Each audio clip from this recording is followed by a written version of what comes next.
For the past few years, Ricky Gervais, Stephen Merchant, and Karl Pilkington have been meeting regularly for a series of pointless conversations. This is one of them. Testing. Is that all right? Hello and welcome to the Ricky Gervais Show with me, Ricky Gervais, Stephen Merchant. Hello. And the little round-headed buffoon that is Karl Pilkington. All right.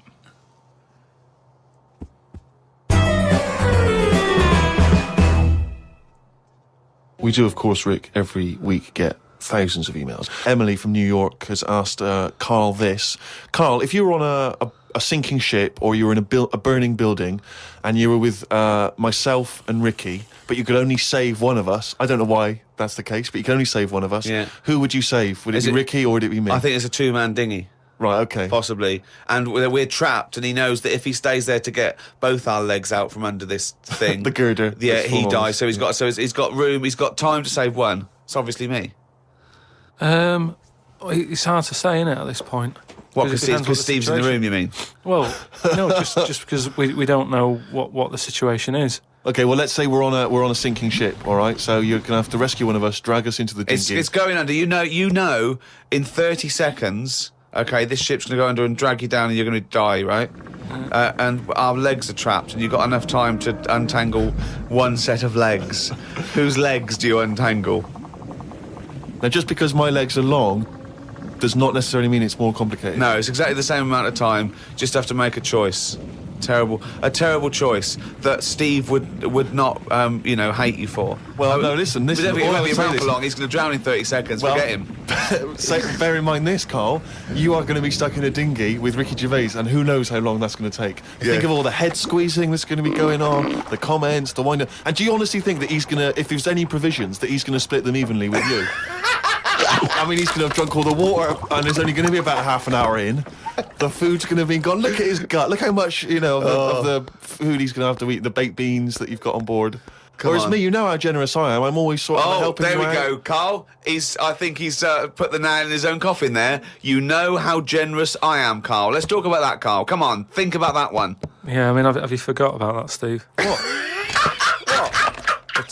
The time when we went for a coffee and we had to have a bit of a heated debate about the 50p change. Yeah, you owed me 50p, and you decided you didn't want to give it to me because it was only 50p. And my point was, it's not a question of 50p, it's the fact that it's not your decision to decide not to give it to me. If I wanted to be generous, that's my decision. But you can't go, it's only 50p, Steve. It's my decision who But you just given him a free keg of beer. Yeah. But that did not come to you, and you didn't pay for the free keg of beer. It was a promotional thing that was sent to you. It's the same thing as the way I gave Suzanne my leaving present from my last job. A lot of people may not be aware of this if they haven't heard us talking about it before. Yes, but you had a gift from your work as you were leaving after however many years of service, which you then gave straight to your girlfriend without telling her that it had been received from people at work. Doesn't matter. She wanted a camera. It's the same thing as you. You wanted that lager that I got for free. It hasn't cost you anything. It doesn't matter where I got it from. So you now decide, because you've given me a free lager, that you can now say, actually, I'm not, in the future, I'll just take your money, Steve, on a whim. Well, listen, stop arguing like this. You're rocking the dinghy. Karl, have some of my cheese. Imagine he would ever say that. Can you imagine him ever offering you any of his cheese? Are you going to save Karl, mate? I don't want to say. Well, think about it, and I might do a sort of a for and against or something, and then so the conclusion is... Okay, all right. Well, I've been waiting for this for a week. It's a regular feature now. When we read from Karl's diary. Karl decided to keep a diary. He's gone through with it. I can see it there. It's massive. It's a huge desk diary that he has to carry around with him, and the pages are getting full up. You're really keeping to this. Yeah. Right, this is extracts from Karl's diary. Did podcast and went for an Italian with Ricky and Steve. Italian place is good. We've been there a few times. I always have the same thing, spaghetti. Can't remember what everyone else had. Last time we went there, Steve had little octopuses with pasta. You could see that they were octopuses. They hadn't been cut up or anything. My rule is that I only eat stuff that looks nice when it's alive. A cow, a chicken, some fish. An octopus is an odd-looking thing alive. Even worse when it's dead and limp. It looks like it just shouldn't have been sat in the spaghetti. Yeah, I agree with that. Ricky drew another picture of my head. We've given a few of them away as prizes, but he draws so many of them that they won't be worth as much anymore. Everyone will eventually have one. Like those pictures of a boy crying that caused houses to burn down in the 1980s. What does that mean? What are you talking about? It's just some kid. My auntie Nora had one, and it was just like a kid with like a blue jumper on, and it's like a painting, not a photo. Yeah, exactly, yeah. And he's just crying. Like a chocolate box, it's really awful, sort of sugary. And what happened is they found out that a load of houses were being set on fire or burst into flames, whatever. And the weird thing was, oh, it's bollocks. every house that burnt down had that photo. Yeah, because every house had that picture in the fucking 70s and 80s. Idiot. It's like, we're linking it to sinks. Every house that's ever burnt down had a sink. You're talking shit again. Carry on. Wednesday. Saw a homeless bloke. I'm surprised that no companies have thought about sponsoring the homeless. Something like a clothing company. Give them some clothes that have an advert on the back. Everyone's a winner. Good idea. Not bad, is it? Got on the tube to Camden. Read in a free newspaper that hedgehogs could be gone by 2025. I think I've seen more dead hedgehogs than alive ones anyway, so I don't think I'll miss them. Went round to Ricky's house and had a game of pool. It should have been nice and relaxing, but Jane gave me some cake, and Ricky said I can't play pool if my hands are all sticky from cake. It was the sugar. And it wasn't that either. After he'd finished it, they weren't just sticky. He was licking his fingers, sucking his fingers off, and then was going to pick up ball cues and touch things. And I was thinking, go and wash your hands after licking your hands. You're not a cat. This turned into an argument when I said I didn't want to wash my hands. Why didn't he? Disgusting. He goes for a piss all the time without washing his hands and then squeezes my head. I know I'd prefer to have lemon cake crumbs on my head than knob juice. Was going to do a crossword, but I'm tired and have learnt enough today. What have you learned? Well, the stuff about hedgehogs and that. Oh, God. Was on my way to my mates and I got on a train. Got close to a station but realised I needed a wee. Was about to go in a cubicle when a blind man with a dog who was bumbling his way through the walkway came around. I said, "Are you after the toilet?" He said, "Yeah." I said, "It's on your right." I shouldn't have let him go first as he took ages and it would be my stop soon. The dog waited outside the cubicle. I was going to stroke it, but then I remembered someone telling me that you shouldn't. Don't know Why that not? is. Because something to do with the owner should be the only one who sort of deals with that dog, and you shouldn't. Well, you shouldn't stroke it because you'll cover it in fucking lemon cake. No, but just because, you know, if you stroke it and that, it might like me and want to go off with me, and he'll come out and be lost and stuff. Yeah. A few people have sent this in, including Paul, the party animal Parker. For some reason, we've just assumed he's in school. I don't think there's any actual proof of that. But do you think... I reckon he left in June, and he's doing sort of bits and pieces, but he's still a party animal. Do you think he can hold down a job? Is he just partying so hard that... He can hold down a job. He often arrives late. Sure. And the boss, who's in an overall, go, "Parker, you're late again." He goes, "Yeah," talks to the hand. Yeah. I think that he's the sort of guy that he'll just happily say, "Listen, I survive on 4 hours sleep. Yeah. Sometimes I go to work, I've not slept at all." But I think he comes in with his headphones blaring, right, on a skateboard, and the bloke goes up to him, the old bloke, right, the old fuddy-duddy bloke, goes, You stupid idiot, you can't work there. He goes, "Chill out, man," and in 2 minutes, he's got him dancing. Oh, I know what he's like. Yeah, he is just like, he just can't resist it, because he's just a fun guy. Yeah. Anyway, Paul and a few other people have sent in this piece of information they've discovered from one of the more respected news networks. The headline is this: female kidney turns lumberjack onto housework. Right. Now, a Croatian lumberjack apparently has claimed that he started enjoying housework and knitting after he was given a female kidney. He claims he's going to sue his local health authority because he says he's become a laughingstock. He used to enjoy heavy drinking sessions and things. The kidney transplant saved his life, but they never warned me about the side effects. I've developed a strange passion for female jobs, like ironing, sewing, washing dishes, sorting clothes in wardrobes, and even knitting. Well, if he likes it, what's the problem? It's nonsense. It's nonsense. Hold on, though. What makes me laugh is he's become a laughingstock. So what do you do when you become a laughingstock?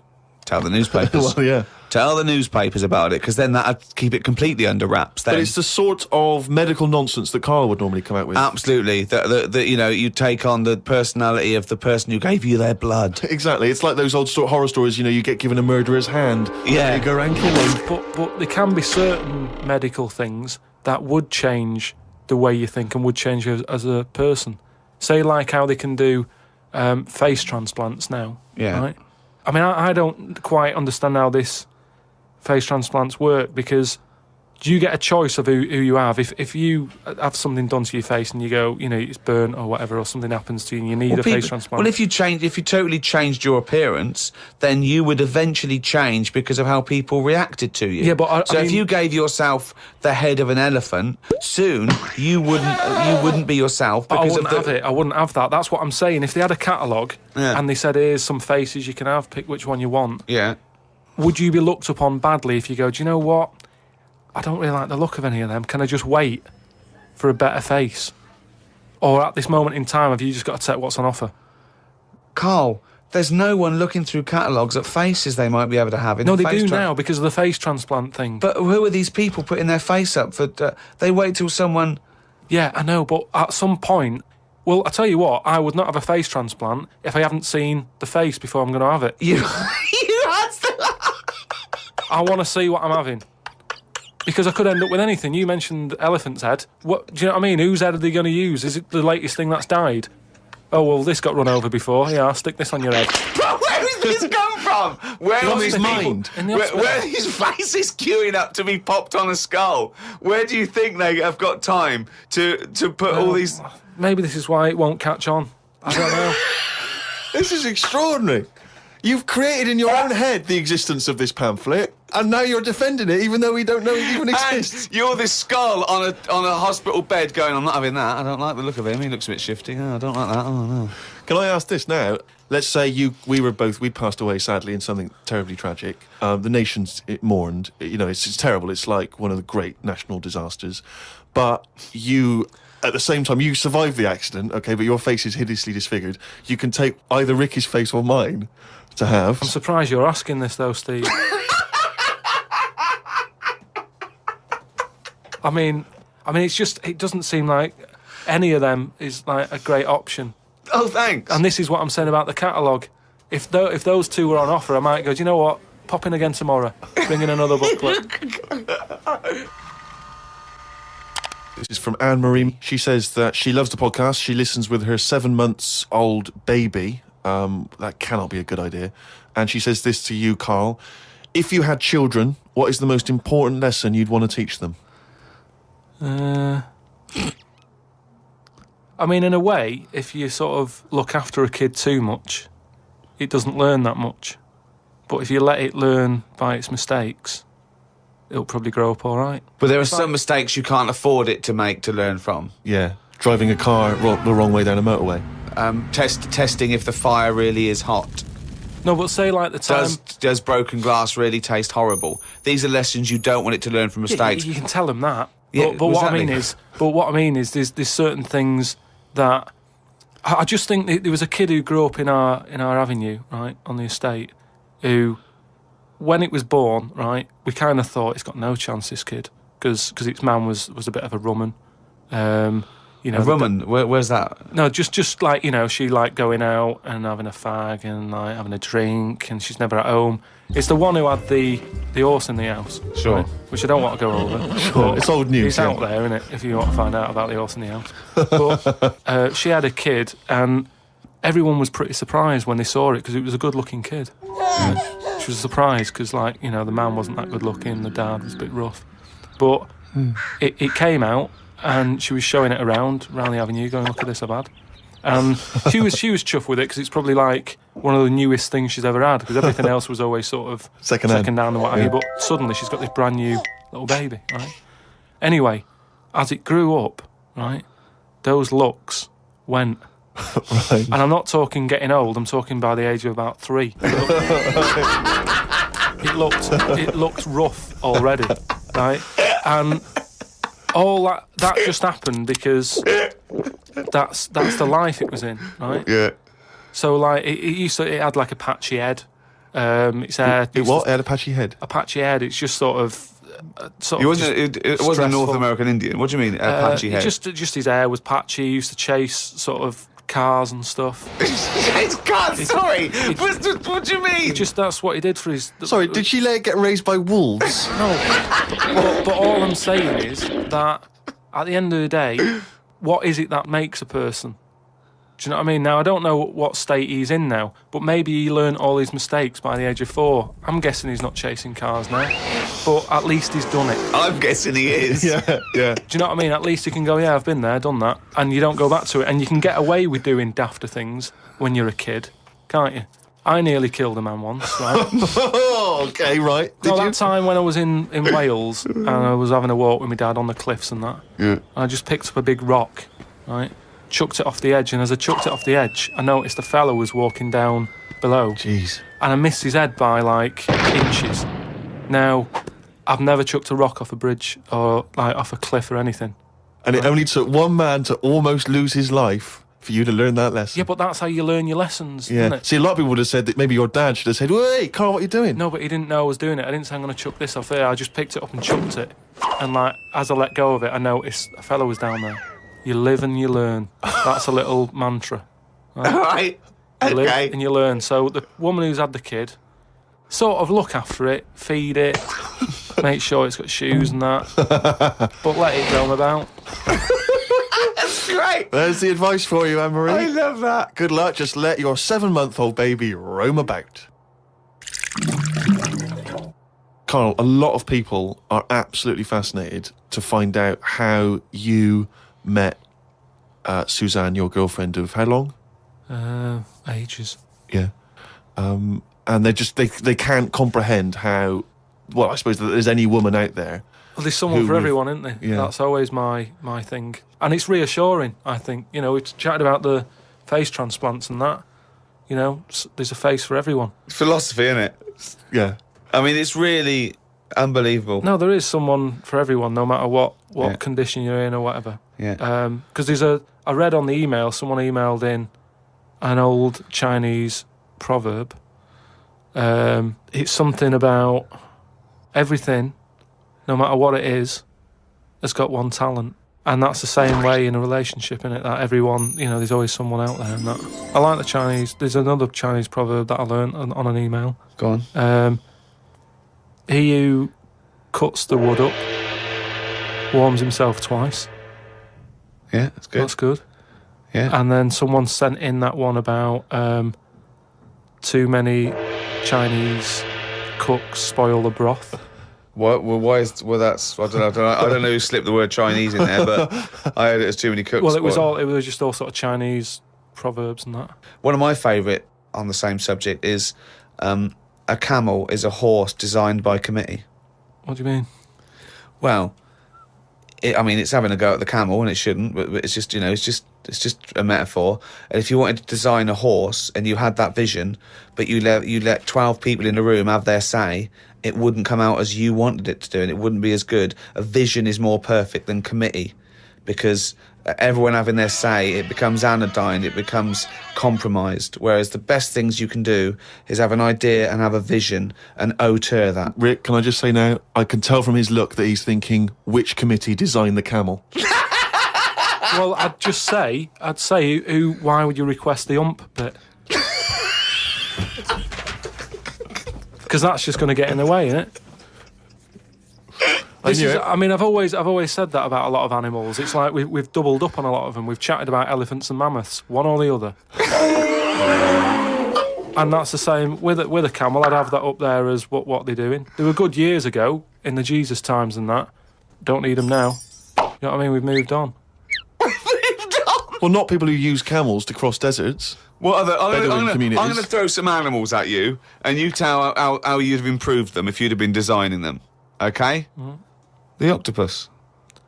So I can now go back. I can look at them and go, "What are they doing?"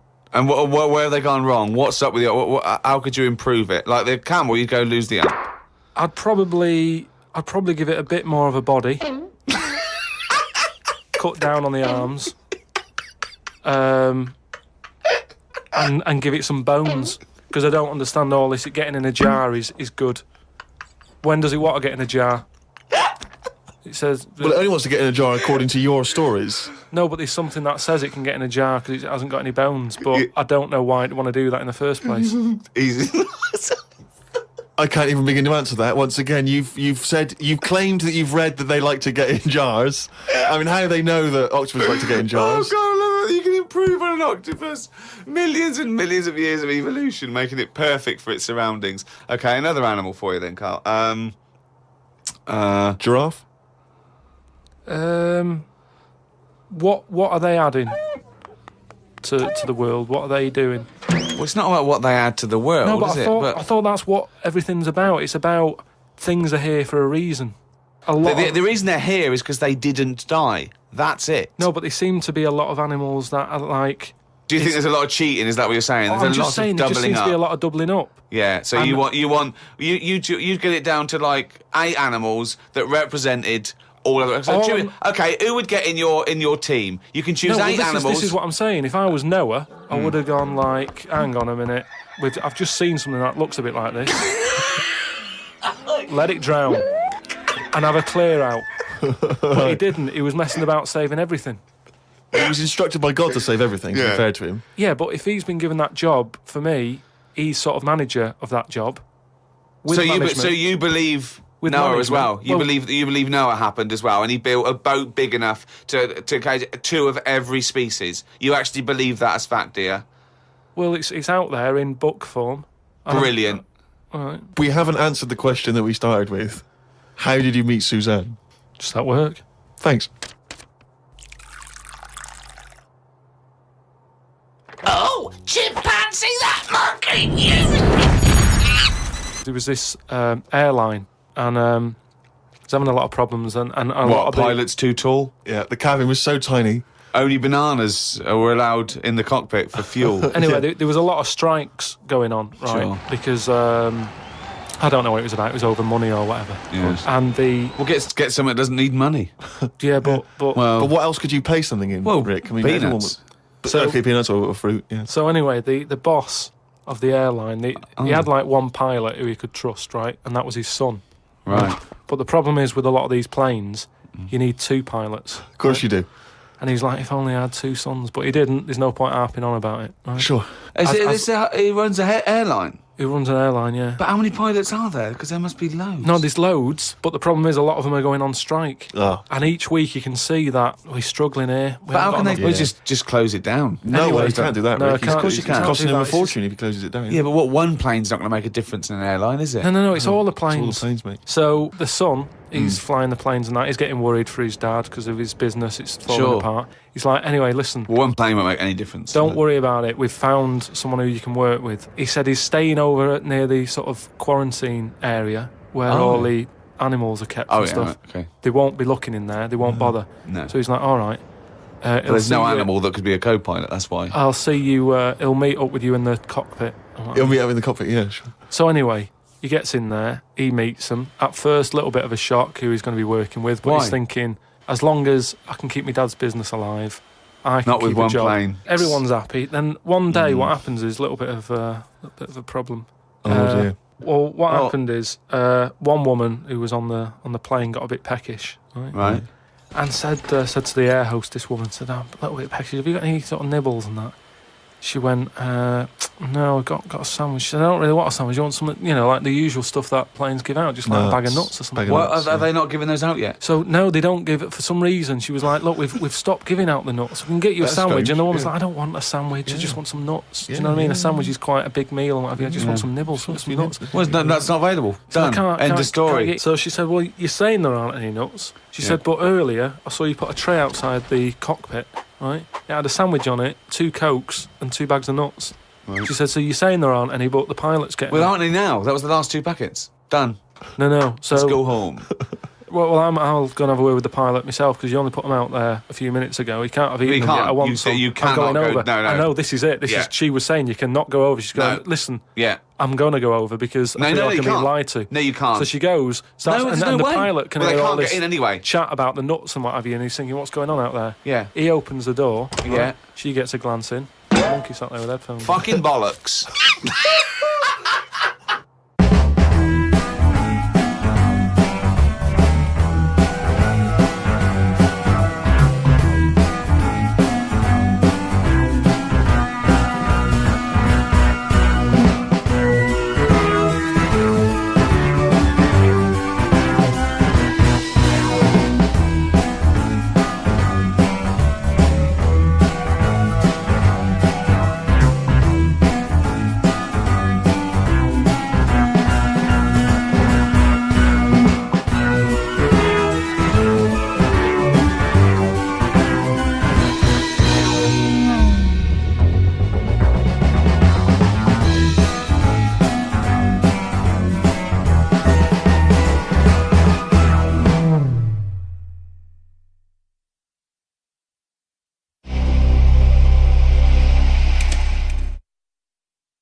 Well, we were talking about the news just now, and there was a story I heard in the week. I think it was on the radio, and I don't know all the details. But what I heard was that a number of, I think it was Falkland, maybe Gulf War veterans, were, I think, suing or complaining to the government because they wanted compensation for post-traumatic stress disorder. Now, I don't know all the ins and outs of it, but it seems to me that if you're in the army and you're a soldier, a certain degree of trauma is kind of inevitable. I mean, after all, if you're any good at your job, you are going to see people getting killed. So I don't understand what the ins and outs of it are. I don't know why. No, when it came back and Tony Blair met him and go, all right, well, not really, no. Go on, what's the matter? Well, there was people shooting at us and everything, it was all muddy. Well, calm down, don't cry. Well, I will. There was a drill sergeant just kept shouting, saying, "Look at you, stupid boy! Where's this he's gun's got a not train, clean?" And I hasn't just he? cleaned the gun, and it was fine. And now he's telling me to clean it again. Yeah, and the boots, they were shiny. fine, he was Well, he's showing. got to do that. It's more His distant. neck was as big as his head. Well, yeah, but you don't know what they, I don't know what the ins and outs of it are, but what you got to do is make sure you know what you're going into. That's what I do. You got to check the small print. So if I was, going over to the Falklands or the Gulf, I'd put my hand up and go, will it be horrible? I go, you at the back, yes. Will it be horrible? It will be horrible. Yes, it will be horrible. There will be shooting and lots of death and everything. I go, right. I'm not going to go. And they go, Exactly. okay then. Okay. that should be fine. Yeah. Should be fine. Yeah, just like that. Does anyone else scared about this? Pretty much all of us. Okay, then we won't send anyone then. Exactly. My brother went into the army, right? Because he couldn't get a normal job, and my dad said, if you don't get a job by such a date, that's it, son. You're going in the army. And, so when was the Falklands? Was it about 81. Right? And he joined back in like 81 or something. And he I don't know, he was in Aldershot or something. Oh yeah. And he wrote back to my mum saying, a bad time to join, bad time in this. So she wrote. What bad time to join? That's so sweet, Karl, isn't it?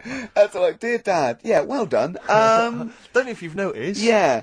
I was on the dole, that's for sure. Thank you for joining. A month before the Belgrano. Anyway, go on. My mum called up, spoke to the sergeant, and said, "Can you leave him out of this one? Can you leave him out of this one? What, the Falkland War? He's only just joined," and she called him Chuck, which he got done for. Like, she's one of them, I think it's a northern thing, like saying, "How are you, Chuck?" Yeah. And she called the sergeant Chuck, and the sergeant said to my brother, "Your mum, she's called up and asked if you can not go," which, of course, we'll see how it goes. But can you What? tell What her? do you mean? Why did the sergeant even entertain this? Well, Pilkington, come here. Your mum's been giving me a bit of earache. Now listen, tell her I've told you, but can you call her, because she called me Chuck and everything. Can you call her and say you don't mind? Well, not really. Oh, please, because I've promised her say you want to go. No, please, say you want to go. Why was he entertaining this phone call? probably because he was new. What? Because he was new to the army, I suppose. Who? No, I mean the your brother. sergeant. I don't know, maybe they do that. So what happened? He didn't go in the end? So he didn't go, no. You can't do it. But that's ludicrous. I love it that. We went over the top. Pilkington, No, I've got a note. Yeah. Is this really your mum? Yeah. Okay. No, this seems to be in order. Because I noticed it says, I do not want to go into the army. I don't want to go and fight. And it's crossed out and it says, my mum says don't Yeah. go. Now, you didn't write this yourself. No, did you, my mum Pilkington? wrote this. Okay. You definitely wrote this yourself. Your excuse. You're going to have to fill envelopes. No, I'm sure if he was needed, he would have had to go, but I think they made a bit of a special effort. They sort of said, oh. Well, it wasn't conscription anyway. Oh no. I see. But were the other soldiers going around just going, Pilkington. No, he ended up being a mechanic in there, and he got kicked out for going for a packet of fags in a tank. what? Now wait a minute. Do you mean he nipped down the shops Yeah. in a tank? Yeah. I don't believe that, Karl. You've Honest to made that up. God. That, and he went off with the sergeant's wife. So that didn't help, and he ended up getting kicked out. Sorry, your brother's a genius. I love this. First of all, he gets a call from his mum, go and let him up, and he goes, oh God. Then he goes, where's Pilkington? His mum's on the phone. Where is he? He's near your house, Sergeant. Near my house? Well, why is... No reason. Well, when he comes back, when he's finished, tell him his mum called. And can he get me a packet of fags? Tell him to walk this time. This Wow. is ludicrous. So the sergeant found out that he was sleeping with his wife? Yeah, I don't know. I mean, I was Did quite your young. mum phone out and say, let him off? No, Let him off this court-martial him. time. Can he... Yeah. That's fantastic. But he misses it. I mean, I haven't seen him for about 11 years, but ever since he came out, he's just kept getting into trouble and that. And the army, you know, people slag it off, but I think if you're a certain type of person, it's good for It you. didn't straighten him out, did it? No. He was going down the shops in a tank, he was shagging someone No, behind but their back. it's Yeah. really weird. It's like back then, he was like a proper adult, and he had a house, and he collected crystal with his wife and that. And now, he hasn't got any of that. Has he got the wife? No, Has he got the crystal? don't think he has. And he hasn't got the I house. seriously haven't seen him for about 11 or 12 years. Oh, so I haven't even spoken it to him. always Carl's stories always start off nice and funny, and then they just leave me empty and slightly depressed. I don't know whether to hug him or shoot him, put him out of his misery. Can we take Carl to the phone in if you think I should take Carl to the vet and have him put down? Because it's just too stressful. If people want to ask you something, a problem, they've got a problem to solve. It can be anything. It could be a personal problem. It could be a scenario. It could be about. It could be about war. It can be anything. But it just, Or it could be more flippant, I suppose, and like yeah, right. yeah, it could be. Yeah, but I prefer stuff that I could So you can sort get your teeth into. and actually, you know, sort out. What, like war? War is too. It's a bit big for me, that one. Do you think? I don't want to get into that. What do you mean? If Tony Blair came to you and he went, Carl, listen, I'm having a bit of trouble here. I don't know what to do. I've tried everything. I've tried spin. I've tried being tough. I've tried backing down. I've tried getting other countries involved. They don't want to know. What do I do? What do I do? Oh, You don't know? tricky one. I don't It's a get, tricky I one, don't it's a get tricky one, involved. I don't worry about it. If it's going to happen, it's going to happen, innit? Yeah, Do you know what I mean? yeah. Just get in the bath, put a mattress on top of you. That's it. Sorry, why are you doing that? Ooh, slow down. Why are you doing that? That's what they say you do, innit? If it kicks off. If what kicks off? If there's a war and that, you get in the bath, put a mattress on top. Right. Did they do that in the Second World War for 6 years? Was that making bunk That's beds? just what I read somewhere. Yeah. Is the bath full of water? No. No. That'd be daft. Okay. But Yeah, of course I think they were enamel baths then, though. I think they'd stop a bit of shrapnel. I think the plastic ones you get nowadays would probably melt on you. And the mattress, where your dad has cut it in half, all the foam would come out and the springs would get you in the eye. It's come to our attention that the Allied forces, all around the world, in active service, fighting for their country, even though they're in danger and they're missing their loved ones, they all have one thing in common. The love of one man, the respect of one fellow soldier. He's a civilian, but he's one of them. He is, to some, just a little bald-headed fool. Karl Pilkington. Karl, what do you think? What do you think of this? It's an honour, isn't it, to do this? Yeah, it's alright, yeah. Brilliant. Okay, there's people out there, Carl, they're fighting in Afghanistan, Iraq, all over the globe. They're in a dark building. They're not breaking radio silence. Morale, often low. There's one man they can turn to cheer them up. Come on, they want some words of encouragement, some words of wisdom. Something to keep them going. A message to the troops. Come on. Go, Carl. What is it? You're like their Winston Churchill. I don't know what to say to him, really. Do you know any soldiers? Well, yeah, my brother was one, wasn't he? Yeah, but he got kicked out. Why did your brother get kicked out of the army? Well, there's a few things. I think you get a few chances. I think the final straw was nipping out for some fags in a tank. Just think of that. Just think of that. Amazing. And it's, Just see that, just a little corner shop, just like things shaking, jumping off the shelves, and they're going, what is this? What is going on? 20 Rothmans, please. yeah, there was loads of things. It was that. What else did he do? I think the sergeant wasn't happy that my mum wrote the sergeant a letter trying to get my brother out of going to Northern Ireland. What did she say? I love this. What did she say? Wow. She wrote a letter. Like, trying to get him out of PE. Yeah, I know, yeah. It was all Let's like... not He's had a forget- chesty cough. Let's not forget, your mum is a person who put Tipp-Ex on a spider so your dad couldn't kill it, so she knew it was the right so it didn't spider. get backed In up. case your dad killed a real spider, then thought, I better replace it. I mean, No, it wasn't just that. It was Tipp-Ex, so that when my dad was vacking up, or my mum was vacking up, it stood out. It wasn't like branding a sheep. Right. It was there, so it stood out, because they used to have, like, what's the name? Laminate flooring. Right. And my dad changed it to darker carpet. So Right. all of a sudden you couldn't see it anymore. I've never heard anything like this. I don't remember this story. No, she no. had a pet spider? What do you mean? It was She- just yeah, a spider. spider. Yeah, she kept a spider. They had a spider, but then it became a pet because it was there all the time, as opposed to just getting rid of it straight away. Like, you know, because you didn't clear it away it's straight a away, house. suddenly it's a pet. It's Yeah, it's a house spider, because they live in houses.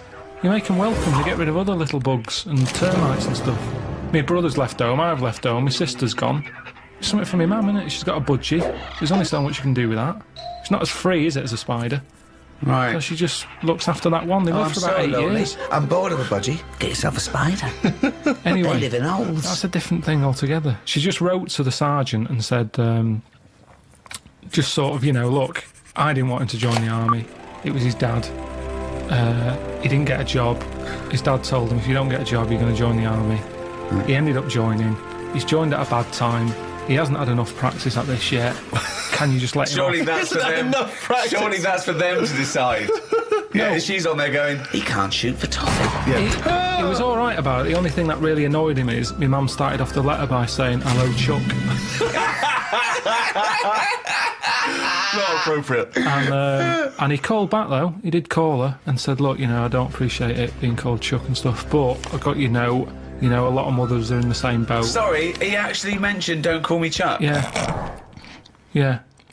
Yeah, he brought it up because it's all about respect, isn't it? And Well, she's a civilian. yeah, but I suppose it's respect still. He's putting his life on the line. Someone's saying, you know, all right, Chuck. So he phoned back and he said, presumably, well, I mean, if I was him, I would have, not only would I have sent him to Northern Ireland instantly, Yeah. I'd have put him in the most dangerous spot. Yeah. I mean, as punishment. To get your mum to write a letter? No. He didn't ask my mum to do it. She did it off her own back. He was probably horrified, wasn't he? Oh, wow. that, but imagine that. The sergeant major go, attention, got a little letter here. Let me read it to you. Hello, Chuck. Just reads it out. And he goes, Pilkington, come here, you horrible little man. Imagine him reading out in front of the troops. I remember sort of looking up to him thinking, oh, he's in the army, I want to do that. He used to come home quite a lot, but he used to do me dad's head in because he'd turn up with like a wagon with like a load of his mates in it, just turning up on sort of, you know, we didn't have any notice. Just turn up and he'd bring them all in.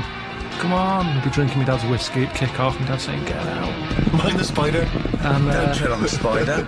yeah, he used to just turn up with like half of F Troop and he'd just take over the house. And my dad used to be on night, so he'd hear all this going on, come down and go, what's going on, get out.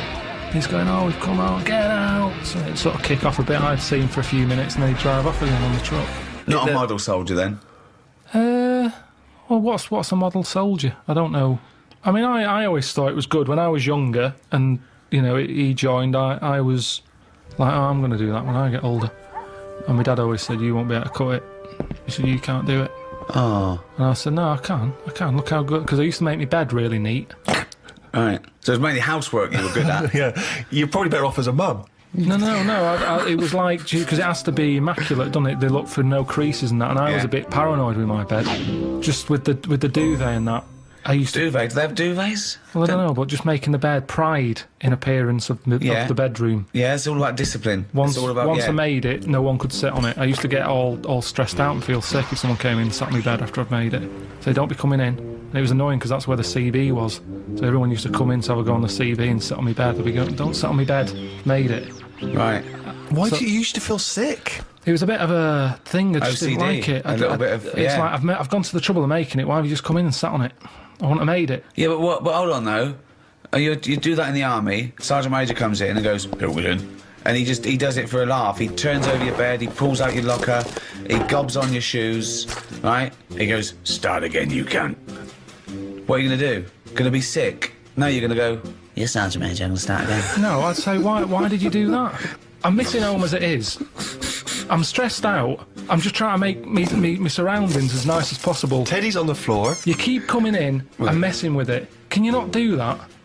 who are you talking to, you little bald cunt? Maybe my dad's right then, because he said that my dad sort of said the bed making's all right. He said, but you're not that good with laces.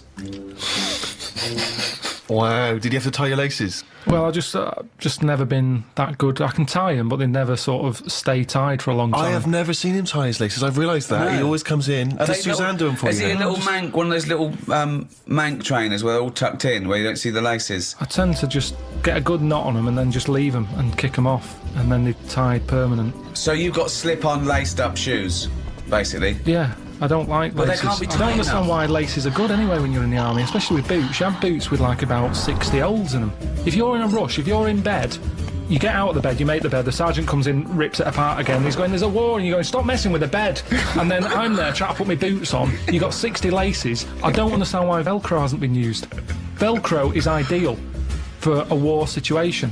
You're in bed, whoo, siren goes off, you jump out. Why do you want boots with loads of laces? Well, that's a thought for the... If there's any top brass listening.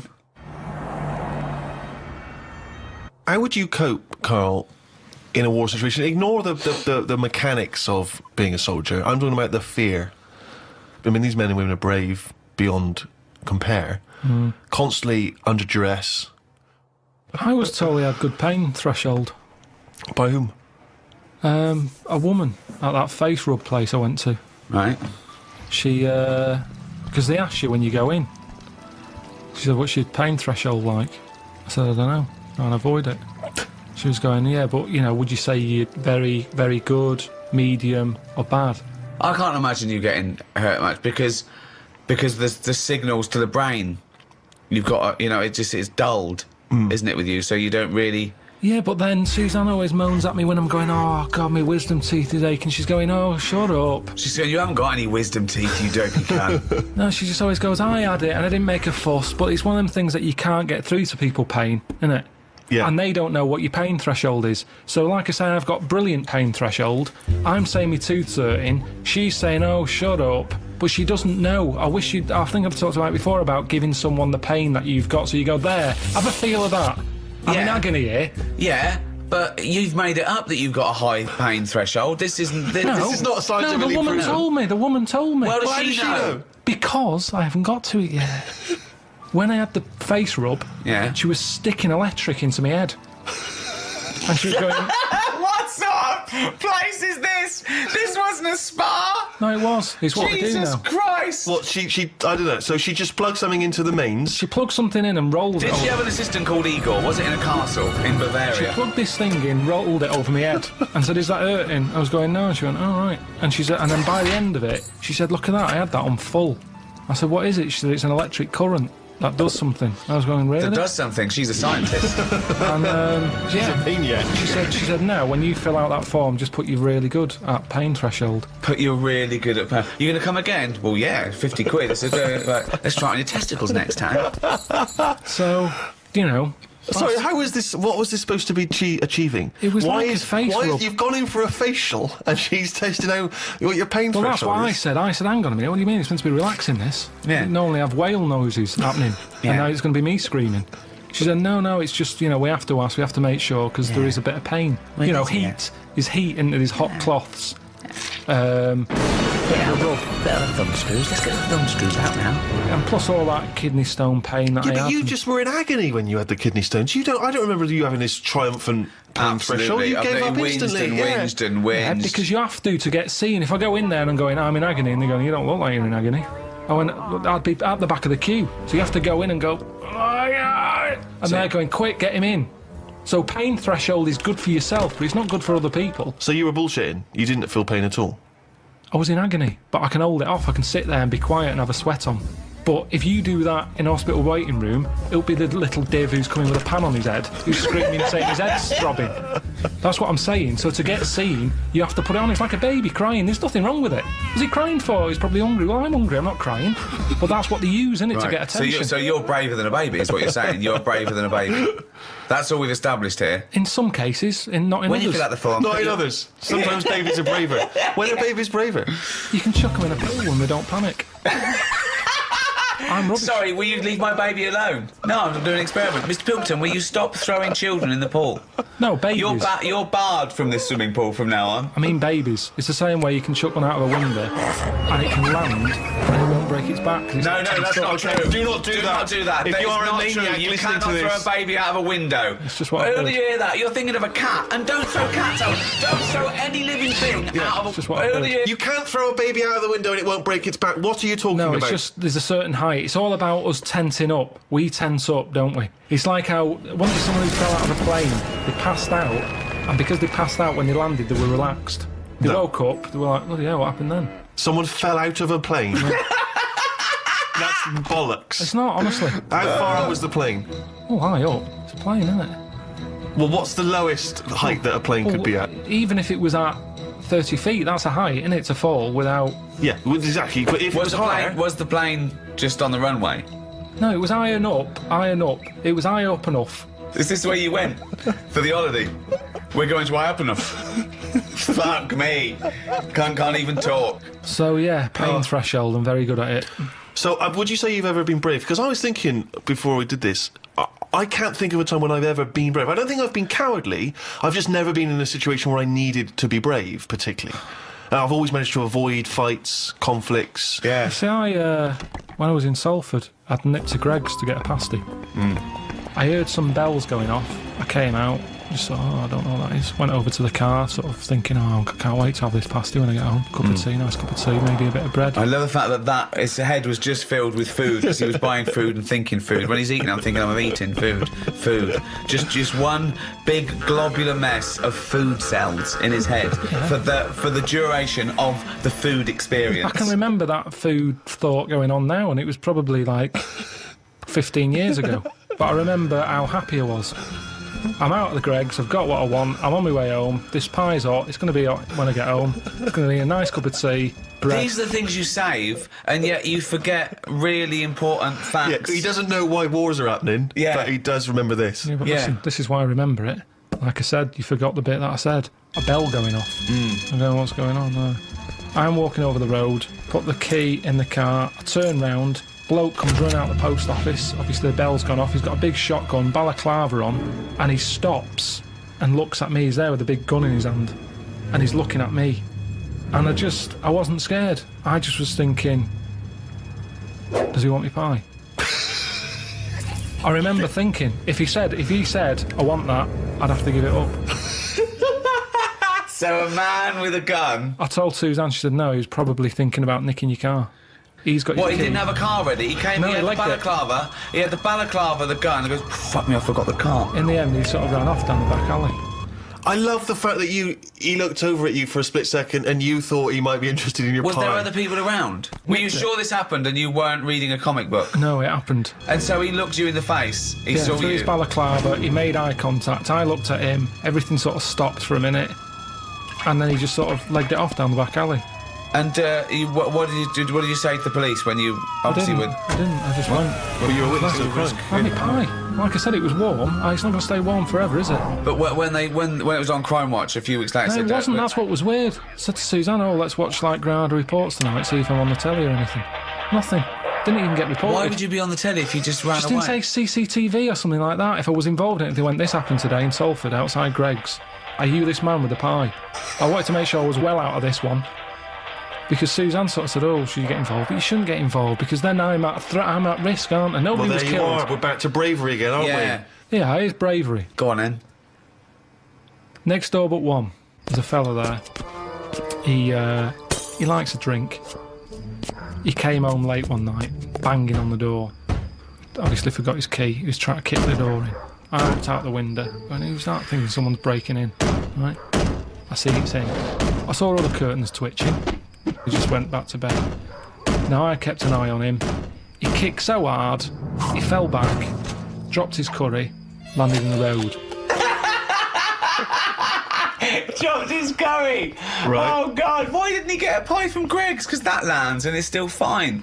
So, anyway, he passes out. Right. Curry all over the shop, Yeah. head in the road. Cars come down that road, Yeah. sometimes pretty fast. Yeah, It's of night course. time. You could get his head squashed. Yeah. Like I said, curtains are still a-twitching, no one's a-helping.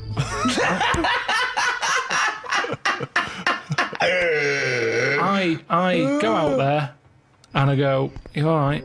You alright? And he's totally off his head. He's obviously had a, alright skinful. He's going, oh, where am I? I'm going, you're outside your house, but you've got to get off the road because you're going to get squashed. So he's like, oh, and he could hardly move, so I sort of picked him up, sat him on the pavement, sort of picked up the curry and stuff. Suzanne came out, what's going on? I said, oh, look at him, he's in right state. Anyway, he's sort of coming round a little bit. In the end, I said, where's your keys? Got him in his house. Job done. But that's not bravery. That's not bravery. There was no threat to you. It's just put yourself out of it for 2 minutes. It is bravery because he's out of his head. He could have thought I was attacking him. He could have swung at me. Now, the good thing is... He's lying in the road, unconscious, covered in curry. This is not a threat. It is a threat. I'm out on the street late at night. Someone could have come round the corner and thought I was mugging him. And then they attacked me. Why would they attack you? They take because they think, what are you doing? People don't ask questions because you're not allowed to. Like with the sergeant, they chip in straight away. I know what's going on here. No, you don't. You don't know the full story. He's pissed up and there's curry all over it. It isn't blood. It's masala. You hear about this all the time, misunderstandings. Now, I helped him. The day after, he remembers, he comes round and he gave me some minced meat that he had left over. I love this! Where do you live? This is amazing! Oh, my God! So the thing is, it goes to show that I put myself out, he appreciated it, he said, you're right, you know, the way Karl's come round here, I'd had a bit of a week, you know, I'd had a lot to drink, good on you. Then no one else chipped in. Now, it is bravery, kind of, because no one else went out there and helped. You didn't even know about that. It's only because you just asked. It was ages ago. I don't shout about it. I don't want an award. Have a go hero. I don't want any of that.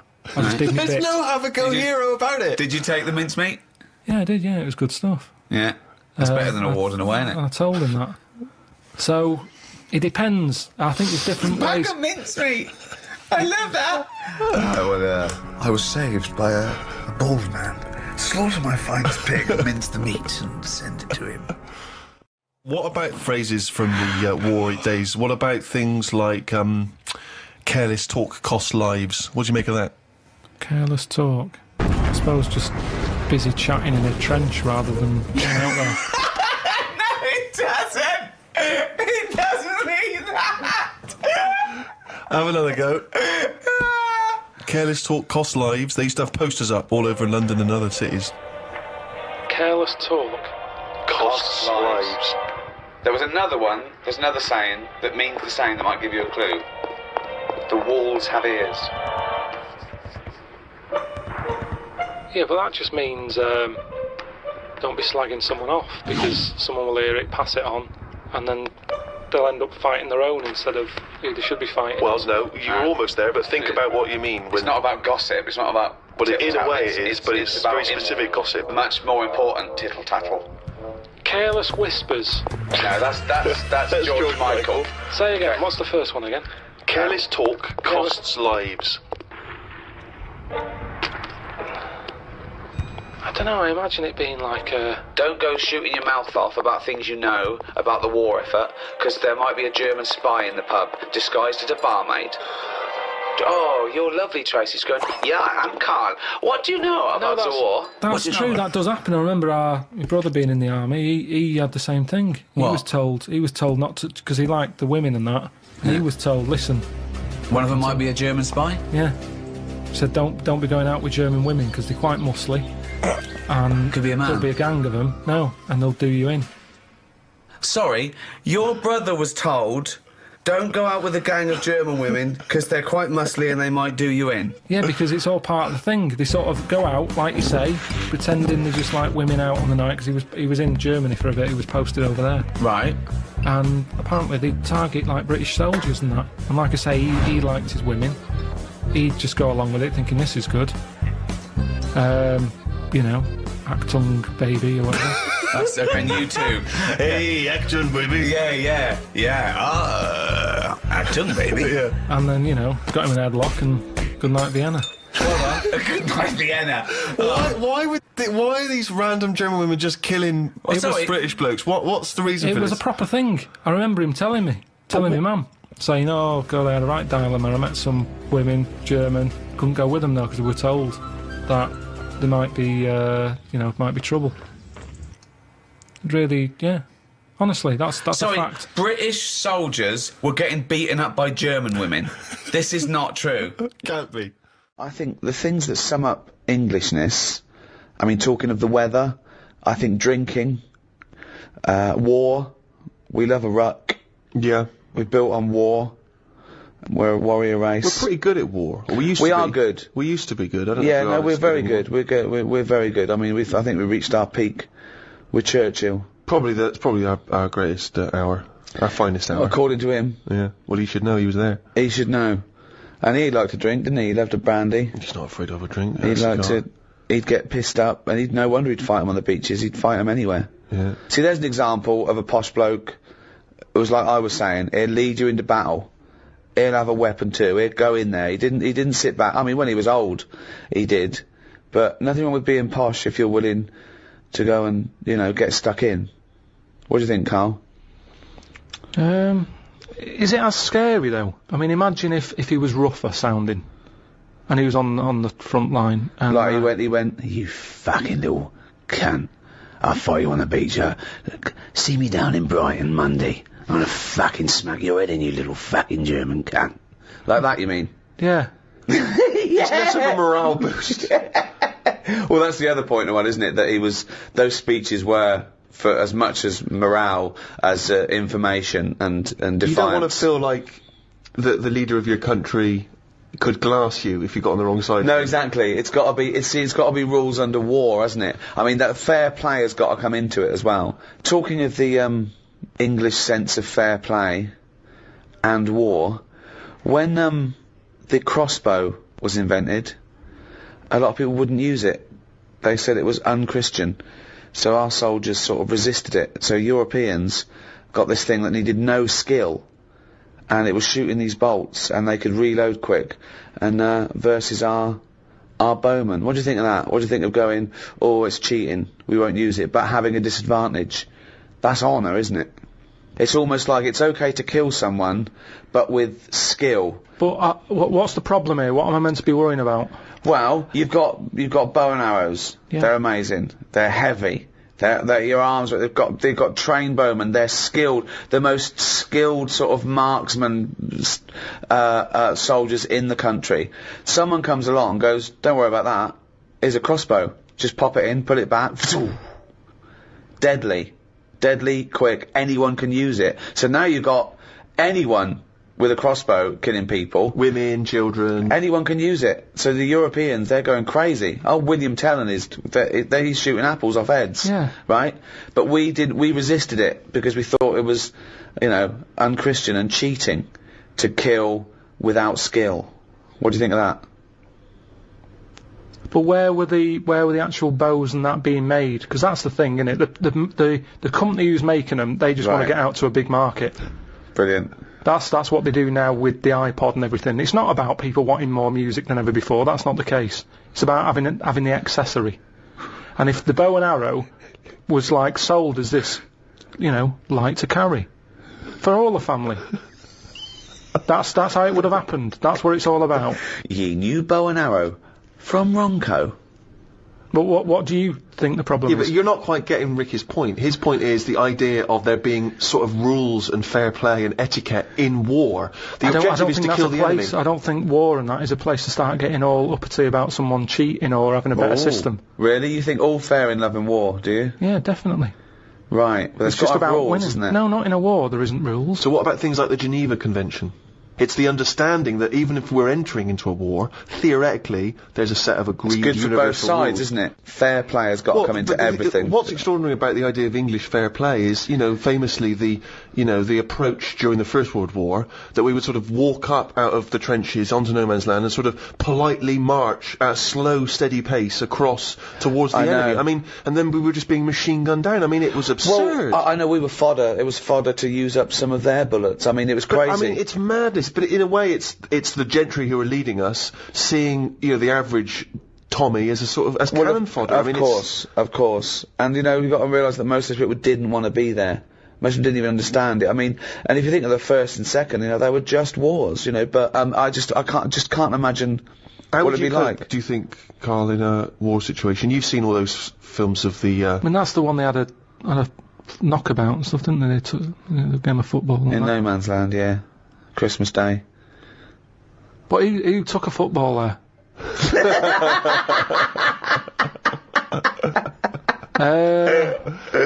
If I was on the front line, I would not be getting out the rule book. I can tell you that much. I'd be going mental. Are you saying there should be some rules or no rules? I mean, you've got to have some rules, otherwise it's just going to be like Grand Theft Auto, isn't it? I'm just going to go about battering everyone. Yeah. And you soon get bored of that. So I think you've got to have some rules. Right. Which rules would you repeal that already exist that you don't like? It's a shame you can't tip as much as you used to be able to. You mean in a restaurant? No, just when you're getting rid of a mattress or something. Well, I think I'd just better ask Karl a couple of quick questions about Hitler. Then we can get on with our lives. Okay, we can tick that particular box. Yeah, put that. Yeah. Okay, Karl. Put that particular dictator to bed. It's week 3 of his education. You've nailed Rasputin and Che Guevara. I don't want to lose complete sight of those. I'll maybe ask you a couple of those in the week just to see, keep your mind on it. But Hitler. Tell us the story. What have you learned? Do you want to ask some questions? No, not really. Just sum it up in a minute. What do you Can't think? do it in a minute. Well, can I ask some questions then? Where was he born? Austria. Tell us about his early life. Right, he was a young lad. He Brilliant. What in his early life? Okay. Yeah. what's the name? His mum was his dad's second cousin, which is a bit weird. Yeah. That is weird. They had 5 kids. He's going, yeah, it's usually first cousin where I come from. Oh, that's unfair, isn't it? There's no need for that. There was 5 kids, but only 2 of them, including Hitler, including him and his sister survived. The others died at an early age. Okay. Right. Anyway, so they grew up, and the mum died and the dad died and that, and he thought, oh, what am I going to do? Because he didn't do well at school, didn't have many qualifications. No. Liked art. Did he have a GCSE in history? Liked art, right? And then, so he said, right, I'm going to go to Munich. I missed a bit out, actually. Jewish people were in Austria, he didn't really like them. Okay. He thought they got, special treatments and stuff, and just didn't like them. So he went to Munich, and he joined the army. Right. Yeah? Yeah. And he was in the army, and he got injured. Right. So he went to hospital, and whilst he was in hospital, the World War One ended, and he was like, "Oh God, I want to." I was enjoying that. Yeah, well, so don't, because you're breaking the concentration. Yeah. Sorry. I'm not even sure I want to join in on this one, just in case. Okay. Right, go on. Right. So, He was in hospital. World He's in War ended. hospital. It gets a bit better. He's never that fit though. He's one of these blokes who was always ill. That was on something like 30 tablets a day or something. Comes out of there, joins some other army. Right. God, I knew it all this morning.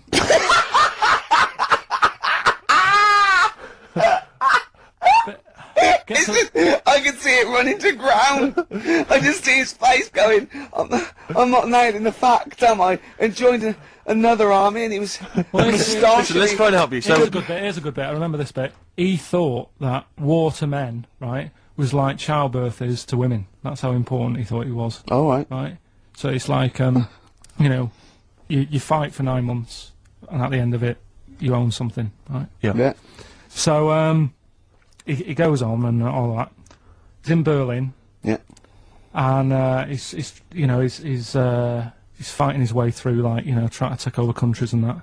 And he does he do Berlin? Does he? sorry, wait a minute. Is he Chancellor yet? What year is it? 35? Where are you? Let's skip the kind of climb to power then. He's now the dictator of Germany. Right, he's in charge, yeah. And this is when, he gets his own back on the Jewish people and that, and he's got his own little armies, and he's setting fire to Jewish businesses and all this. And anyway, cut a long story short, he Please do. when he came to fighting Britain, Yeah. came a bit sort of unstuck, Yeah. right? Started fighting. Not back. so easy, is it, this world domination, Adolf? Britain was there. France was helping out. Yeah. Americans were helping out. Yeah. So he thought, oh God, so a bit late, but yeah, he goes into a bunker in Berlin. Yeah. And it's all kicking off. Yeah. And apparently, like, Germany sort of surrenders. Yeah. Says it's all over, forget it, we can't beat you. He was really annoyed with this, and he thought, oh, I can't show my face around here. So he because it would be embarrassing. He's with his missus, who nobody knew was his wife. Right. Eva, in this bunker. Yeah. And, so he said, I've had enough of this. He shoots himself. Yeah. She poisons herself. And the chauffeur buries them or something, or burns them. Right. And in all the time he was in charge, 50 million people died. So that's 1918 to 1945. Yeah. Between... It felt like that. Between Travis and the Red Hot Chili Peppers. Next week. That's fantastic. That's remarkable. I have to say that you sort of lost your grasp somewhere along the line, because you started off confidently, but you lost your way. I've had a really busy week, and last night I was like whizzing through it. Sure. And then this morning I woke up, and you know, Suzanne had been away for about 3 days, right? Yeah. I hardly spoke to her. She's been busy, I've been busy. First thing to say when I wake up, oh, just ask me some stuff on Hitler. Yeah, okay. Which living person do you most admire?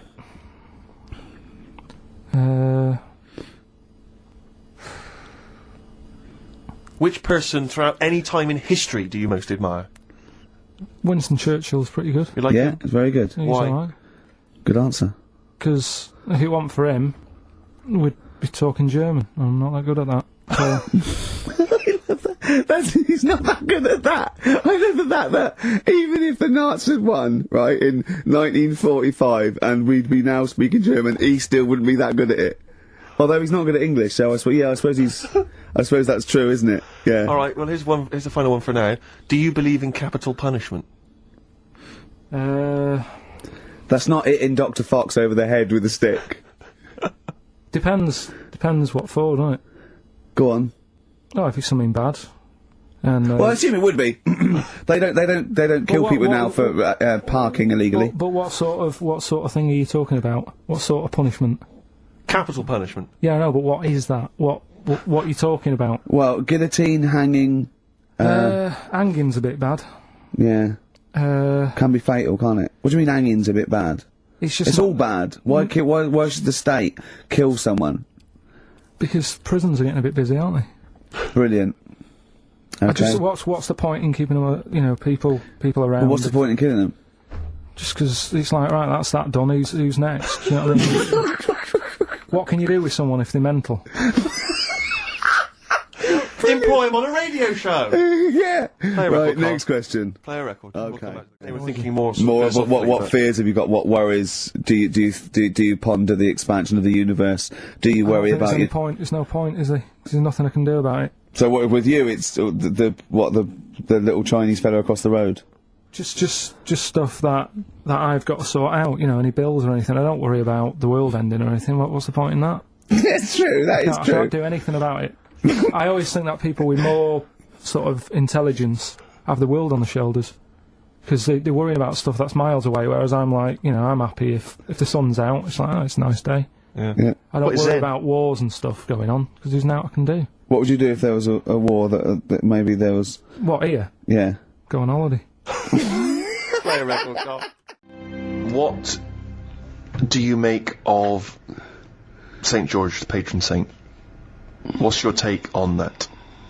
Is he the one who killed a dragon? Right. Tell us the story. There was a dragon problem. Where? Must have been in England. Right. George took it on. He took on the job. He was like a rent-a-kill. He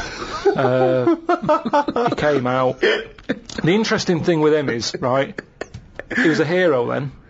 I honestly think if he did that now, there'd be an uproar.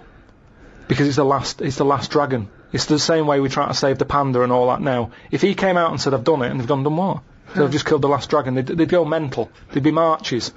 Idiot, bloody idiot. And that's what's interesting. But it was going around burning people. Doesn't matter, we shouldn't have killed the last one. It's the last one. And that's what we'd be like. You say, you should have saved it, you should have captured it and put it in a cage so we can all look at it. There's no point, you couldn't have bred anyway, it was the last one. Was it definitely the last one? Well, Well, you were saying it was the last one. I'm not bothered either way. Hang on, what? To me, Sorry, hang on. Whoa. So you think that there were dragons? Well, what are we celebrating then? Well, it could be a metaphor, a dragon slayer. It could be a bad thing amongst us. It could be a foreign threat. It could be things that threaten. It could be anything. It's not to be taken literally, is but it? the real legend of George was that he was a figure who stood up for Christianity. Have you ever done anything brave? There was a kid at school who used to have epileptic fits a lot, and the teacher used to always say, if it happens, grab his tongue. And I sort of had a go at that once. His tongue. His tongue? Yeah. What did he have a tongue for? To pick stuff up? What do you mean, a tongue? His tongue in his mouth. Oh, his tongue. Oh, his tongue. Yeah. Right, go on.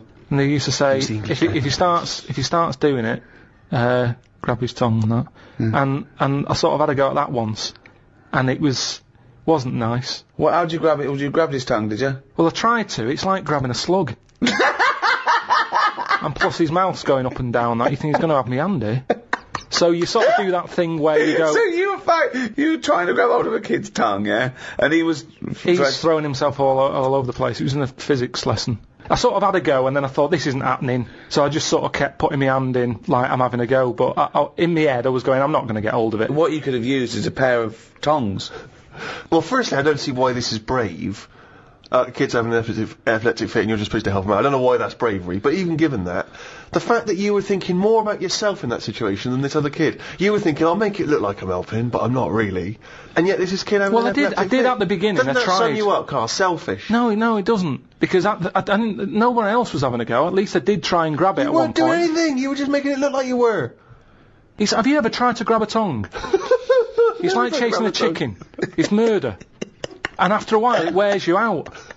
And it was weird anyway, because it was like How long was he doing it for? I don't know. Wearing it out after hours of chasing this kid's tongue. I love the idea. Have you ever tried grabbing a tongue?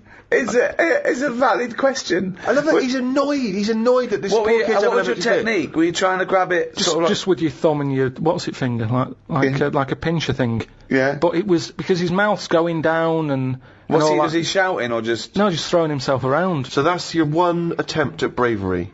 Well, hang on a minute. Let me just think. Trying to grab a tongue.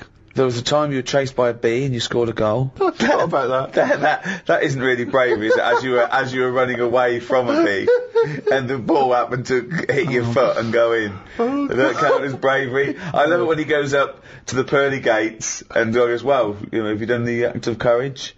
I pretended to grab a tongue. A what? A tongue, yeah. Got chased by a bee, scored a goal. It doesn't count as brave at all. Well, what have you ever done? Well, it's a good question. Now, these are your clues. The first one, that army has got some nice trenches. That army has got some nice trenches. Excellent. Yeah. And the initials there are DW. Do you write some of the questions for 15 to 1? Go on. So that army has got some similar phrasing. Trenches, okay. Okay. The second one.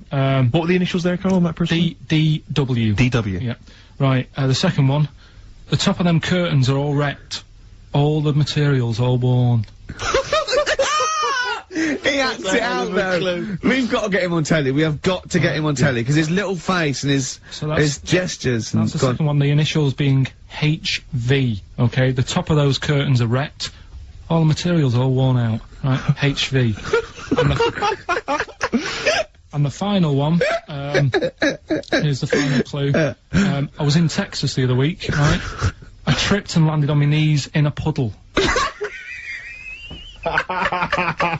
What's the initials? WH for that one. So I was in Texas, I tripped up, landed on my knees in a puddle. So that's WH. Incredible. You've got it! Is it great? It's fantastic! It's always a bit, I don't know, it's sold in a bad light. It's a bit sort of, a bit gay, isn't it? Right. Okay. I mean, it depends what sort you're talking about, because maybe there's poetry out there that I haven't heard. There's some poetry gayer than others. Yeah. War poetry can't be gay, can it? That was people... I haven't heard, go on. People fighting in the trenches and... That can't be gay, they weren't gay, they were writing to their sweetheart. I don't know his name, it might have been a bloke, I don't know, but... So was it a sort of a... What sort of poem was it? Was it sort of a limerick, sort of a... No, it was, well, there's famous ones, Wilfred Owen and Siegfried Sassoon, and they're very moving, they're about, what usually happens is that they talk about, why are we here? This is, we've been we've been sold a lie here, you know, and they really started seeing war in a different light from their point of view in the trenches. Famously, some of them died soon after the, you know. But I prefer they'd written a proper letter. No sort of crypticness. That's the problem with poems. Okay, You so read you'd have been disappointed to get Dulce et Decorum Est through the post, would you? You'd have just said, "What are you trying to say, mate? What's the weather like? When you're coming home? Did you get my socks?" Well, yeah, sometimes life is a bit like that, and it's like, say what you mean. Right. Well, then you have just wiped all art off the face of the earth if you literally just say what you mean. No, I'm just saying in a letter. Say if I was a woman and my fella was fighting in a war. Right. What's your fella's name? Harry. Okay, so Harry. Oh, let me get this right. So when were you married? About 1935. 1935. So you've been married about 4 years. Yeah. Harry, why don't you go off? Oh, you're a woman, aren't you? You don't. Okay. So what did you see in Harry? Why did you like Harry? Was he? He just was like funny. Butch. He wasn't that butch, but that didn't matter back then, did it? In the war. No, and you took everyone. But what did you say when Harry said to you? Well, I thought it was coming because a lot of our friends ended up having Did to you just go hug him and say "Don't go" or something? No point, because that would have just made it tough for him. So, what's the point? Just go with it. But if he I cried after he went. You cried after he went? That's what you do, innit? You wouldn't do it in front of him. He's got to go to battle. Okay, so your man goes off to battle. Right. Then I get a letter from the Colonel saying, "Oh, bit of bad news. Harry's dead." Now I get a letter in the post. He said what he meant, didn't he? In the Well, yeah, and they would do, wouldn't they? They wouldn't fanny around saying, "Oh, he was on the warpath and the cloud went dark." I go, "What? Just tell me what happened. I don't want a weather forecast." He got shot at the arse and the bullet came out his head. Right. Now, the Colonel, he would just tell me the basics. Now, because he sent his by Telegram. They sent a telegram. The letter I get from Harry has been stamped, so I get it late. Oh, okay. So I get a letter from Harry after he's died. Yeah. Right, and you know he's dead. I know he's dead, so I get this letter with his handwriting on. I'm devastated because I was just getting over his death. Yeah. It's all brought back to me when this letter drops through the post. Well, yeah, 3 days and you're pretty much over it. It's Harry's handwriting. Yeah. Oh God, what's this? What's now he I written? open it. Yeah. And instead of saying things are bad here, socks are damp, you know, everything's grim, it's cold, I'm sick of it. There's a poem. It wouldn't feel like it was from Harry. Well, because it's not in his words. Poems are never in the person's words. But didn't you know Harry was a poet when you married him and made love to him that I only night? picked it up because other people were doing it. It's something to do in the trenches. But when he carried you over the threshold, Karl, and he laid you down and gently kissed you, didn't he say any? Didn't he ever? He must have whispered some sweet nothings into your spherical red head. He wasn't like that. Straight to the point. He was like, "Get your knickers off."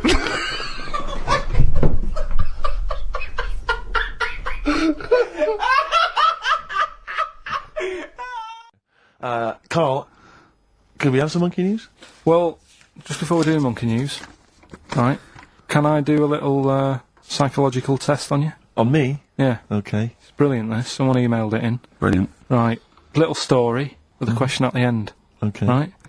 Right. This is going to be so annoying. No, it's not. Honestly. Well, it is because you're going to think it's science and it's going to be trite. All right. Well. Go on. Right. Little story first. Right. There's this funeral. Right.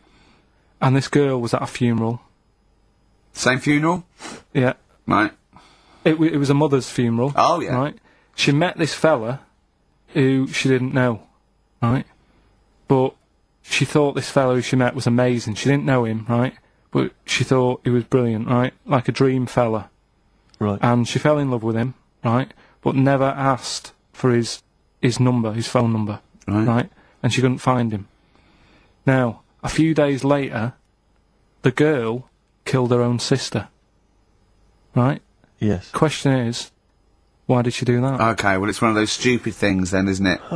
So it's not logic. It's what am I thinking? No, it's not. Seriously, it's a proper, it's proper real mental logic. test. It's a proper mental test. A mental test. It is a bit mental. So you understand the story, yeah? Kind of. Let me just get it right. So there's a funeral. A girl goes to the funeral of her mother. Yeah. She meets the guy, or she She meets the guy at the funeral. She meets the bloke. He looks all right. I fancy a bit of that. Right. Has a chat with him. Yeah. But doesn't get his name, doesn't get a phone number or anything. So to cut a long story short, the things are answered, right? So the reason she kills her own sister, is this something to do with finding out something about the man she met? Well, just answer the thing. Just why do? Oh, okay then. I'll answer it then. She went mental. He was a spy called Derek. What do you mean? Just answer it. Anyway, I'm testing Steve. Right. Well, she killed her own sister because her sister had stolen some money from her and was sleeping with her husband. Is that it? Well, I don't know. Carl, It's an answer. It's an answer. What's the answer on the paper? So, well, come on. Come on.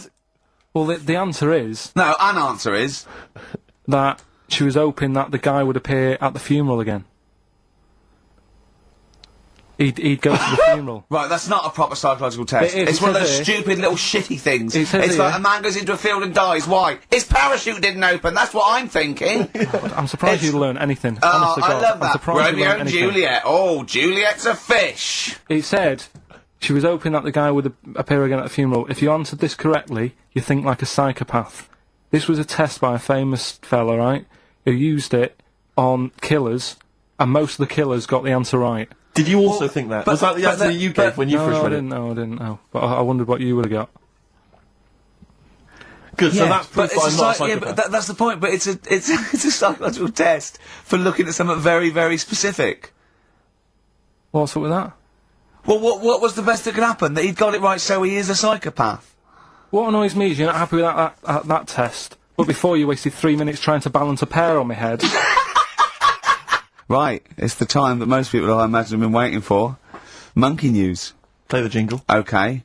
Oh, chimpanzee that monkey news. Right. Come on. Come on. Should be ready, Carl. That's amazing, isn't it? It's like Nicholas Witchell. The bomb. No, that's not the first. Come on. No, it's always difficult, isn't it, to sort of find something that's good each week, right? Last week we did the chimp. It is for us, yeah. We had the chimps who were running a health spa. Yeah.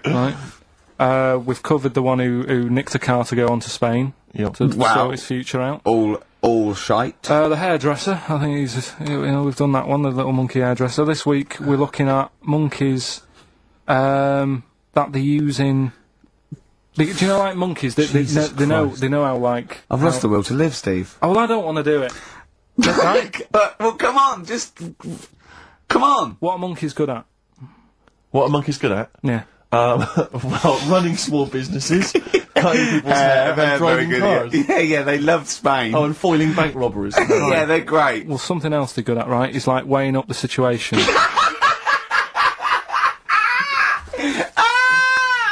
Oh, God! If you stick them in like a field with loads of like obstacles on it, right, they're good at sort of, I can get over that, and I climb over that, I'll swing from there to there, that sort of thing, right? Okay. So the people in charge of somewhere, I've thought... somewhere! Come on. I've thought we can use that skill, right? And what they've done is they've got a load of little monkeys, right? They've given them an IQ test. Yeah. And the ones that score above 80, right? Get to produce this show next week. Join the army. Right, how do they join the army and what do they do? They just, what they do is they set little obstacle courses up for them, they do that, they do a cross-country run, they do, the IQ cross-country test. run? Yeah. Okay. And then, once they've done all that, they make them a little uniform, made-to-measure little uniform. Slightly longer arms, shorter legs than usual, yeah. Yeah. And, basically, then they taught how to use a gun and that sort of thing. Yeah, of course they are. You're talking rubbish again. This came through literally, pretty late on, so... So you've not had a chance to corroborate all the facts, as usual? Just have a look. Right, it's the bit I'm looking for is, well, A, why are they doing it? Why are they doing it? Yeah. Why do we need monkeys in the army? And secondly, why are we giving them guns? I'll just check to see if any of that... I love that we only let gays in recently. Yeah. Talk amongst yourselves. Yeah. Just have a look. I can't read it. There's just too much pressure. But it's rubbish. Just have a... But it's rubbish. They don't get... It's the way that there are things, there are animal cores, right? There are horses, there are dolphins, sea lions, you know, there are lots and lots of animals in the army, but they don't have to pass an obstacle test as such, and they're not taught to fire guns. You've straight away assumed that there's going to be loads of squads of men, and then just one little monkey in the middle. Like, you know, he came second on the test. He's in, boys. What do you think, Steve? You've read it? Well, as ever, Carl, this is an arbitrary email sent by one of our listeners. You know what Ricky and I think of them. and so we're not really basing this on hard evidence. We're basing it on the ramblings of one of our listeners. Rubbish. Once again, lazy, rubbish, uncorroborated, nonsense, the stupid test that you got wrong. Rick, that sounds like monkey news to me. Carl's getting a little bit stressed, aren't you? No, I just, you know, got to keep focused, got to keep the show good and that. Yeah. You know, and in the new year, the idea was come up with some good, snappy stuff. Yeah. And today, I just think it's been a mess with you, to be honest. I mean, this is the sort of thing I'd prefer to do after the show as the producer. Yeah. But... Do you know what, I think it's a discipline problem. Is it because I just put sellotape on your head? Well, that's a bit to do with it. But just, you know, let's just focus But on... I didn't put it when there was any hair on your eyebrows, I put it across your forehead. Right. What do you think of that, then? Yeah. We've got one more bit left. Brilliant. One more fact. The French, right, when they were at war... David Sharma, I just imagine him just introduced it. It's amazing. Which war was this?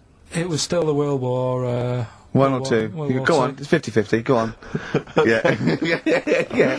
Right, World War II, what the French did, everyone needs a code. Everyone needs a code. Yep. A code when you're in the army. This is a Disney song. Right. And, you know, to sort of give the go-ahead if you want to go into battle and stuff. Okay. Right? So, Everyone needs a code. But the weird thing is... show. Right, the weird thing is... Do you know what theirs was? Go on. Do you? Yeah, I know what it is. It's So what a was bit weird. the French code? For what? To sort of say, right, yeah, go on. But they had more than one. on this day. But I don't know what day it is. On this day. And what, it's like saying, what am I thinking of? What was the battle? What was the... Okay, so, alright, what... Look at him, he's genuinely confused that I've asked this question. Right. It was... No! If you ask me a question, ask me the question correctly. What was the code for battle during what battle?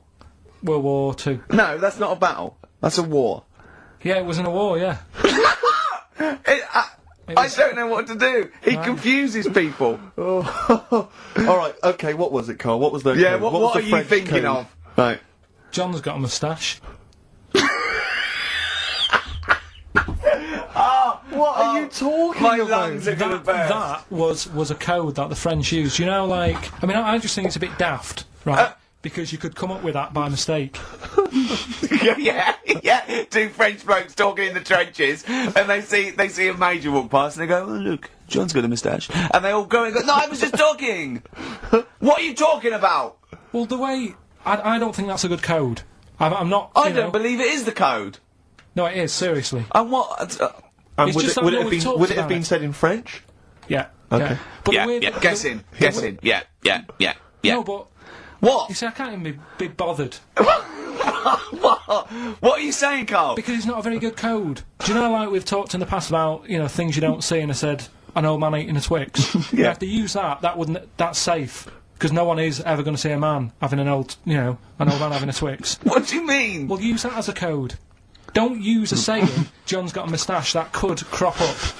And it's like the war's kicked off. How'd that happen? Well, I said John had a moustache. Oh. Two French folks would never be saying John's got a moustache. Why would they? Because back then they were fashionable. He nearly makes sense, doesn't he? I assume it would have been Jean. Yeah. No, probably John. And how would this code have been?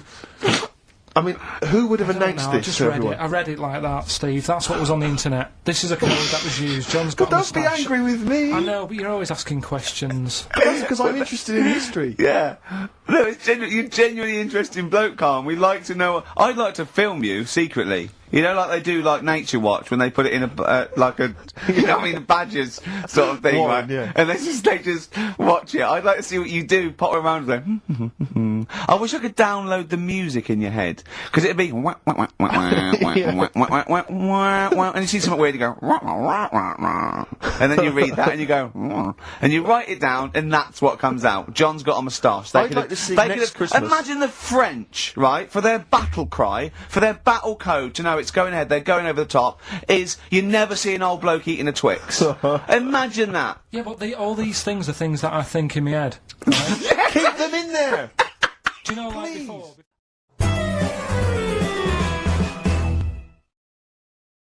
Karl, you've studied the Bible over the last couple of days. Well, and you're going to give us basically the Bible abridged. Is that right? Just condensed.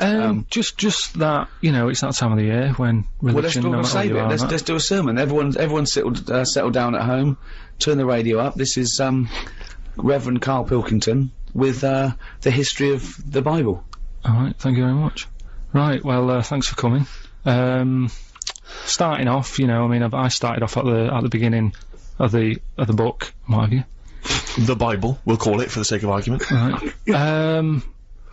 There's quite a bit missing. It doesn't say about how sort of God was already about, so it doesn't go right back to the beginning.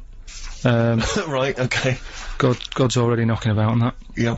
Anyway, he made the world, right? He did all that, right? Yeah. He sorted out sort of sun for in the day and that, so everything's light and you can see yourself about. Right. He did the stars and the moon for at night, right? I was thinking about that. If I was him, I probably would have just let it be day all the time rather than having two systems. We're not criticising. No, I'm not having a go. I'm just saying. I mean, it's easy now, isn't it, in hindsight, to sort of say, do you know what? It's easy to really criticise him, but he was working. He sort of loosened the top. You just got it off. Yeah, sure. Yeah, he did a lot of the work. Yeah, cheers. No, I'm just saying though, like they mess about with the clocks and that because of farmers getting up in the dark and that. If it was day all the time, less crime and that. I'm just saying it might have been worth an idea. You missed a trick there, is what you're saying. But he moves in a mysterious way, so you don't know why he's done that. He might be thinking something that your small brain can't really. Fair enough. I'm not having a go. Like I say, I'm just reading it and thinking about it. That's what it's all about, isn't it? Education, get yourself thinking. Yeah, go on. Anyway, so he did all that. He made the sun and that, and then he said, "Oh, make some creatures and stuff." He made a load of birds, loads of different birds, creatures, animals and that. Because with the world being so big, it's like if you buy a big house, you need more furniture, don't you? Right. So he made this, and he was like, "Oh, God, you know, what am I going to fill it with?" So this is why he did all these. Right. Animals. That's not actually in the Bible. You speculated there on the mind of God. Well, I'm sort of just treating it like it's his big house, right? Isn't it? And he's filling it. He's making it look nice, different birds and what have you. Right? It's just my opinion. Like it's making it sound like the Playboy Mansion. Yeah. So anyway, right. So he does all that, and he thinks, right, I'll make a little man and a woman. Sure. Who we all know as like Adam and Eve. Yep. Everyone knows their names, but at no point is their surname mentioned. Right? Well, he's not going to have trouble with the post, is he? So anyway, right, Adam and Eve are knocking about. God says to him, "Look, just enjoy yourselves and that, right? Do what you want, but I'll tell you this. I'm only telling you once." He said, "Don't be eating fruit from that special tree." Yeah. So they were like, "All right, fair enough." He said, "The tree that I'm talking about is the tree of knowledge." Yeah. So that's sort of made it a little bit worse because it sounds good and that, and you're like, "Oh, knowledge." Yeah. Well, don't go in that door. Yeah, it's that sort of thing. Instead of just sort of not telling them, because I don't know. See, the tree of knowledge, what I add on it by what I can work out is it's an apple tree, right? And it's pretty tempting, isn't it, to have a little cheeky apple? Because I don't know what they were eating back then. Right. Do you know what they were getting by on? No, I don't know. Right. So anyway, so they were like, "Yeah, all right, whatever." Eve goes for a wander about. Yeah. Right. Killing time and that. Bumps into this snake. Oh yeah. And snake said, "All right, you got an apple, right?" And he was selling it, so he was going, "Does it taste good and that, right?" And she's like, "Well, shouldn't really, but you know, I've been told that I shouldn't eat that, because I think God said to her at some point, get on with it. You're on page 1 at the moment. This is absurd. This is just unbelievable. I know, but I'm just Just get to the point. You're on page 1. You haven't moved on. Just get. Okay, we know Adam and Eve. What have you learned? Yeah, I know, but I'm just saying. He was saying don't eat it because it's dangerous. I know. We know. Get on with it. Just get on. I mean, But the thing is, people do eat things that are dangerous, don't they? Like, and pufferfish, even to this day, people are eating stuff that can kill them. Yeah. So it's not a threat. They're not that bothered. It's an apple, right? They're going to have a little cheeky apple. Anyway, they eat it, right? God goes mental at them. He said, I told you not to do that. I've told you can enjoy yourself and everything. You've gone against what I said. You've eaten the apple. Adam and Eve sort of got told off and what have you. They went off and had kids. That added extra pressure. A lot of arguments happened, and that's kind of part 1. that is amazing. That is amazing. So, you're an idiot. Really, you are an idiot. Well, part 2 later then. You better buck up your ideas in part 2. Kate Bush, King of the Mountain. Must be a song about the Tour de France or something. Yep. Wear a helmet. Always wear a helmet. Good advice. Now, as you mentioned earlier, Rick, last week we had a spokesperson from the Church of England who was offering a spot at some kind of Manchester church for Karl to do a sermon, educate the kids on the Bible and all things religious. We've preempted that. We're first instalment in the first hour, and it was very slow. You've got to be quicker. If this is a Brit, I mean, that was nearly longer than the real thing. Yeah, you're turning people off religion. I mean, God only took 6 days. Do you know what I mean? Yeah, and you were pushing that. But this is what. And he made it. You were just talking about it. Well, this is what vicars do, isn't it? They drag it out. This is their living. If they don't drag it out. What do you mean? When you go to church. What do you mean if they do? If they rushed it, what? Well, they wouldn't have a job, would they? So you've got to make sure you do everything that needs to be told. You reckon they're milking it, do you? Well, a little bit. I mean, you said that, not my words. But yeah, that's why I can't, rush it. You've got to tell the story, haven't you? Alright, well, you need to get the Old Testament out of the way, because we're not even on to the New Testament yet. No. We've only got an hour and 10 minutes. I'll just do it right. Jesus hasn't even made an appearance, and he's like the star, isn't he? Yeah, I mean, we're all waiting for him to make it. Yeah, he's like Brad Pitt coming in. And I'll tell you, this, at the moment, it's a bit like the film King Kong I went to see. 3 hours long. It's 50 minutes before Kong makes an appearance. Well, exactly. Let's get to the main event. Come on. I can't now, anyway. Just where we left off, just in case you just... Could I just say, this is... Don't recap! I'm just saying that Jesus is the main event because it's the Church of England. There are other religions where he's probably not as high up. He's not as featured as probably. No, he'd be third on the fourth on the billing. No, right, all I'm saying is we left it where Adam and Eve had kids, they were arguing a lot, the kids didn't listen to the mum and dad. Well, they weren't arguing a lot. They did, they had a bit of an argument. The kids did, yeah, but Adam and Eve didn't argue, did they? They were loving it, they were having a great time. Well, no, not once they ate the apple. I'm an atheist, and I'm trying to help him out. Can we get on with it, because we're just recapping what we already got bored of earlier? Yes, come on! Get on with it! I'm just saying. So the kids didn't listen to the mum and dad, because they had a criminal record and that for nicking the apple. The kids were running riot, they're not bothered. So, let's pick up. I'd like to apologise there. I'm just going to say, it really isn't worth complaining. He doesn't know what he'd get off. In a court of law, he'd get off. He's got, I don't know, he wouldn't be culpable for his own actions. Come on, even I'm getting bored of this now. Okay. Right, so, God, he got to a point where it's all going wrong, right? People are doing what they want, Adam and Eve aren't listening, all the rest of it. No, he gave them free will. So the story goes, this is making me ill. Anyway, right, so he said, how can I get rid of all the badness and that? So he made it rain, right? It rained for ages, people got sick of the rain and that, right? Cleaned it all out, right? Before he did that, though, I forgot something that's quite important. He met up with this bloke, Noah. They met up over a coffee. Yeah. And he said to Noah, look... Get an umbrella. I like you and that. Here's a little job for you. All I'll say is buy shares in galoshes. Yeah. I don't want to give anything away, but you get a boat. Yeah. And get a big boat. He said, what I want you to do, right, make this boat up. He said, and when you've done that, go about, right, and get 2 of everything. Right? So, man and female. That's a big job, isn't it? Right? Man and female. Yeah. Yeah. Would you know, because I always say I always put myself in the situation of the person's job and that. Yeah. I was thinking I can sort out a man elephant, man woman and that. I wouldn't know how to do it with a spider. What? I don't know why he brought on spiders. I do not know why Noah brought on spiders, because he missed an opportunity there. Get rid of all things like that. Yeah. Get rid of the spider, and get 4 flamingos or something. Or get 8 chimps. Let's use the space wisely. But the weird thing is, right, with the spiders as well, because he did get the spiders on, didn't he?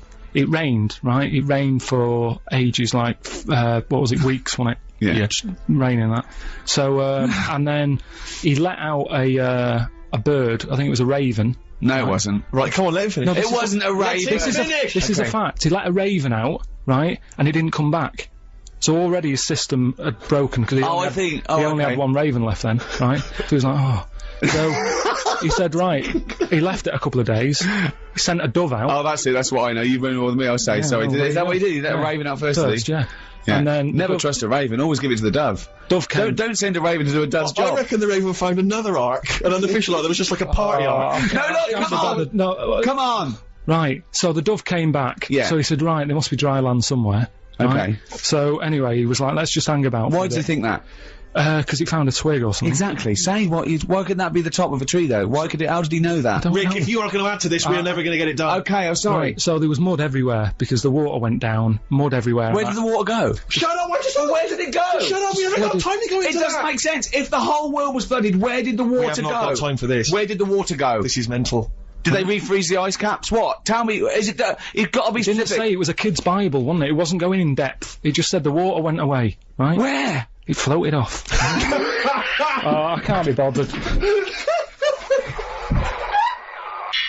The one that I picked up on, right, that I could relate to. Okay. Do you know Samson Delilah? Yeah, of course. Do you know what happened in that? Yes. Right, well, just in case you haven't heard the story of Samson Delilah, what it is, I think God had a word with some bloke, I can't remember his name, I think it's Manoah or something his name was. Right. He said, listen, I'm still having problems. Adam and Eve let me down. He didn't say that, by the way. Anyone listening, at no point has God ever said, Adam and Eve let me down. No, Anyway. and then he had a word with Noah, he did the boat thing, so he said, I can't ask for two favours, right? Sure. So he asked this other bloke, Manoah. He was happy with Noah, though, was he? Yeah. He let him go on, though. It's like jury service. Once you've done it, you're left alone for a bit, aren't you? So anyway, Did he? right, He didn't bother getting the fish on the boat, did he? I don't know. They were happy, weren't they? Surely. But anyway, although was it salt water everywhere? Why didn't the freshwater fish die out? Rick, I'm just going to stop you there because you've still got to get monkey news in before 1 o'clock. So he had a word with this fella, and he said, look, what I'm going to do, you're going to have a kid soon. It's going to be a little boy, right? When he grows up, he's going to sort out my problems. So it was like a long-term plan that he had sorted, right? So anyway, they have the kid, right? They're happy. We've got a little baby boy. They go, right, what we'll do to show our respect to God, we'll never cut his hair, right? Because he'll like that, right? We're still in the Old Testament, aren't we? I don't think Jesus is going to make an appearance. So they called him Samson, Yep. right? And he grew up, right? Never cut his hair. Yep. His hair made him strong, right? He was going about, he was helping people out, he was stopping wars and that because he was so strong. His hair made him strong and that, apparently. Yeah. Anyway, nobody knew that. Nobody knew it was his hair that did the job. So, this is right so far, isn't it? I don't know the ins and outs. So anyway, what happened is, women are loving him all of a sudden. He's got nice long hair and that, he looks the part, he's stopping problems. Women are going, he's a good fella, isn't he, this Samson bloke? Like Stringfellow. Anyway. That's the power of pulling, is in Stringfellow's hair. Yeah. That's why he never cuts it. Exactly. Whatever the decade, Yeah. Peter Stringfellow never cuts his hair, because that's where the power lies. Anyway, he didn't realise he had this power until one day, he got up, right, did his hair and that, went out, a lion jumped out. Oh. He killed it with his hands, with his bare hands. Wow. Right? So again, Noah was a bit annoyed, because that's one of the ones that he saved. But anyway, right, so he goes, I can't believe this power I've got, right? I'm gonna, like, sort out the world's Didn't the problems. lion have long hair, though, as well? Oh. Well, no, well, just what? No, but you're always picking on to be honest, though, that's as far as I got, anyway. So... That's it. So if you were interested by those, you can buy the Bible in all good bookshops and read the rest. Is that what you're saying? Or any religious book. Yes. We don't remember the Torah, the Quran. I'm an atheist. To stop you doing it. Well, I'd just like to say now, it is a godless universe. As an atheist, there is no God, and I'm a good person, not because I'm going to get rewarded for it in heaven, because that's the way I want to live my life in a society that treats people like that. So, a lot of the laws of the land, not just in the country, in many countries, are from the Bible. I mean, that kicked it off. I mean, there was laws before, obviously, and there were different gods before this one. Was invented, but let's have a look at the 10 Commandments. I think that lays down most of the, a lot of them are good rules of thumb, you know, we've got to go along with them. They certainly didn't invent those rules of thumb. I think that, mankind were adhering to most of them before it was handed down. So let's have a look at them. There's a website here, a Baptist Christian website forum, and this guy, maybe I shouldn't say his name. I mean, he's put it up there for public, but I don't want to embarrass him. He says, brethren and sistren. What? Yeah, so never heard that before. I've learned a word. Yeah. Brothers and sisters. Could have said that, but he's not. He's just the classic. He could have said people. Could have said people, could have said folks, say folks. It has come to my attention that not only are many of our members unable to correctly recite all the 10 Commandments, it's probably a big problem. I don't know, he goes around testing them going, number 3, get out. Go and learn it. But those who can remember, even a few, invariably get the sequence wrong. Is that important? Oh, well it is. He says, let me set the record straight. The commandments do not come in a random sequence, with the exception of 7th commandment, an obvious anomaly. Why? Well, he reckons that thou shalt not commit adultery at number 7 should really be 6th in terms of severity. Let me explain. The commandments appear in order of severity. Right. The harsher the punishment, the closer to the top. I hope this handy colour chart will make the intrinsic beauty of God's word more comprehensible to all. So this is it. He's laid it out. Commandment. Number 1. Thou shalt have no other gods before me. Okay? Alert level. Severe. Punishment, genocide. Whoa. Entire cities with men, women, children and animals must be killed. So that's a lovely, nice Christian view there. So if you worship another god before the right God, he doesn't name him by name, he just uses the term God. Sure. But there's only one according to this Genocide. Yeah. Anyone who worships another god, genocide. Entire cities with men, women, children and animals must be killed. I don't know what the animals have ever done, but okay, so that's number 1. That's the most severe, worshipping the wrong god. Sure. Okay? Number 2. Thou shalt not make unto thee any graven image. Okay, no graven images. That's I assume so druids, devil worshippers, anything like that, isn't it? Well, I think it's also just, I suppose it's kind of images that mock or degrade the Almighty. Okay. Severe. What's the punishment there? Genocide. Genocide again. Wow. That's his favourite there. Genocide. Entire cities with men, women, children and animals must be killed. What worries me is we're a couple of smart guys and we're not entirely sure what that commandment means. No. So we could go, but we could accidentally. Yeah. 3. Thou shalt not take the name of the Lord thy God in vain. Okay. Okay. I assume God made these, did he? He's used the first 3 talking about himself here. Alert level high. Capital punishment. Capital punishment, so not genocide, thank God. No, you're just going to be... Yeah, you're just going to be put to death there, not all your friends and family and dogs. Good. Sure. Leave the budgie? No. Number 4. Remember the Sabbath day. Keep it holy. High. So alert level high. High, yeah. Capital punishment. Death. Capital punishment again? Yeah. You forget the holy day. Well, what makes me laugh is that sometimes you can be walking along and you go, alright, alright, I'm just going to, I keep thinking it's Monday. You what? You forgot it's Sunday? No, I just forgot, death. Number 5. Honour thy father and thy mother. High. Okay, so, and if you don't honour your mother... Capital punishment. Capital punishment. Lot of death. Lot of death. Again, at the moment. Isn't it? Yeah. So strict. Yeah. We haven't even got to thou shalt not kill yet, and yet he's killed everyone so far. Wow, jeez. Now 7, he's put at number 6 here. He's put them out of order, 6 and 7, because he thinks this is higher. Thou shalt not commit adultery. High. Capital punishment. Capital punishment again. Now the fellow who did this website, he's put thou shalt not commit adultery above thou shalt not kill. God had it the other way around. God had thou shalt not kill, but this fella here, I reckon his wife played away. Right. So he went, right, I'm putting them in a different order. Because before, let's see, number 6, he's put thou shalt not kill, alert level, elevated, capital punishment in some cases. So if you murder someone, you can sometimes be killed. If you commit adultery, always death. Get killed. So I think he's made that he can have his wife put to death, right? Or he could kill her, but maybe get off with it. Right. That's why he's done that. Number 8, thou shalt not steal, guarded, excessive fines. Only in rare cases capital punishment. Oh, just excessive fines? Yeah, excessive. Number 9, thou shalt not bear false witness to thy neighbour. So basically lying. low. Despisement and scorn. Is that the punishment? Yeah, for lying. Yeah, despisement and scorn. Despisement and scorn. Yeah. Thou shalt not covet, really. Don't try and get stuff. Don't be jealous of stuff and try and Punishment? get it. Despisement and scorn. Despisement and scorn, sure. I'm just going to go down these, see which ones I commit.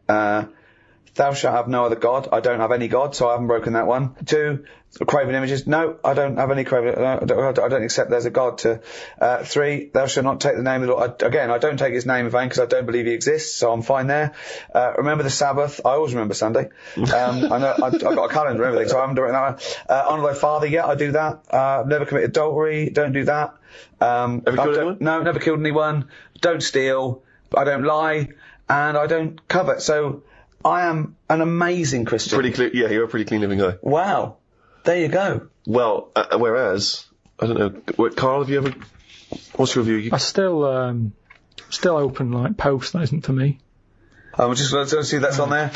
That's opening other people's post, alert level, low, punishment, embarrassment. You have to walk along with your trousers around your ankle, saying, I'm a div. Right. Come up to Christmas. Some people forget the true meaning of Christmas. I just think it's drinking and giving presents. But obviously it comes from the story of the Nativity. Very briefly, what is the story of Christmas as you remember? This baby Jesus was born. That's it. Okay. Let's can we expand on that a little? Let's start the night before. What happened on Christmas Eve? She was, Mary was pregnant. Right. She's wandering about, probably knowing it was due. Was she knocking about with the 3 fellas at that point? No. No. 3 fellas being... The wise men? No. She wasn't with them? No. Who was she with? I honestly don't know. What was her husband called? Her husband was... I don't know. I wasn't that interested in Ari. Jesus was born. Right, okay. And Mary and Joseph, yeah? Yeah. They travelled, didn't they? On a donkey. Yeah. What happened? She's pregnant. Yeah, we've done that. And then she's like, I'm going to have this kid in a bit, sort somewhere out. Right. He says, we're going to struggle. She came from Salford. It's Christmas Eve. Right. And they stayed at No. It wasn't Christmas Eve, was it? All right, then it's just a normal day. Yeah. And they stayed, they couldn't find it. They couldn't find anywhere. Right. So they stayed in a stable. Right. She had the kid on December 25th. That's it. Then what happened? That's it, really. No, it was the 3 fellas she was knocking about with at the beginning. The wise men. Right. And there was a star involved. They followed a star. You see, you're making me look like a div here, but it wasn't an important lesson at school. I'm not a Catholic or anything. I'm nothing. I'm sort of... My mum even said, she said, don't tell anyone that you're not anything. She said, because something about witches. When I was a kid, when you're a kid, you're at risk of being taken away by... People think he's a character. People think this is scripted. No. Imagine if I bothered writing this. But it's not important. It's so not important, this story. What did your mum say about witches? No, she just said, don't go around telling people you're not christened or anything. Right. I did a Sunday school thing called Crusaders. Right. Joined that, but I just went on like the Friday when they had Sabutio, table football, and then they came knocking on the Sunday saying, come on, you've got to come with us. Right. And I went, and it was rubbish. There was no Sabutio. There's an old fella reading out a smelly Bible, really old books, and I hated it. I said, I'm not going on a Sunday again. So I used to just go on the Friday, and that is religion for me. There you go. I didn't need it. I don't need an old story. Final thoughts? What does Christmas mean to you then, Karl? If you don't like old stories, what does Christmas mean to you? Just look down and tell people what they should be thinking of this Christmas. What does it mean to you? It's hassle, isn't it, Christmas? Got to buy presents. The meal's all right. The food's all right. It's the best, isn't it? If the roast dinner is the, the king of meals, surely the Christmas roast is the king of roasts. Yeah. Christmas. I could do without it. If someone said, we're getting rid of it, I'd go, all right. I don't like all the build-up. I don't like that bit in between Christmas and New Year when nothing's happening. That's a dead week. Nothing goes on. People are still off for Christmas. Christmas has happened. Get back to work. You can get nothing done. Everything comes to a standstill. Why do you like Christmas? I like being allowed to drink gin and tonic at 10 a.m. while watching Noah Ledman's give little sick kids presents. Well, that's what I mean. That's what it's about. It's not about, you're saying to me, telling me the story of baby Jesus, you haven't got a clue yourself. It's not about that. It's about, like you say, eating chocolates. Same as Easter is for fat people with chocolate. I love Easter. No, you don't. You like eggs. You like chocolate, you fat little... Do you know what I mean? So, we don't need it. Maybe back then, when you were, wise men knocking about a desert, they needed something to look forward to. They probably didn't live that long. I don't think they were looking forward to Easter, though, were they? No, but listen... But Jesus certainly wasn't looking forward to Easter. Back then, when you watch Scrooge, everyone's looking forward to it. Tiny Tim, go and get a chicken. Now, these days, have a chicken when you want. Anyone can afford it. So it hasn't got the same values. Tiny Tim, go and get a chicken. Oh. Happy Christmas. Brilliant. Right. Can I just ask Karl how he got on over Christmas? Because the last time I spoke to him, you hadn't bought a present for your girlfriend. Yeah. I have to say, I was on tenterhooks all Christmas. Well, you changed it. After that show, I felt bad, even though I shouldn't have done, because... because you hadn't bought your girlfriend a Christmas present? Yeah, but I said to you, I booked a table at a hotel in Covent Garden, had Christmas dinner there, which was nice, right? It's good food and everything. Didn't feel like enough to me. Well, then I went out and treated some stuff, and then... No. A couple of days before Christmas, he went, I took Suzanne to that hotel we're going to go to for Christmas dinner. We had tea and cakes. And I went, oh, you treated her? He went, no, she paid for it, but I was just showing her what it was going to be like. That was her extra treat. She paid for it. I love that. Brilliant. Yeah. Well, it was a dear, it was like 150 quid for a meal for two, which is pretty dear. So I'm not going to buy her cakes as well. All right, love, have anything you want. You pay for your own pudding, not mental. Yeah. So you treated her to some other stuff? Some bits and bobs. What? So she chose them and you paid for them? What, the presents? Yeah. No, you chose them and she paid for them, but it's the thought that counts. I got them on the way home that Saturday. Well done. And what did you buy? Well, just some bits. Might be personal, Steve. Well, I don't care. Just some bits. Yeah, just bits and pieces. Leave out the personal bits. What bits? Just little things. And then yesterday night, a monkey wrench and a new washer for the shower. Yeah.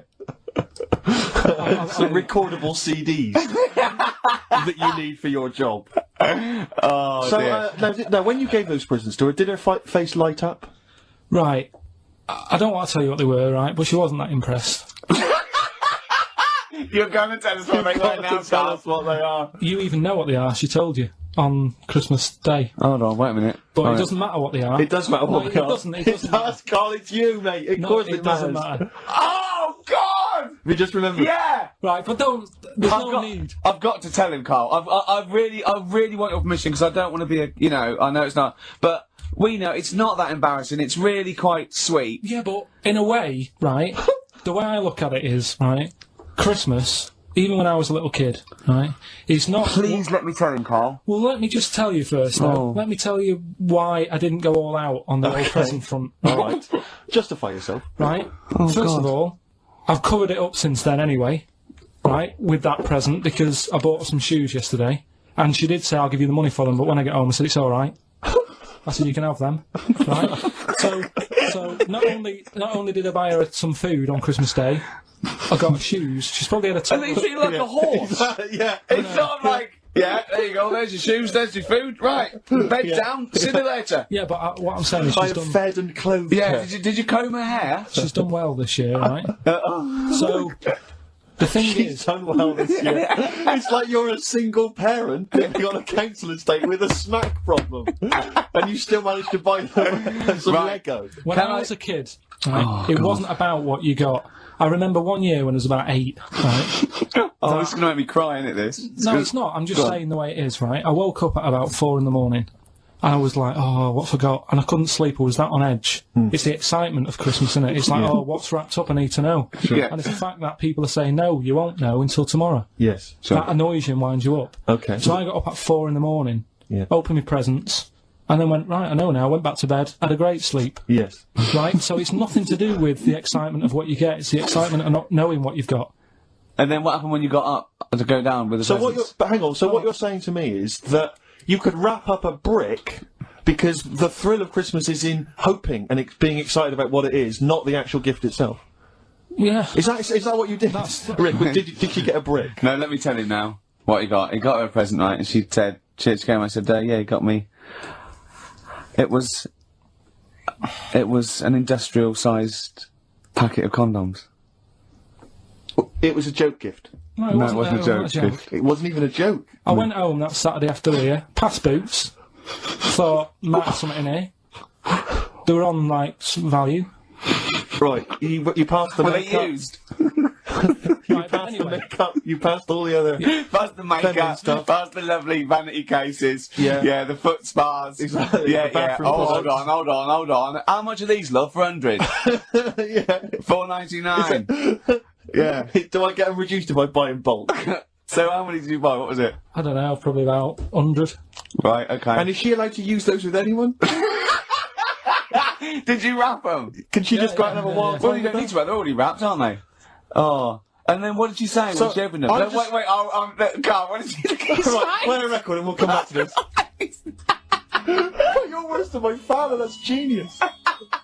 Karl, just take us through the moment where you gave this gift. Firstly, so you went into Boots, right? You thought, alright, 100 condoms, brilliant. Okay, did you wrap it up? I don't know if it was 100, probably 80. Right, okay, yeah. Right. You don't want to go mad, do you? Wrap them up. I'm just resting easy knowing that he's not trying to breed. Right. No. Yeah. So I got her them. I got her Grease on DVD because she's always watching that. Yeah. Right.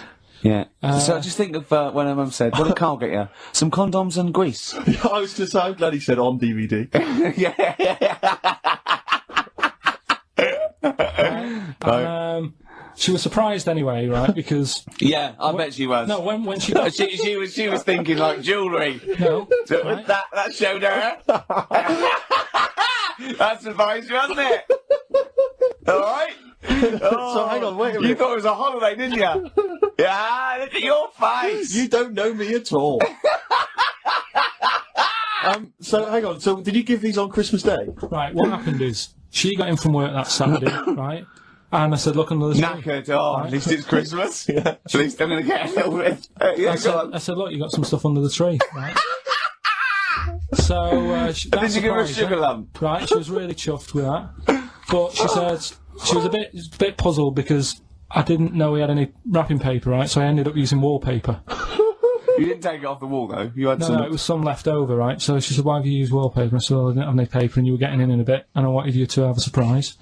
So she said, can I have a feel of them? I said, The presents. She thought, right, I've got the right thing. Yeah. Right. And then Christmas Day, I said, no, don't get carried away. It's nothing really good. You know, we said we weren't going to buy each other much. So there you go, open them. Yeah, go And on. Can I just ask, had you received your present from her yet? yeah. So what had you received? What did he have? Had some shoes, Nice. right? Getaway game for PlayStation. Nice. I'm just totting up Just the talk value of the value this. of those, Go on, yeah. And just also think about how much fun and pleasure you get from them. Yeah. Although, of course, condoms, I can see the Well, see the appeal. Well, right. Okay. So yeah, I think but also add to that bit 150 quid for a meal. If you're going to start totting up, 150 quid for a meal. I bought some shoes, 72 quid. Yeah, that was after the event, then. Doesn't matter. All right, so you received these, dare I say it, thoughtful and nice gifts. You handed over the box of condoms. They were wrapped up. She Well, unwrapped them. yeah. Go on, take us through it. Walk us through it. Well, It's not something you play with on Christmas morning. Oh, God. Oh. But when she opened What them, did she what did her say? What did face she say? Well, I wrapped them twice as well, so she thought it was something really good. Extra It's like, protection. Right. And, So she thought it was something really good. and then The disappointment would be double. Yeah, go on, yeah. then she just opened it and went, "Oh yeah, so what's on the telly?" And that was that. Ungrateful. What an ungrateful woman that is. Well, she Fancy got not, stuff. fancy not wanting I told her. a box of economy condoms from Boots. I said to her about the thing about, it's all about the surprise and that, innit? Yeah. You explained that to her? Yeah. What, after she'd unwrapped it? Yeah. Thoughtful. And she was alright about it. Yeah. She understood. Rick, I suggested to him that he buy his girlfriend a gift. I'm worried I've done more damage to the relationship by suggesting that than if he had just forgotten. Next time you've got to go shopping for yourself, Steve. I think I might do. You've better go shopping for yourself. I'm glad it's all over though. It's mental. Yeah. It annoys me. The whole thing annoys me, and she knows that as well. Yeah. She should know. What, she still insists on having Christmas once a year? Well. Wow. I'm No, but well, anyway, what did you get? I can't think what you bring to the relationship, Carl. I don't know what it is she's getting from you in this relationship. It's like she's doing all the work. Well, yeah. 80 times. Oh God, Carl! I love it. You're brilliant. I know what she's getting. He's the. What though? He's not thoughtful. No, but he's thoughtful. It's the best he can do with the brain he's got. Do you know what I mean? Right. He's doing his best. He's absolutely doing his best. There's no. He's working at the limits of his powers. Do you know what I mean? Though he's done as well as he can with what he was given. Sure. Yeah, and that's admirable. Yeah. It's like, I think he's done better than you'd expect. I bet his teachers didn't even think he'd get this far. Do you know what I mean? What, find a girl? No, well, yeah, a job, a girl. Yeah. Do you know what I mean? Clothe himself. He's done really well. What do you think, Karl? You think you've done well? I think I've done alright compared to some of my mates. What are they doing now? Probably not that much. Do you know what I mean? Mrs. Matthews said I wouldn't be an high flyer. I think I'm doing alright. Yeah. Do you know what I mean? I have a holiday every year.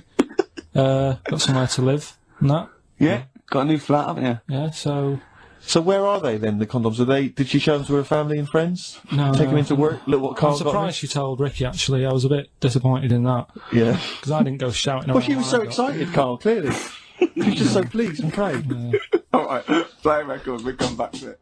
I think this is an example of you, Carl, is that you give up too easy. Yeah, you took up the box and you gave that up straight away. You think there's no point in anything? I did Crusaders I think I lasted that out for about 4 weeks. What's Crusaders? Well, he was my mate, right? He was religious, and I'm not really. But no, I mean you believe in ghosts though and shadows pushing people off bikes. But go on. But it's the same time. I think I told you once before that I went to the church with this lad because I swore, and he said he was going to tell me dad. Yeah. I was effing and jeffing. So he said, if you come is that how they get people to church nowadays? I love that one kid. He hasn't got the idea of the protection game. There's nothing in it for him. Either you turn to religion or I tell your father. Right. So I went to church with him and that, and then the next week he said, I know that was rubbish and you didn't enjoy it. It's when I got kicked out for messing with a tennis ball in the pews. Right. I don't think we've heard that, but I don't think we can possibly go into that now. Summed it up. Yeah. So. Well, no. Come on. We'll come back to that. You had a tennis ball and some pubes. No, in the pews. In the pews, right. Yeah. But anyway, so I went there and I said, I don't think much of this church thing. It's a bit boring. Sorry. And so you went to church and you ended up in the Crusades. No, it's called the Crusaders. What it is, it's meant to be the fun part of religion for kids. Right. And my mate said, oh, you want to come along? It's, you go on a Friday night and do it on a Sunday as well. Right, so I went on the Friday night. It was brilliant. They had Sabutio, played table tennis in this dead big old house. And what do they do at the end? Say, I hope you enjoyed yourself. Remember, God gave you all this. Well, it's sort of, enjoy the simple things in life. You don't need computer games. You can play table tennis and talk with your friends. Yeah. And blah, blah, blah. So, yeah, that's all right. I think you'd be happy in a young offenders institute. You're going to clean the toilets there as well. But don't forget, Carl, I think God invented Nintendo too. Right. Well, anyway, so that was all right. I loved it on the Friday. Yeah. And my mate said if you go for 4 weeks in a row without missing a day, you get a free badge. And I was And like, salvation. I don't like all this sort of being stuck in stuff. Do you know what I mean? That's probably Yeah, don't get tied down. Do you know what I mean? It's like, every day. Yeah. Right, so, anyway, so you've got to come again on Sunday, so I thought, well, we'll have another game of table tennis, it'll be alright. Yeah. So anyway, I go on the Sunday. Who was this servant of God? Right. I go on the Sunday, it's like a totally different club. There's no table tennis. That's how they trick you. No Sabutio. Yeah. They start handing out Bibles. Oh. And It's I like a was like, timeshare thing. hang on a minute, right? They trick you. So I didn't go again on Sundays. I used to just go on the Friday. Just go on the Friday. Brilliant. Brilliant. I'm amazed no one else saw through that. Well, the thing is, there used to be loads there on the Friday, so they won't even notice that I'm not, like, do you know what I mean? That I'm not showing up on a Sunday. So anyway, carried on. It was Just brilliant. this kid in the vicar. Oh, I love that. You got one over on the church. So I was loving it, right? Playing table tennis and that. Yeah, and then on a Sunday, they found out where I live, and the head fella started coming round, knocking on the door. God. He's everywhere, Rick. Why did he knock? The fella... Politeness. The fella who, like, ran the club, he started coming round knocking on the door. And I saw him coming up the path, and I said to my mum, "Oh, it's the fella from the Crusaders." Yeah. She didn't even know what I was. No, she thought like, you were off nicking hubcaps and stealing cars. She didn't have a clue what I was talking about. You've been going to church. I don't believe it. Little bleeder. That's not how we brought you up. So I said, "Look, just tell him I'm not in. Tell him I'm not in." And she had to keep doing this, and they were coming round every Sunday to try and make me, like, go on a Sunday. It was really important that I went and that I was abusing the system and all this. Anyway, I didn't go. And then... Why didn't they just tell you on next time we turned up on a Friday? Yeah. No, well, because there was so many people there on a Friday, you just get mixed in the crowd. Yeah. It was jammed. It was well popular on a Friday. Yeah. Right? But anyway, on one of the Sundays, it was quiet for a bit, and they stopped coming round. So I thought, right, I can go out again, right, on a Sunday, because I used to avoid hanging around the house. What sort of reign of terror is this? Incredible. Right. So I thought, it's like the Spanish Inquisition. So I thought, great, they forgot about me. Yeah. Everything, I can carry on in sort of normal life now. Yeah. And I was playing out in the avenue. Fella comes round. And he goes, "There you are. You know, you're always busy on a Sunday. You enjoy Fridays and that, don't you?" I was like, yeah. He goes, "Well, come on, you've got to come with me." And I couldn't get out of it. No. You know what I mean? It's like, what could I say? Charlie says. Right? Yeah. So, anyway, he nearly killed me in a car crash. So that was the excuse I used next time. He had a Mini, right? And he was driving us there, and he hit the curb, nearly sort of turned over the Mini. Right? There was like 3 of us in the back.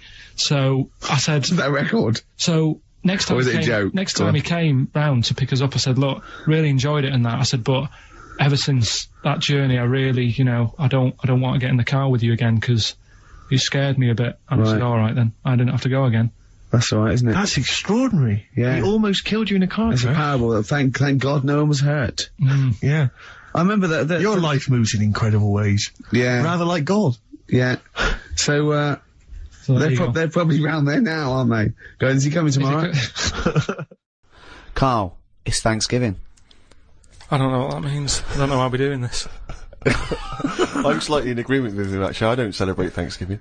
Well, no, but it was, arbitrary dates are easy to remember for some people. Halloween, Thanksgiving, Christmas, easy to remember. I don't think Thanksgiving is. Well, it is in America, and... Yeah, but I couldn't tell you... I mean, I've been around for 30-odd years. I've never celebrated one of them. I've never done anything about it. No one has. I don't know any relation who has ever said, "Are you popping around for Thanksgiving?" I don't know, when is it? I've never done it. Because it's not celebrated in this country. So why are we celebrating it? We're not celebrating it. It's an arbitrary date to do a podcast. I just don't know what it's about. I mean, before you celebrate something... You don't celebrate Halloween, do you? But we did that. No, but it annoys me how people don't actually know what the occasion is, but they celebrate it. Kids don't know what Christmas is about these days. It's just like, oh, get some toys. That's what I mean. So Thanksgiving, it's just another one, isn't it? It's another event. Okay, why do you celebrate Christmas then? Because everyone else does. You can't get away from it. I'd quite happily block it out. If I did a new diary, I'd leave out that date and go, "Come on, let's get on, let's do something good." Well, you go on holiday every 2 weeks. What's that to celebrate? No, I'm just saying. But people need a little break, don't they? It's a great... He doesn't. Christmas is a great time. Yeah, but the problem is, what I don't like about it is everyone's off at the same time, so everything stops. See, what I'd do is, I'd say to people, "Do you like Christmas?" "Yeah." "Right, when do you want to celebrate this year?" And let them do it whenever they want. Well, that's ridiculous. Why? As long as you're remembering baby Jesus, does it matter when you're remembering him? But I'm an atheist and I celebrate Christmas because it's a time of year where everyone is off and everyone gets together. Yeah, I know. I don't care what they call it. The fact that we're all doing it at the same time is what's nice about it. There's a it's sense of community. No. National community. Everyone shuts down by about December 15th or whatever. And then it doesn't get going again till, like, January the 6th. But what is it you're missing out on during this period? Just, there's like 2 weeks there. I mean, that bit between Christmas and New Year, you might as well delete that out of the calendar. Yeah, because heaven forbid you can't pop down the library because it's closed. all that reading you've got to catch up on. I'm just saying that we're wasting time. What are you doing though? I've never seen anyone on this planet waste as much time as you. If you're not on holiday, you're following an insect around the fucking park. So don't give me that shit. I'm just saying that I don't like fun. Never a truer word there said. we are. We've got to the nub of it here. You don't like fun. This is true. You don't like Christ anything. almighty, you do not like fun. No, organised fun. I hate that thing. I've said it a bit before about, you know, it's that date, that's what you've got to do. Will there come a time when someone goes, we've done enough of this? Will there come a time, and Thanksgiving? Possibly. Oh. Yeah, possibly, yeah. Things change, don't they? And you'll be happy then, will you? In 5,000 years' time, when we all worship Glong. Yeah. We, just make a change. That's all I want. Because, you know, I've been keeping a diary. Yeah. What did you have in the calf yesterday, for example? We can read about that later. It's just, like Ricky said, oh, are you gonna do, you know, another one next year? And I wouldn't, because it's, you know, you do the same stuff every year, don't you? It's set up the same way. January, February, it's the same thing, it's the same routine. Yeah. And if you're writing in a book... Why are they always doing them in the same order, those months? It sickens me, Rick, I tell you. You see, it's just easy to put stuff off whilst we've got this calendar, whereas if you didn't have a date, you'd have to do everything straight away. What? Say if I was in charge. Oh, God, heaven forbid, yeah. And someone said, that building needs knocking down. Yeah. It's dangerous.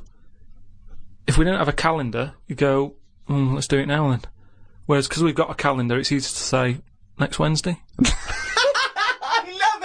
I love him! His theories are amazing! I mean, I don't know, maybe he is a real visionary thinker. Maybe he is free... You know what I like about him, though? All his thoughts, they're about freedom of expression in a strange way. He's not burdened by anything. He just goes, well, why do we think like that? He questions everything, like a true visionary scientist. But who gets a diary come Christmas time, which I know you hate, you know, for the next year, and thinks, what a piece of shit. Now I've got to put something do stuff when I want to do it. I'm going to take out next Wednesday. There's no such thing as next Wednesday. No, but what I'm saying is, before the year's even started, I know in that new diary I can whiz forward to December 25th and I go, another Christmas. I don't know what you mean. So everything's set in stone before I've even started the new year. It's like, oh, Pancake Tuesday, that's coming up. So someone's already decided. It's Tuesday. Someone's already decided. Someone's already telling me what I'm doing on half of the year. But all those pages are blank, Carl, for you to fill up with stuff. Oh, guess what? Guess when my birthday is again? 23rd of September. I'm just saying, move them about a bit, move the days about a bit, so it doesn't get predictable. But when we change Pancake Tuesday to Thursday, do we tell anyone else? Yeah, they do an advert on the telly, just saying, don't forget to buy your pancake mix. But so why? Carl, why not just stick with what we've already got? Because if you're notifying everyone anyway... I wouldn't put a date on that pancake day anyway. Just have it when you want. Have it when you want. There's no big deal. You've got to make them yourself. It's not like some place is opening to do it. Have them when you want. I don't know why that's got a special day on it. Sick of it. You don't believe everything you read, do you? A lot of stuff you kind of go, well, that's interesting to... But what, we talked about this, what about Noah's Ark? What about it? Well, you know, you said you believed it because it's in book form, but according to that, didn't he get 2 of every species on a big boat? But we know that's impossible, don't we? Depends where he was. If he was above a zoo, there would have been a lot of different stuff knocking about. That's my only problem with that. The zoo hasn't got 1% of all animal species. No, but they've got more. What I'm saying is, where was he floating, where he could get an elephant, a giraffe, a cat, a dog, a gerbil? Where were all these things floating about? Well, exactly. Right, these Old Testament zoos, they were quite... Yeah, quite but big, exactly, really. but you're right, you're questioning it. How is it possible? But I've just said, a zoo. But what are you talking about? A zoo? As I said, there's no zoo that has got 1% of all animal species. Well, I don't know where he got them from then. There's a couple of million species of animal. And how did he round these animals up? Because they were drowning, so they were looking for any boat. So they were actively seeking out an ark. Well, they would have just been looking for anything to get hold of. Yeah, and where did he keep them all? How did he keep them all separate? How did he... At that point... Oh no, the lions ate the otter. No, because at that point, it's that thing, innit, of how you all pull together in a bad situation. Talk shit. You all chip in, they're all like, oh god, you know, let's be nice to our neighbours. Right, so there's spiders talking to flies and... Well, they would have just gone elsewhere, wouldn't they? They would have been on another bit of the boat. The spiders don't have to knock about with the lions just because they're all in it together. They get their own little area, don't they? Well, I don't know. How big is this boat? It's big. It's a big boat. Hey, how long... What was the warning he got from God to make it? I don't know. It was a couple of weeks. He probably had, the Extreme Makeover Home Edition team. They all chipped in. Probably had Queer Eye for a Straight Guy helping him out with some of the interior design elements. Yeah, yeah. 2 of every species, Carl. How big would this boat have to be? Yeah, it's big. You can't just keep saying it's big, because I know in your mind, you're imagining this ark, there's a boat with Noah up the front with his wife, 2 giraffes behind him, then next there, 2 elephants, and it just, and it's just like elephant, giraffe, hippo, dog, cat, weasel, couple of frogs, and a spider talking to a fly going, let's get on, but when we're off here, you're dead. But what would you have done then? Are you saying that you wouldn't get on there because it's too noisy? It's not a question of what it didn't happen. It didn't happen. To be honest, I'm not bothered. And they got through it, didn't they? They got through it. They're here now. We're not short of them. If anything, like I said, he didn't do us a favour because he saved too much. You can't move out there for stuff.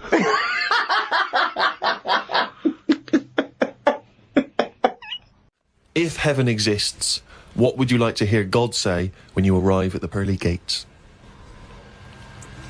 Is that how it works? Oh. No, what do you mean? What's the question? Well, I don't know. You hear so many other things that you have to go through other gates. I can't imagine him being on the door, is what I'm saying. If he owns a place, what's he doing there? He could put anyone on it. It's St. Peter, isn't it, who's normally minding the gates, famously. Right, so it's him asking me. OK, well, let's say it's St. Peter. No, you go through the gate, Peter goes, oh, you're expected, he's got an appointment, we're going through to God, go through a few doors, go up top floor, right, past the executive washroom, into his big office, OK, that overlooks the universe. So what? So you've gone in to see God, it's an audience with God, you've died, you've gone to heaven, and what would you like God to say to you at that point? Probably just say, you've done well and that in your life.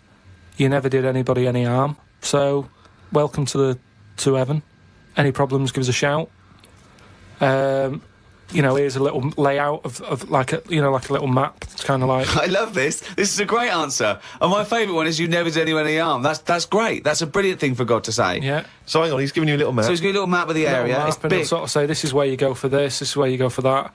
I'd probably ask him about the ghost situation. I'd say, am I now a ghost then? Or is this just like another planet that I've come onto? Right. I don't know if he'd answer that. I don't know if he'd be sort of a bit cagey. Yeah. A little bit like, well, I don't want to panic you and stuff. I'd say, right, is it right that I can see past family and that? Because to be honest, I'd probably prefer to stay away.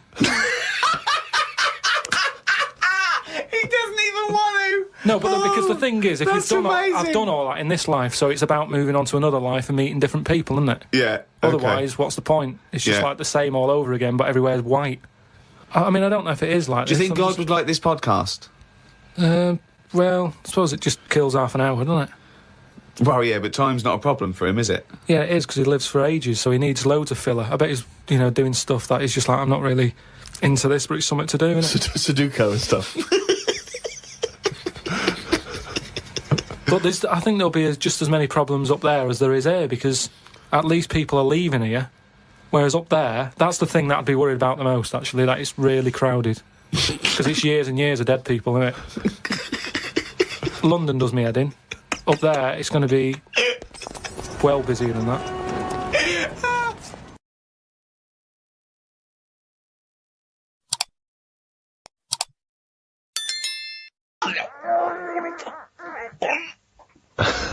That jingle there signifying, of course, once again, another reading from the Diary of Karl Pilkington.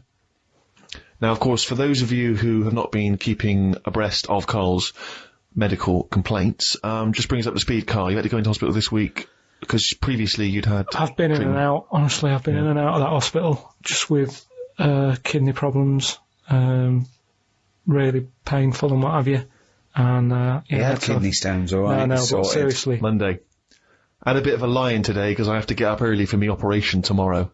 Not only have I got to have tubes shoved up my knob, but I also have to get up at 5:50. Suzanne said I could have what I want for my last dinner. It's not your last dinner, you're going for an operation. Yeah, but you can't take things for granted these days. I had shepherd's pie and peas. Suzanne made it from scratch. As nice as it was annoying. Because making stuff from scratch means loads of pots, and it's my job to do the washing up. So much as the food was nice, there was loads of pans and that. People who get their last dinner on death row don't have to wash up. Got up at 5:55. You were supposed to be getting up at 5:50 on the other page. You were 5 minutes late getting up. He's often late. Often late. No, just because I needed to have water. Before 6 o'clock, they said, don't have anything after 6. We'll get up at 5:50 then, like you were planning to. Don't You're having 5 minutes sleeping. Doesn't take 10 minutes to have water, though, does it? Well, why did you say 5:50 in the first time? Because then it tricks me head, doesn't it? Going, I had an extra 5 minutes. Tricks me head. Because then it tricks me head. It... Got to the hospital and had to wait in the waiting room. There was another 9 people in there waiting to be sorted. I got called in. They sat me on a bed and took all my details down. 5 minutes later, I'd been knocked out. I got woke up when they were ripping a pipe out of my throat. I felt more rough this time. The doctor came to see me and said he couldn't find a stone, so I must have passed it. I said, are you sure? He said, yeah, we filled your kidney with water and expanded it, and there was no hiding place. I sat in the recovery room for an hour while they found me a bed. One of the fellows who was sat in the room with me this morning got wheeled in. They couldn't wake him up. All the nurses were laughing because he didn't want to wake up. I bet they were laughing at me when I was in the theatre. Someone told me they totally strip you when they're operating. I would have looked like the alien on the Boswell incident. Boswell! Boswell! It's quite a nice analogy if it weren't for the fact that you said Boswell. It's the Roswell incident. Didn't sleep much through the night because there was a 60-year-old fella shouting at the nurse about his pillows. I don't think I slept through a full hour with one thing or another going on. My bed was next to the toilet, so I kept hearing the flush. How do they sleep in hospitals, though? They wake you up to give you fucking sleeping pills and things, don't they? How do you sleep in there? It's always hot. It's always like 90 degrees. There's no air. Is that to make you drink water? I don't know what it is. There's no air. There was an old fella across from me who kept breaking wind. He didn't even try and cover it. He was just of that age where he didn't care. Just like, that's what I do. I'm in the hospital, leave me alone. What do you mean? Just, I don't know what was wrong with him. I talked to him because at first I felt sorry for him. I was a little bit like, you know, he's had no visitors, no one's calling him up, so I'll talk to him. But then he got that familiar with me that he'd just be doing it whilst I'm chatting to him. Just like he's my granddad or something. It's just like, oh, that's what he does. It's like, well, I'm ill as well. Stop doing that. Honestly, unbelievable. He didn't even try and cover it with a cough. It was just like, that's... With a cough? How would you cover it with a cough? Just non-stop. Got home and sat down. My pains are coming back, but the doctor said this would happen and that my insides are still in shock, so I need to take it easy. It's 9 o'clock. I'm in agony. I can't do the diary for the rest of the day. Jesus. So you may as well just tell us then what happened. Right, well, yeah, after that, went back in. Suzanne just got frustrated with me because I was rolling about on the floor and she was trying to watch Arthur, right? So that was on the other night. I thought it was when you lodger. So, and she said, look, if you're in pain, do something. She said, you know... You went and got a cold plate. Yeah. No, use an ashtray. Plates are for liver damage. She said, right, come on. Let's, actually, I can't put up with this. It was like 2 o'clock in the morning. So we left the flat and what have you. Got in a taxi. He filled up on the way, which was annoying. He didn't. That is cheeky. That really, I mean, he could on the way to the hospital. So, good job he's not an ambulance driver. Did you explain that to where you were going? I was in that sort of thing where you just can't be bothered. Do you know what I mean? I was in sweat and stuff. He came back with a scratch card and some barbecue briquettes. Yeah. So anyway, he gets us there and he doesn't charge us, which is pretty decent. That's right. Yeah. So I go in and there's like, I don't know if you've been in like A&E at like 2:30 in the morning. It's just depressing. fluorescent light doesn't help because it makes everyone look iller than they actually are. So in there was a woman who was just sat there crying. She wasn't holding onto any part of her body. She was just sat there whinging. And when you're feeling bad, you've got that going on. So you just want to tell her to shut up. There was a fella who was like moped over in a wheelchair that someone had just chucked in. Moped over? It looked like somebody had just sort of found him and wheeled him in. Nurse? Who's the guy moped over? So this gay fella came through. And, how do you know he was gay? Just the way he was. I'm not having a go. He was a good fella. Do you know what I mean? A doctor, you mean? No, he was a nurse. Right. And he came through and just sort of went, "Oh, how are you?" And I was like, "Oh, I've had better days." So he got As me you on mentioned in the diary, I remember the first time when I came here, they said the nurse might put a tablet up my arse. I thought the chances of that happening had just increased. Oh, Carl! Yeah, but I would have let him do it. Honestly, I was that sort of out of it. That, Of course you'd let him do it. He's a qualified nurse. No, but the way I am now, say if it was just a tablet for sorting out my blood pressure, and I walked in there and he went, "Oh, hello," and he said, "Yeah, let's pop that." I'd go, "Hang on a minute." But what I mean is that night, I would have just let him put 3 up, honestly. It's just weird, isn't it, how your body just goes, let him get on with it, and you trust anyone, don't you? When you're in that much pain and you need... And they're a qualified nurse, yes. They gave me some morphine, and my sort of head caved in again like last time, and then the pain went. But anyway, just turns out that I'd had a load of, like, blood clots in the bit from my kidney to my bladder, and that was acting as a sort of a stone again. No, it's just a scab, isn't it, where it's curing it? So. No, but all the work, when they blew up the kidney 4 times its normal size, so there was no hiding place for the stone. Yeah. So when they did that, it caused a lot of blood. It must have ripped the sides of it and stuff. And then that blood was in the kidney, and it went down the pipe and blocked it up a little bit. And that's the pain that I had. It was sort of... had problems getting through all this thick blood that they caused. So, the weirdest thing that happened when I was in there, right? The morning... like after I'd had the morphine and what have you, right? I slept pretty well, but I woke up and you have like a telly for your own bed, that you're allowed to use if you pay for it, right? So the glow from that woke me up because they come on at about 7:10, and the telly's in front of your head, right? So you're getting this glow and you're going, "Oh, what's that now?" And I looked at it, and all it had written on it is, "Karl received bad news about your father." Right? And I was like, is this what they do now? Because it's such a big hospital, did they just text you sort of news to your bed? And I was kind of like, like I say, it was early, it was 7:10 or whatever. Ian, what's going on? I didn't have my mobile. Suzanne took that. And I was looking at it, I read it again, I thought, it might come up with more, like, what's up with him? Turns out it was just a review for Neighbours. It just tells you... it tells you what's on the telly that day. And there's some fella in Neighbours who's called Karl, whose dad went bad.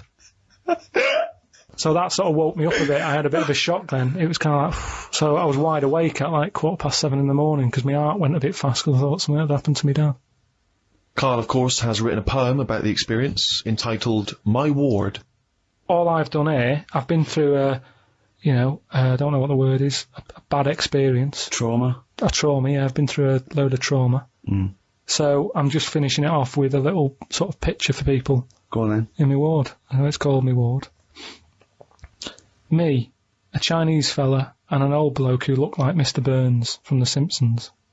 Don't know what was wrong with him, but breaking wind was the symptoms. No one visited him or called him. He seemed quite lost to me. As well as wind problems, he had a colostomy. When I left, I said, "See you" to the old man. Turned out the other fella wasn't Chinese.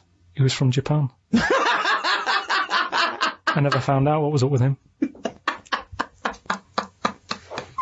You've got a little picture there, haven't you, of me sat in my ward. I'm sat there with that fella who I didn't talk to, the old fella who had wind problems.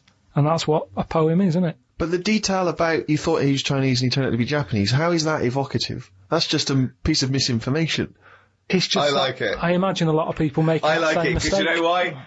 It's like, he even makes digressions within his poem. Yeah. Do you know what I mean? It's like, he could have gone back and erased that, but he didn't. He left that digression in, and I think that's great. Let's be honest. Yeah. So, you know, you've done quite a few bits there from the diary, right? The other week you were saying a diary to sort of be famous and what have you, it's got to have a big event in it. That's a big event in my life, right? Mm. Peeps did a diary that had big events in it. You said about the fire on Pudding Lane. I've had a kidney stone here. You write about puddings you've had. So is that as big as... Is that a proper diary thing? It's a proper diary anyway. I think, personally, the 5 or 6 pages you've written about your ill health are genuinely interesting, and I'm sure, in years to come, it will be an interesting evocation of the NHS at this modern age, and how it is, what it's like to be in hospital. What other diaries are out there?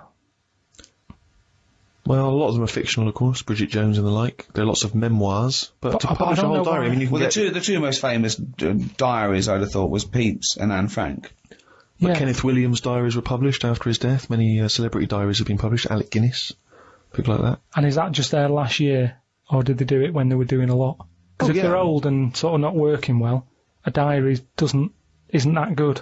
Well, often the moments, you know, prior to their passing are some of the most interesting. You see their final thoughts and final days. Yeah, but you say different things when you're ill. When I was on that table about to go under and you're thinking this might be it, different thoughts on the world. Do you know what I mean? Different priorities. What's the most profound thing that you thought that, you know, it was because of your illness? Just as I went under, the last thing I said to this woman was, "Oh, you look different with that on." And oh, you look different with a hat on? Yeah, it was the woman who gave me the injection, and she'd been round to the bed beforehand sort of saying, "Right, you're allergic to this. Can you eat strawberries?" And I was a bit like, "Why are you asking me that?" And she went, "Well, no, a lot of people are allergic to strawberries." And I was saying, "But is there any trace of strawberries in the stuff?" And she's like, "No, it's just that a lot of people are." And I said, "Well, no, I eat them."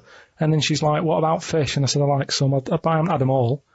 And and then she turned to Suzanne at that point and said, "What, do you know of anything you can't eat?"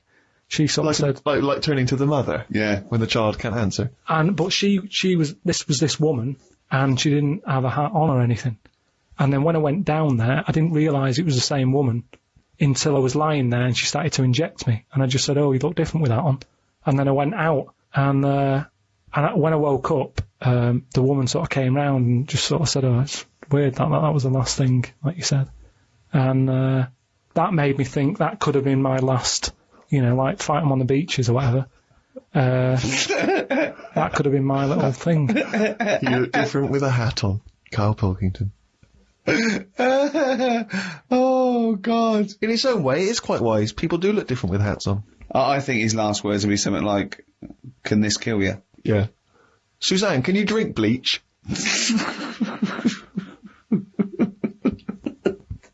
Steve? Yes? I think Karl's going to put most people to shame. We were talking about generosity earlier, because Karl is a nice, generous bloke when it really comes to it.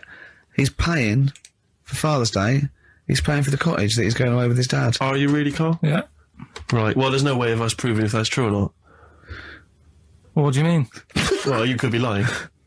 But why would I do that? Well, because you want to show off. I didn't do it on air, you mentioned it. I don't want people to know how generous I am. Just do it, just get on with it. Yeah. You know what I mean? Yeah. Like charity work and that. Yeah. Exactly. But I'd have thought that you wouldn't have fallen for Father's Day. I'd have thought you'd have known that it was like... Well, we don't. I mean, to be honest, there's a bit of a coincidence, because I paid for it anyway, and it's happened to fall on Father's Day. Right? But don't buy a card. Don't fall for it. I mean, obviously that and Mother's Day and a plethora of other things were, I mean, literally invented by card companies to make more money. I know. Yeah. That's I mean, my dad always says don't get him a card or anything. Because he hates it, with all these things that I'd like, you know, rip-off times, really, just ripping people off. Yeah. Sounds a bit stingy, that. Well, no, I mean, he's right. Yeah. He's right, it's just, because fellas aren't bothered about getting cards anyway, are they? But the other thing that he noticed, you know, helping out the flower companies, the Princess Diana thing, when she... Oh, sorry. Yeah. No. Jesus Christ. God. So Karl, what do you mean? What do you mean? That's what he said. He said, "Oh, I nearly swore then, because I was. You surprised me all the time. No, I'm but just... that is incredible. Sorry, what? I don't understand. What are you talking All about? the flowers that were sort of sold that day. Right. What, for people to leave as a commemoration? Yeah, they made a mend, didn't they? Who did? Flower companies. Right. So what are you saying? He was just saying, you know, makes you wonder. What, whether... About what? Whether it was Interflora behind the hit. Oh. So it's a conspiracy. It's a conspiracy by the flower companies. I would love to see you and your dad just sitting at home watching a bit of Channel 5 when apes go mental, right? With your roast dinner. When's that on? And then talk like, well, yeah, well, you know, kill Diana, don't you? Flower company's son. Right, quite right, Dad, you're not wrong. What are you talking about? No, I'm not, you know, I'm just saying, it's like you were saying about the cards, you know, on Father's Day and that. It's just a bit, too much of a coincidence. Weird. Too much of a coincidence. I'd be interested to see sort of, you know, like the business graph. Sure. Yeah. On how the companies were doing, then suddenly. Yeah. Yeah. But then by the same token, Elton John, you know, he had the biggest selling hit record, didn't he, off the back of that? Mm. I mean, so, is he incriminated as well? If you want, I mean... It's a conspiracy theory you've not kind of analysed terribly closely. You've put it out there, and if people maybe who are investigating want to kind of add that into their inquiries, then they can. Yeah. Sure. But, no, that's all I'm saying. I'm just, you know... Because it's always the same thing, isn't it? Like, I was out shopping the other day, you know, treating Suzanne like I do. You know, I like spending money and that. Yeah. I was in WH Smith's. Yeah. Classic. What was it? Was it a big birthday? Was it? was it a 30th? No, I was getting a. Was it 2 biros for the price of 1? I was getting a card for my dad for Father's Day anyway because I'm seeing him. Yeah. Big Toblerone. Yeah. There was a who is it who said Father's Day?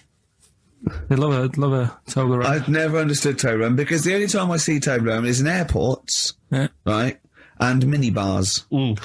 That is what the small Toblerone is for the minibar in a hotel, 3-star upwards, and the big Toblerone. Well, the big Toblerone is a gift, isn't it? It can only be a gift. You wouldn't buy a big Toblerone for yourself. Yeah, duty-free gift. The Toblerone. It's next to Chanel No. 5 Toblerone and a bear. But who specifically would you be buying that Toblerone for? I don't know. Someone who's clearly never had it before and would think it was interesting novelty. Yeah. Well, this gift's interesting. I'll tell you what, though, Toblerone is brilliant.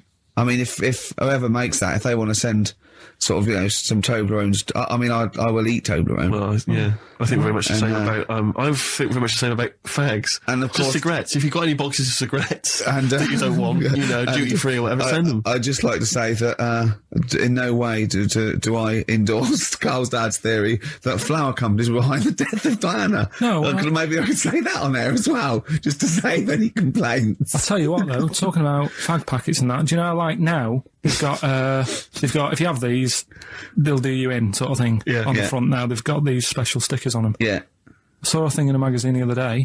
In Brazil, it's got, like, pictures of ill people on them. Blimey, that is They've gone really, hardcore over there. That's good, isn't it? But, I mean, to be fair, what more can they do? I mean, there are fag packets now that say these will kill you, and people are still smoking them.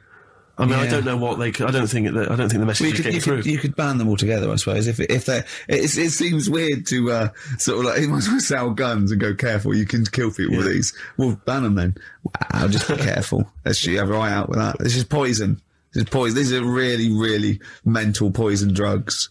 You know those people with you ever see them in the street, they're selling fags, duty-free, obviously. They're just selling them on the street. Have you ever seen these guys? Yeah. I walk them down Finchley Road lot because I'm just near my place. And all these people, they're sort of looking a bit shifty, and then they think that you're maybe a smoker. They just, fags, and they'll open their jacket, and it literally will be like something from, the 1940s. They won't go to you, though, do they? They're smoking. Stunts your growth. They know you must have never had a fag in your life. But, I might be buying them as a gift or something because I'm quite a generous guy. But it struck me, I was chatting with my friend about, there seems to be, there are certain people who are very, maybe they have trouble getting work, or maybe they, they're immigrants who've not landed on their feet and they've had trouble, and so there's a couple of jobs they can do. It seems to there's the fag selling.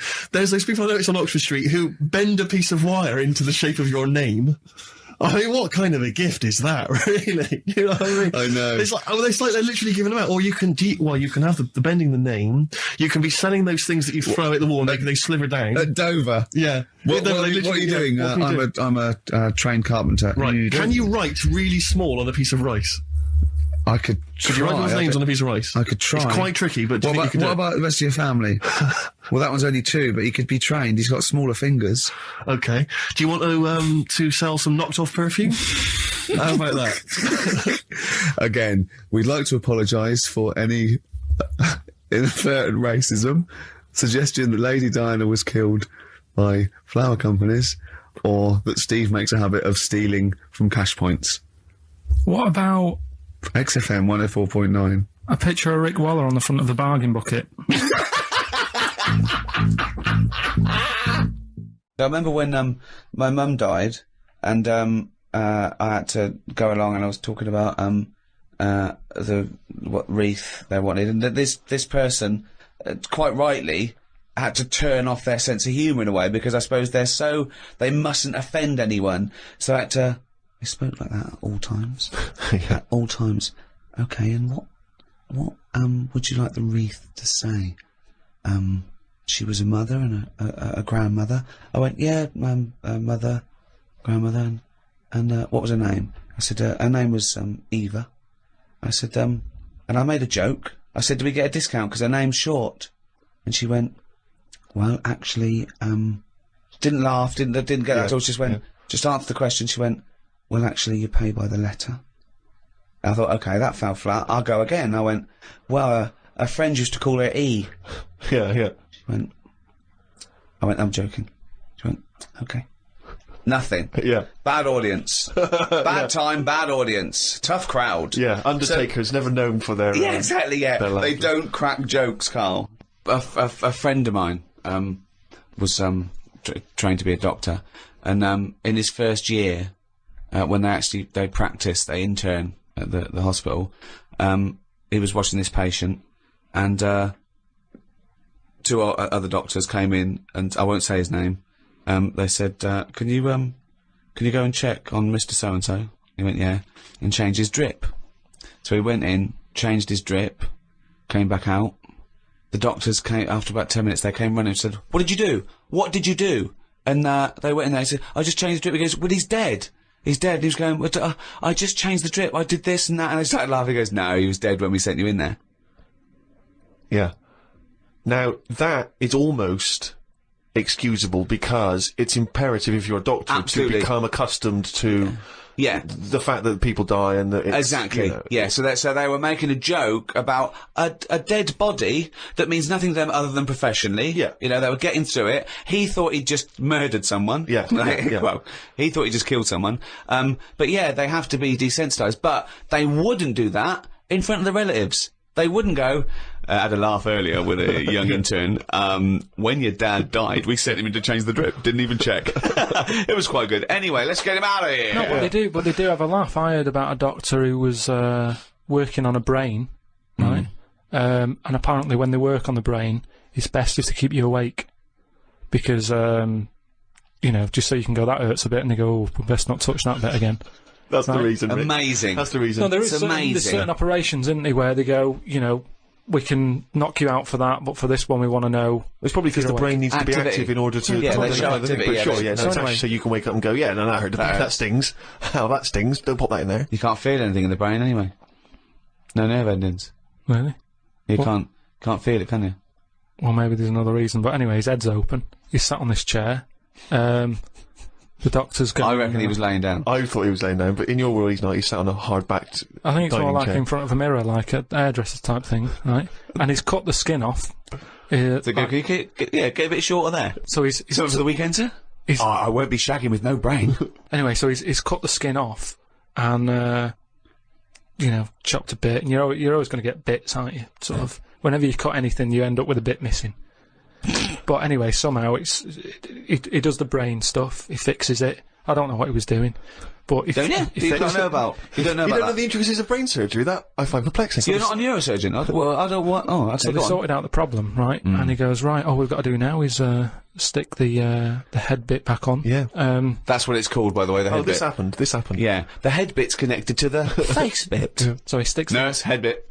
Doctor, do you need leg bit? Not yet, nurse. Head bit, then leg bit. So they stuck the head bit back on, and then Can you pass me the Sharpie thing? he was trying to sew it, and he was going, "This isn't fitting. This." He's going, "I don't know." And you know, like because the Right, if this turns out that it's Someone else's head. or No, no. a toupee from the doctor next to him, Yeah. or a cat. Wow! No, it's- You've sewn a cat to my brain! it's none of that. He's trying to sew it, and he's thinking, "Why isn't it fitting?" And he's thinking, "Is it because the head's swollen?" Because he's been messing about in it, and things Yeah. swell, don't they? And messed about Yeah. with. So he's messing with it. He's going, I don't understand this, and he's panicking a bit because the patient's awake and chatting and stuff, and it's difficult to have a normal chat when you're panicking a I little know, bit. there's a queue as well. People want their brain done. And they're just reading old copies of magazines. They're going, hurry up. So I'm going out tonight.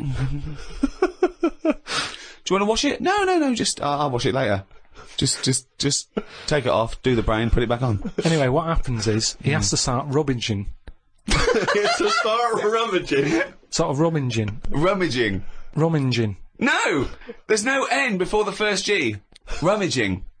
Well, he starts looking through the. He starts having a look through the bin. Because, what? Because he knows he's chucked a bit away of the skin. Right. Where is this surgery where a bloke's sitting up in front of a mirror and there's a bin? Is there a little basketball ring above the bin as well? So when he throws things, it goes through there first? I'm just saying that's what happened, and you were saying about things that happen, and you've got a joke about So it. he's rummaging, and what happens? He said to him, the fellow was starting to sense the nervousness, and he said, "What's going on here?" And he says, "Oh, I'm never going to believe it. I've lost a bit of your skin. Lost a bit of your head, yeah. I can't Why did he cut? I don't understand. Why is there... Why That's is it in what I two mean. bits? Because things just break up, don't they? It's like chicken. When you see him walking around, everything's in place and it sticks together. You cook it, suddenly it all breaks up. He cooked his face before he cut it out. I'm just saying how flesh, it sticks together well Yeah, when... but he'd cooked the scalp before he'd taken it off his head. No, but had it's he? just an example of how Oh, skin okay. can break up with the muscles and everything. So he's rummaging in the bin, and does he find the head? He found the bit, and then he's like, "Oh, sorry about that," and he sort of managed to stick it on. Right, he and didn't stuff. wash it off or anything. Yeah, I'm sure he gives it a bit of a rinse. But I'm just saying how, Nonsense. you've got to make a joke out of stuff, haven't you? Yeah, it's bollocks. If you're a doctor. Okay, that's good. So where was the joke in that story? Well, at what point I thought this was a story about how doctors have a sense of humour. Yeah, When well, did he make at a the joke? end, he sort of laughed, and he sort of said, "Oh, there you go, it's back on, but, good job the bin men didn't come or whatever." And they made a joke out of it. I've never heard such nonsense. I've never Carl just heard made that such joke up. nonsense. Well, that bootleg's going under the name of Nothing, Miss Jackson, I think, by Meats and Poultry. So there you go. I do love these bootleg things because they're so pointless, but they're so enjoyable. Yeah, it's great. It's fun to do. Yeah, exactly. they're really good they're fun. great. But not as much fun as Wide Van Carl. Why Van Carl? Absolutely. Do you want to explain the premise? Well, we take the Sun asked someone else and asked Carl. It's as simple as that. That's The that. Sun have just taken a normal person. We flipped it. We're going to ask Carl the same questions about the week's news. Yeah, just basically your opinions, Carl, as ever. What do you make of, well, obviously the big news, David Beckham's broken foot? Is this a big concern for you? No, I mean, it's sad, it's sadder for him more than anyone, because, to like, be in the World Cup is, like, the main thing for him, isn't it? Yeah. But he's still a young lad, and, I don't think he'll give up. I reckon he'll still turn up. He'll be alright. And, yeah, good luck to the lad. You know I like David, I'm not going to slag him off.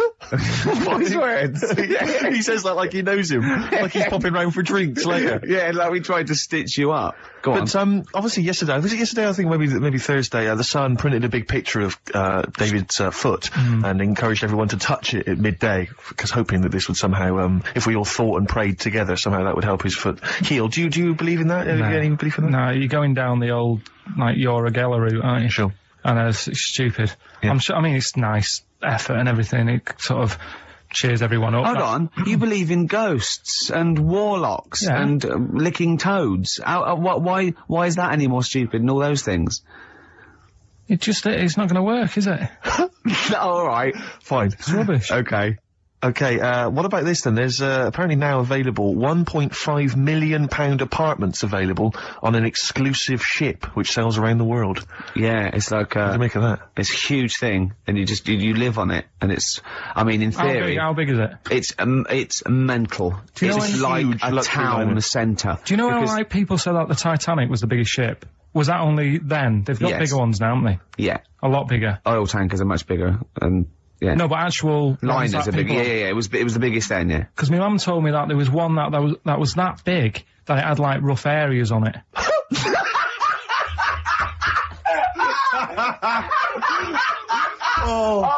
Oh, God!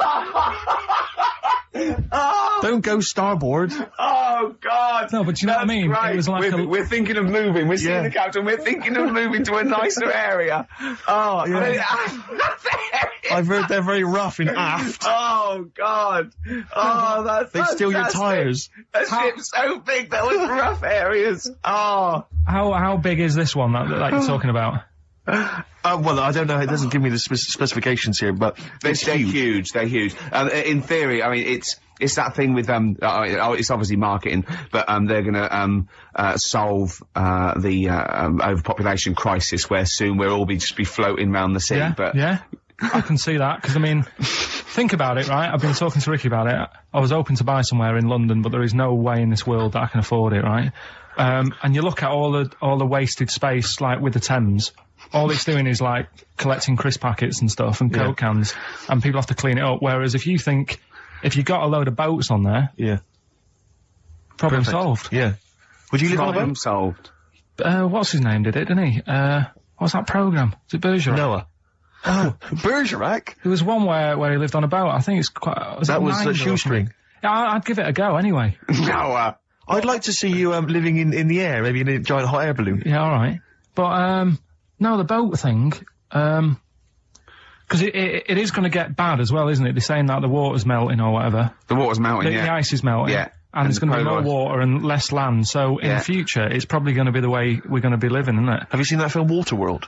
Nah, I don't fancy it. Because Is that what happens? that sort of predicts that, yeah. What, are they saying that the ice thing is Exactly, melt? yeah. But at the same time, I was thinking about this a couple of weeks ago. If you get, I think I read that like a big chunk of ice fell off one of the ice, what do you call them? Caps. Ice caps. Something like that. I think they said it's the size of the Empire State Building or something. Right. It snapped off and went into the water, and it's melted. And they say, oh, it's bad news, you know, that something that size is melting. But the way I look at it, if something that size falls into the water, it's like a big ice cube, and it's gonna freeze it up again. Are you with me? Not really, Carl. Go on. Right, you get a giant ice cube, the size of the Empire State Building, stick it in the water, it's gonna make, it's gonna stick back on again, isn't it?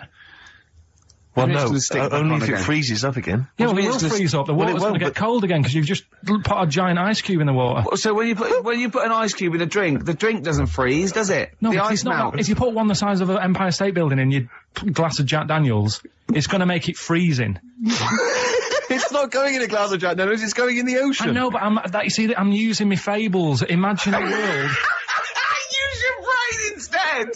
Imagine the world. Imagine the sea, Yeah. like the Arctic or whatever, as Yeah. a glass of Jack Daniels. Okay. A big ice cube falls into it. Yeah. It freezes. It melts back on again. So we're all right. I don't know why everyone's worrying. Please God. Thank God for that, I was getting panicked. Oh, fine. Do you understand what I'm saying? Yeah, no, you're right. Yeah, that will happen.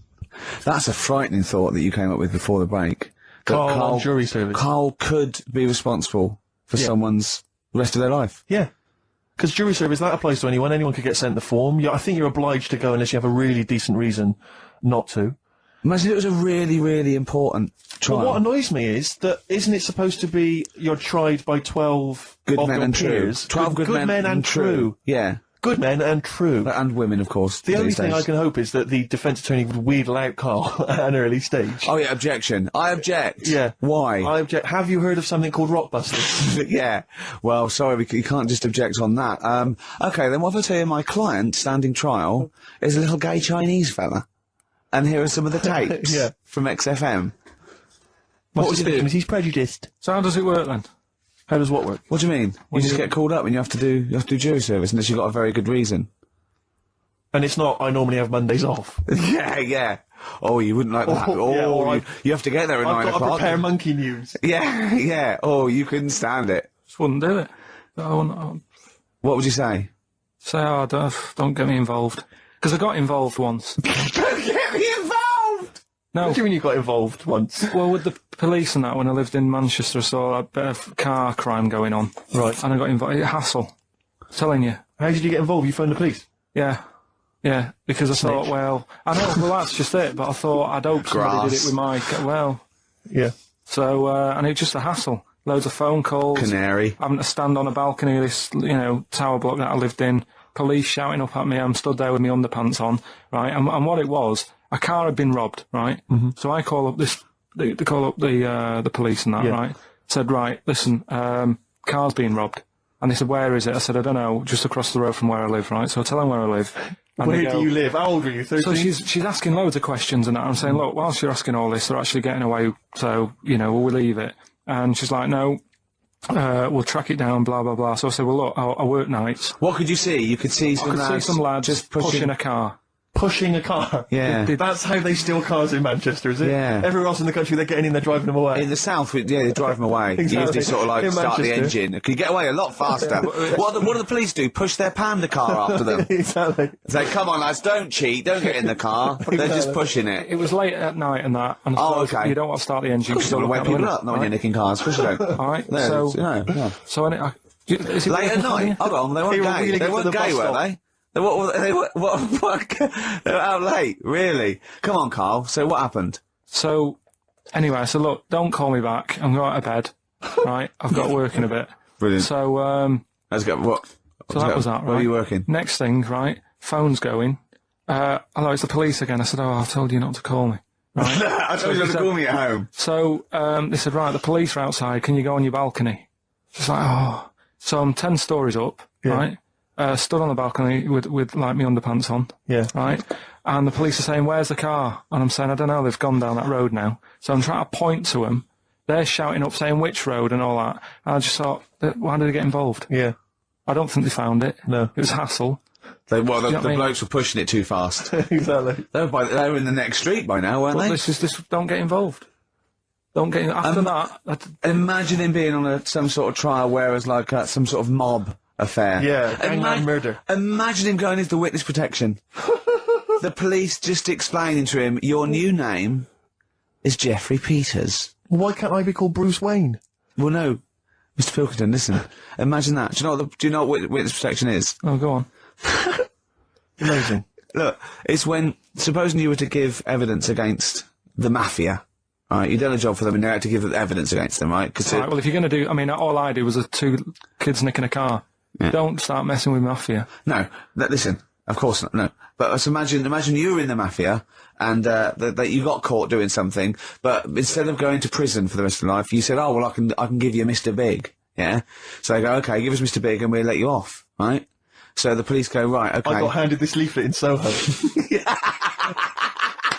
So you say, okay, well, I'll give you names. They go, right, we give evidence in court, and you go, yeah. They go, right, we'll have to get you away because you'll be done for. So you give us all the names of Mr. Big, right?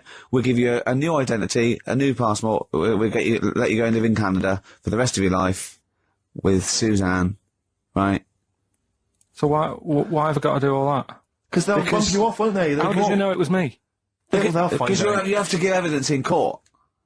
So they go, oh, Pilkington squealed. So you got to change all your life? Yes. Yeah. They've killed someone, yeah? Yeah. Well, look, you just know, you're giving them in to keep you from going to jail.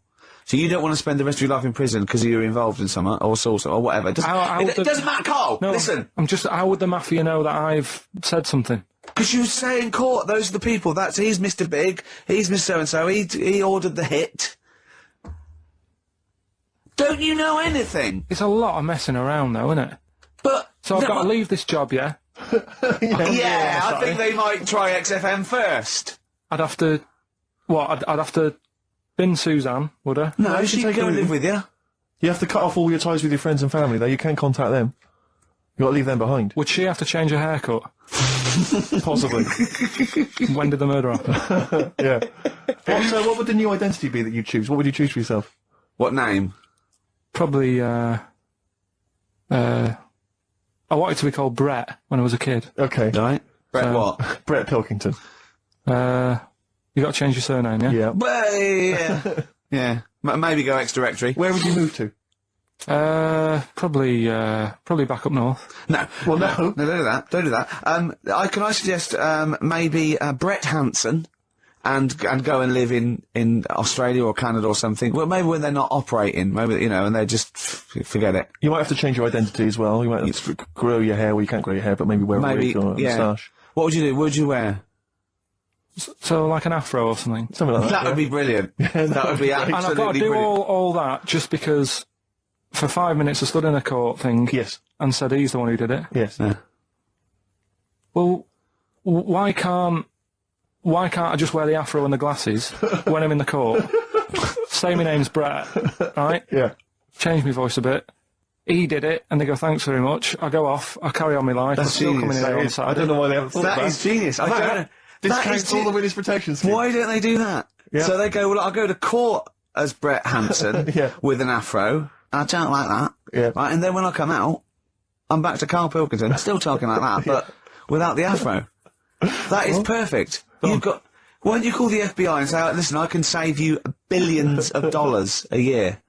Let's have some news. Let's do some proper radio. Have you, all your news comes from Ananova, doesn't it? What will Dr. Fox do about now at 2 o'clock? He'd do some amusing news. It's coming up for 2, and here is the news with Karl Pilkington. Well, like I said, it's just headlines and that. I don't bother reading on if I No like point. the headline. And it's all from You get the Ananova, story, not from a newspaper or... It's not made up or anything. These No, are real okay then. Well, headlines, let's see. Okay, imagine Trevor McDonald doing this. These are real news headlines. Okay then. Well, they're real to Karl. Okay, here we go.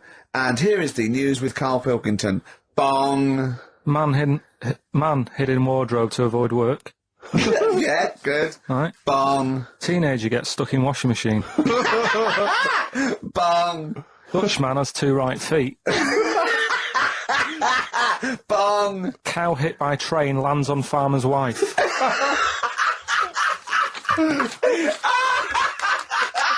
That is the real news to you, isn't it? That's brilliant. Oh, dude.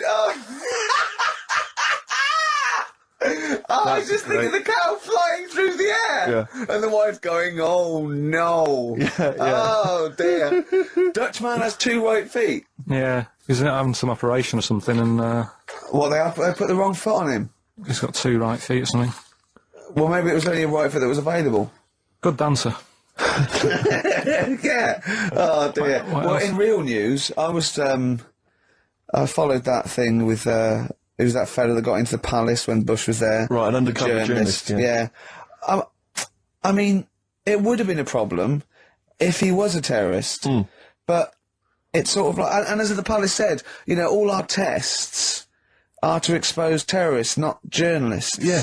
I just think it was no big deal, really. Yeah. I think it was much more big a deal for Well, I the think it was- journalists than anyone else. It's like, well, okay, well, all the journalists in the world can pop up as long as no terrorists get in. Yeah. We're all right. Exactly. Yeah. A bloke just got through a terrorist. No, an ice cream seller. Yeah. That's all right. It was like they're waiting hand for finger. I can't believe it. It's Baz Bammingboyne from the Daily Mail. Yeah. And I think that's Gary Bushell. That's fine. That's fine. Don't worry about it. Yeah. But it was just that all he did wrong though was just lied on his CV. Well, I think he did. But everyone lies on their CV. Of course. Of course. Everyone Actually, gives references. I don't think I've ever done a CV. I tried to lie. I did one once when I was at ULU and I was an events manager. I applied for a job at Radio 1 for events manager. Didn't even get an interview. Yeah. So I just stopped the CV lark. Sure. And I just, you know. The one knocked back and that was Exactly. it. Yeah. No, yeah. So, You've lied on your CV, have you, Karl? Yeah, loads. Yeah. It's just it's like something from Little Britain. Yeah, no. Yeah, loads. Yeah, go on. Come on. there was one radio. when Come on. there was a job going at Granada. In fact, this isn't even lying, and I still didn't get the job. Go on. Right? But Well, you Granada, don't get a job just because you don't lie. It's not. Have you lied? No, you got the job. Yeah. No, but there was they ask you loads of stuff, don't they, that you think, well, that's got nothing to do with the job. I don't know why you're bothering me asking me certain stuff, right? Qualifications, things like that, yeah. Yeah. But it was languages, Yeah. right? What did it say? It just said, you know, put your name, put your address, languages, right? And, What? Oh, yeah. And I just- What, you don't speak any other languages, do you? well, I just thought English, quite good. You didn't. No, I did. Honestly, asked Suzanne. I think you told me this before.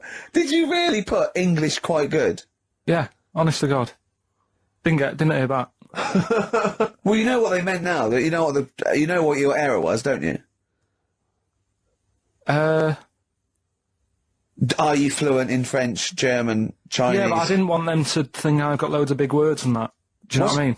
Well, I don't use loads of big words and stuff. No, they There's meant, no do you point. speak any other languages? It's any other languages, Carl, not the They one assume your that you native can language. speak English because you're filling out a form. Yeah. Oh, well, it's like language is none. They assume you can speak something, and they probably think it was English. And to put quite good when you are English. Yeah. English is your first language, yeah, I'm quite good at it. I see your point, though. It's true, though, isn't it? I'm not sure quite good is accurate. No, poor. English, weak. Poor. Weak. You didn't get the interview, no? What did Suzanne say when you told her you put that? She just laughed. It was Really? too late. It was too late to do anything. How's her hair? Do you want to talk about it? Right, she's off today, so Is it alright, is it? Oh, she's listening, you mean? she's at home today. But it's probably alright now, isn't it? Because a bad hair day, it doesn't last. But it'll be nice. It'll be nice, not today. You're scared of her, aren't you? No. I mean, I don't want to... You've learned your lesson that, you know, you can't talk about people like that because it upsets them. Well, plus I can't do it all now because we're doing Pulp Fiction later, and it sort of involves the head. So... Brilliant. So let's... Excellent. There's me thinking that you're being considerate. Yeah. Or worried about You don't want to use up the material until later. Play a record. What's happened in the last couple of weeks? Just one more chance to... What have you seen in the last couple of weeks? Well, like I say, I don't really watch the news and that, so Right. I can't tell them about that. But in a way, I think they're better off not knowing. I think that's the only good thing about being out there, isn't it? Not knowing about the bad stuff going on. Yeah. So I can't help them there. They don't need to look at the weather, do they? No, don't enough. No. But tell you about the Pope and that. Yeah, you've pretty extensive. What about the EU Constitution and the no votes? What do you make of that? What are your views? What's the problem there? Oh, this isn't broadcasting, though, is it? This is nothing. Come up with something. Well, the fat baby then, the fat baby that they found that was on the telly. Right. Well, what was that? It's just a little fat baby. That I don't know what. It's just a little fat kid and that. What? Tell what? It was on the telly. But what was on the telly? You just said fat baby, fat baby, fat baby, fat baby on telly, fat baby on telly. You're meant to be telling them what's happened in the world. Tell me about the fat baby on telly. It's just they've found some. There's this illness called Momo, right? And they've just got this woman had a kid. It's really sad. It was on Channel 4 and that, right? And kid's born. You sure it wasn't Jimmy Carr? Kid's born and that, right? Momo? It's called Momo. Isn't that yeah. a Black Music Award? No, right, little fat baby and that, and there's only 3 of them in the world. These little fat babies, right? And one of them they're in danger. How fat? Are you not telling what do you mean? How fat are they? 6 stone. It was only 2. And there's 3 of them in the world, and there was this one, and there was one in Brazil. Are they like endangered? Is that the problem? Because there's only 3 of them in the world. I'm a bit worried. This is like a conservation campaign. Hunted for their flesh. No, it's sad. I know it's easy to joke, but if you've seen it, you'd go, oh, it's a bit sad and that.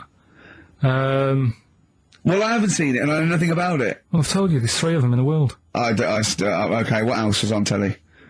Something I watched the other night, that was just good.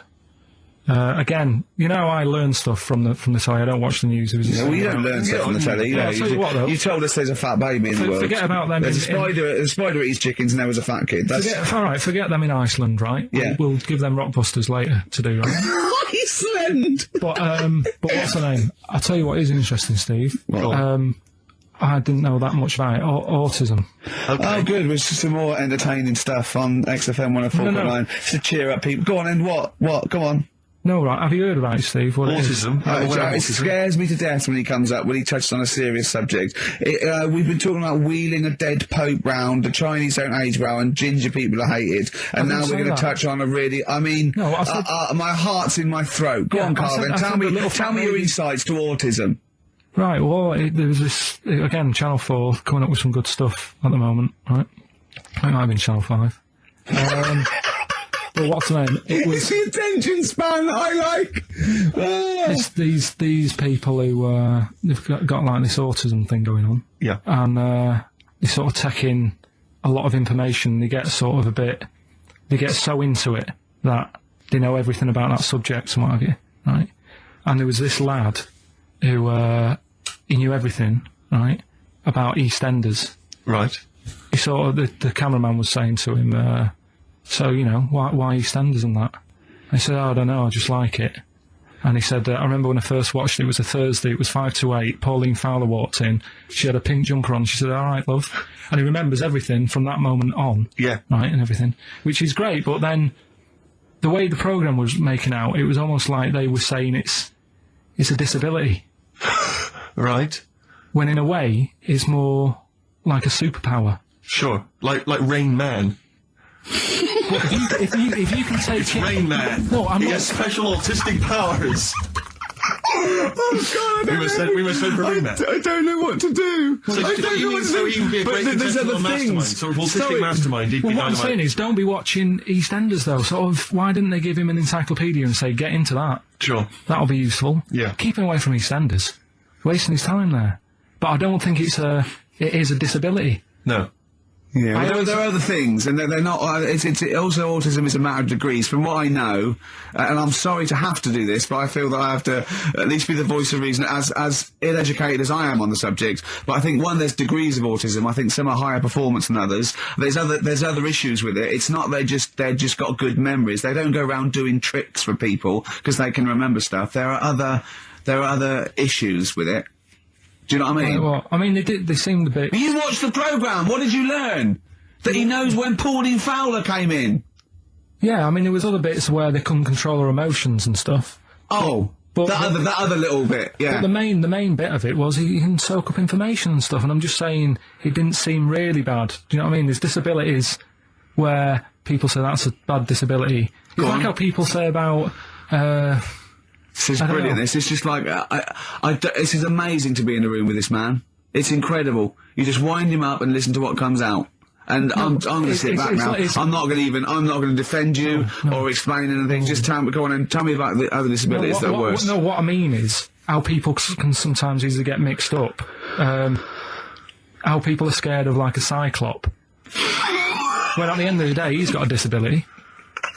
A bloke Who's scared of a cyclop? No, it's apart from Jason and his Argonauts. Where's this cyclop that you're scared of? No, I'm just saying in history and in books and that. No, not in history. History happened. Yeah. But what are you thinking of? You're mixing history with Greek mythology and Roman mythology and every other type of mythology. What do you mean there wasn't really a giant cyclop that went round picking up ships and throwing them around? That's not history, Karl. Do you think Batman's history? No, but it was ages ago, wasn't it, when we were sort of... No, I'm not saying it didn't happen ages ago. I'm saying it didn't happen. Well, it might have done. I mean, what's so ridiculous about a fellow with one eye? In the middle of his head, and he's big and scary and lives in a cave. Why is he scary? Because if he had 8 eyes, I'd be scared of him. At the end of the day, he's got a disability... Oh, we'll talk about it in a bit.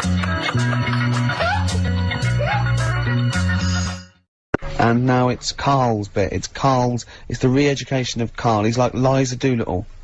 And now he's coming to... Or Lawnmower Man, if you've seen that film. More like Lawnmower Man, if you've seen the film. You know what I mean.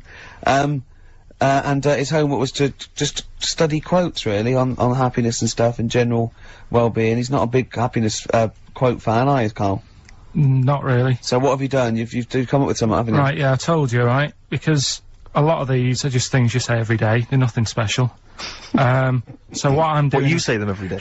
Well, the sort of things you come out with and you don't even think about it, do you know what I mean? Yeah. They're on the TV all the time. People on the radio are saying these sort of little quotes. Sure. And, what I've done is, remember that programme on Channel 4, Faking It? Yeah. Where they got some, like, posh kid to be on a door and all that.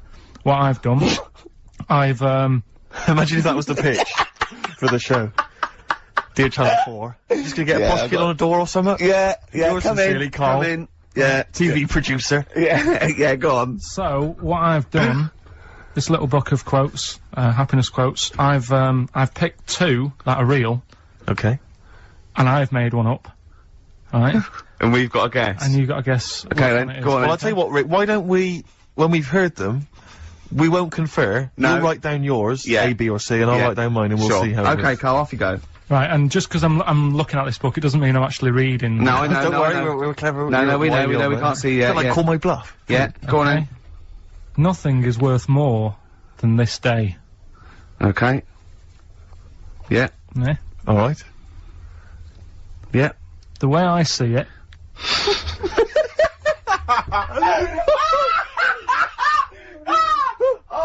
Oh God, my head's gonna burst. No, hang on. My head's gonna burst. No, Hang no, on. this might not be Carl's. It might not be. How do you know I haven't tweaked them a little bit? Yeah, good Okay, point. fair Good enough. point. No, good point. The way I see it, if you want the rainbow, you got to put up with the rain.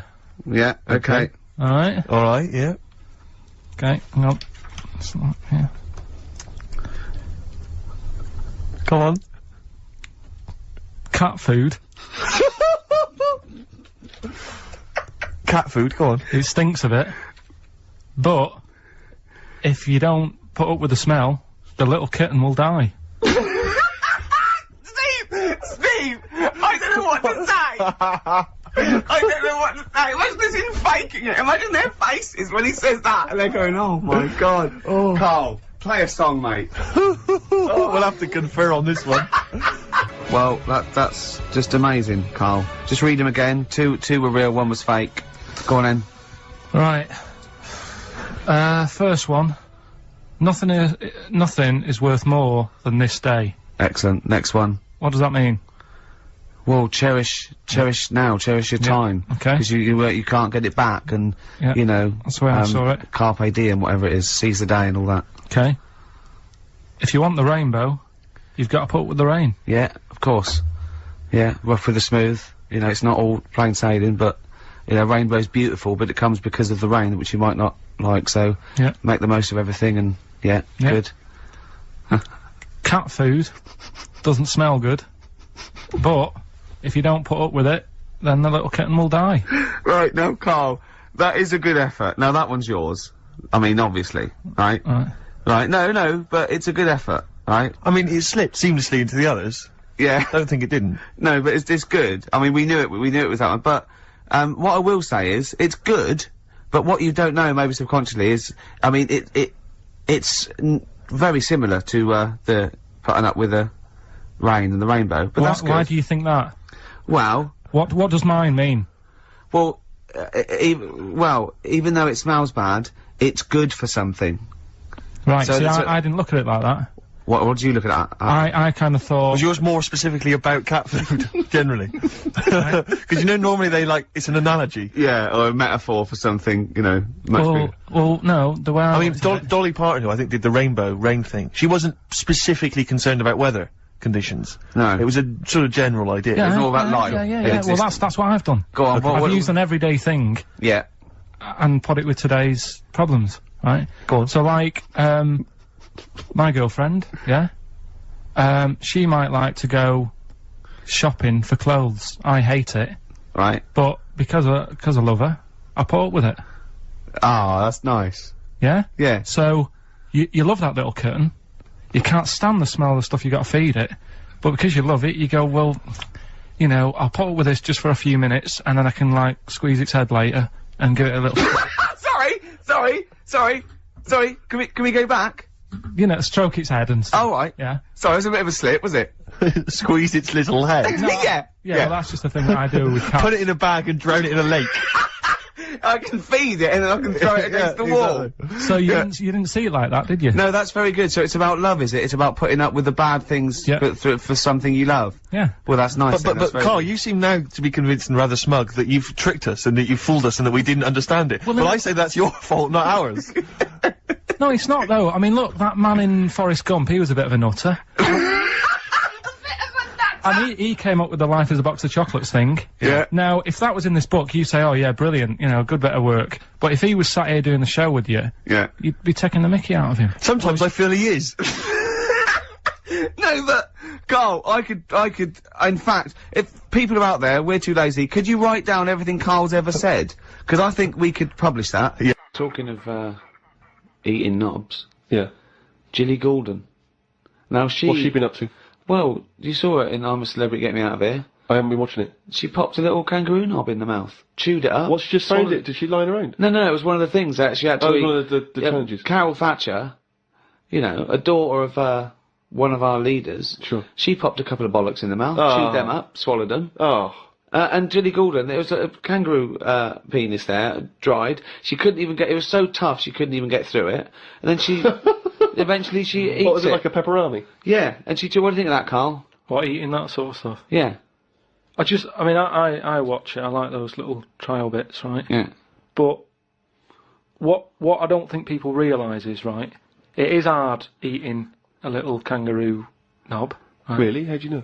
No, it's just, you know, you think about it and you go, oh, couldn't do that, right? But what they never mention on the TV programme, which I think takes it to the next level, right, they're eating that at like 7:30 in the morning. Sure. Right. Which is worse, innit? Yeah. Do you know what I mean? If I was there and Ant and Dec said, right, Karl, eat the knob, I'd go, hang on a minute, give us a few hours, let me get some rice and that on my belly, and just sort of fill me up a little bit more. I'll pop back at about 6:30 this evening, have it ready.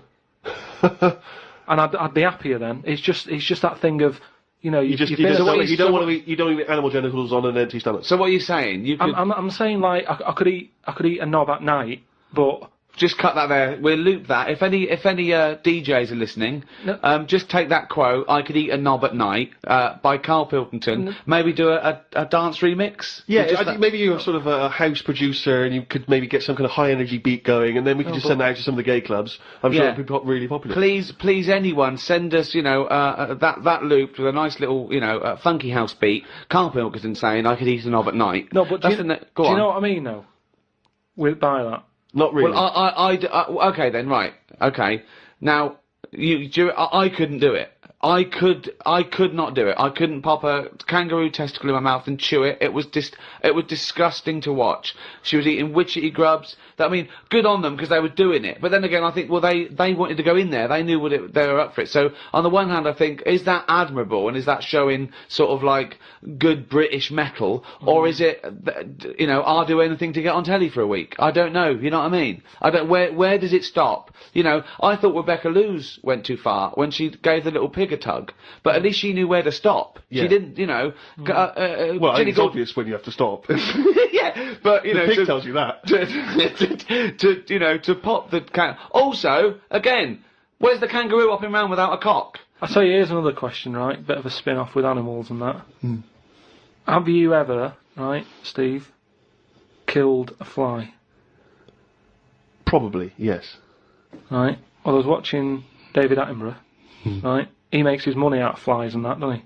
Do you think he's ever killed one, or does he go, well, I can't kill that fly or that spider, because that's how I make my money?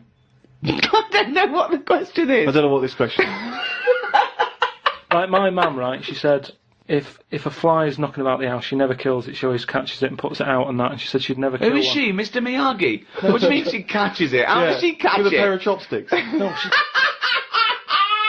Well, obviously, Karl was out with me last night, and he saw that I'm, you know, he knows I'm a ladies' man, and that was obvious. Karl, you could see the vibe around me, couldn't you? When the chicks were talking to me. And just remembered recently, actually, I was on a train coming back from hometown Bristol, and I was on the train, and this girl walks on, good-looking girl. I thought, hey up, largely empty carriage. I'm thinking, well, luck's in, you know, because I take every opportunity, Karl. That's the thing about me, you know. I don't choose. She was a good-looking girl. She sat down. I thought she sat down right near me. I thought, brilliant. As this guy comes up behind her, and she's, I think, it's probably a boyfriend or something. Sits down next to her.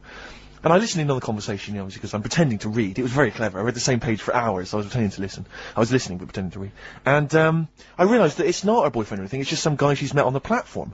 And I'm thinking, brilliant, if she's the kind of girl who's just going to start talking to someone, you know, on a platform, on a train, brilliant, I'm going to be in here. Because he was only going one stop. So I'm thinking, what's the worst that can happen? He'll nick off, you know, I'll get chatting to her, you know, and, who knows, I could join the... is there a train equivalent? Foot High Club. The Foot High Club, brilliant.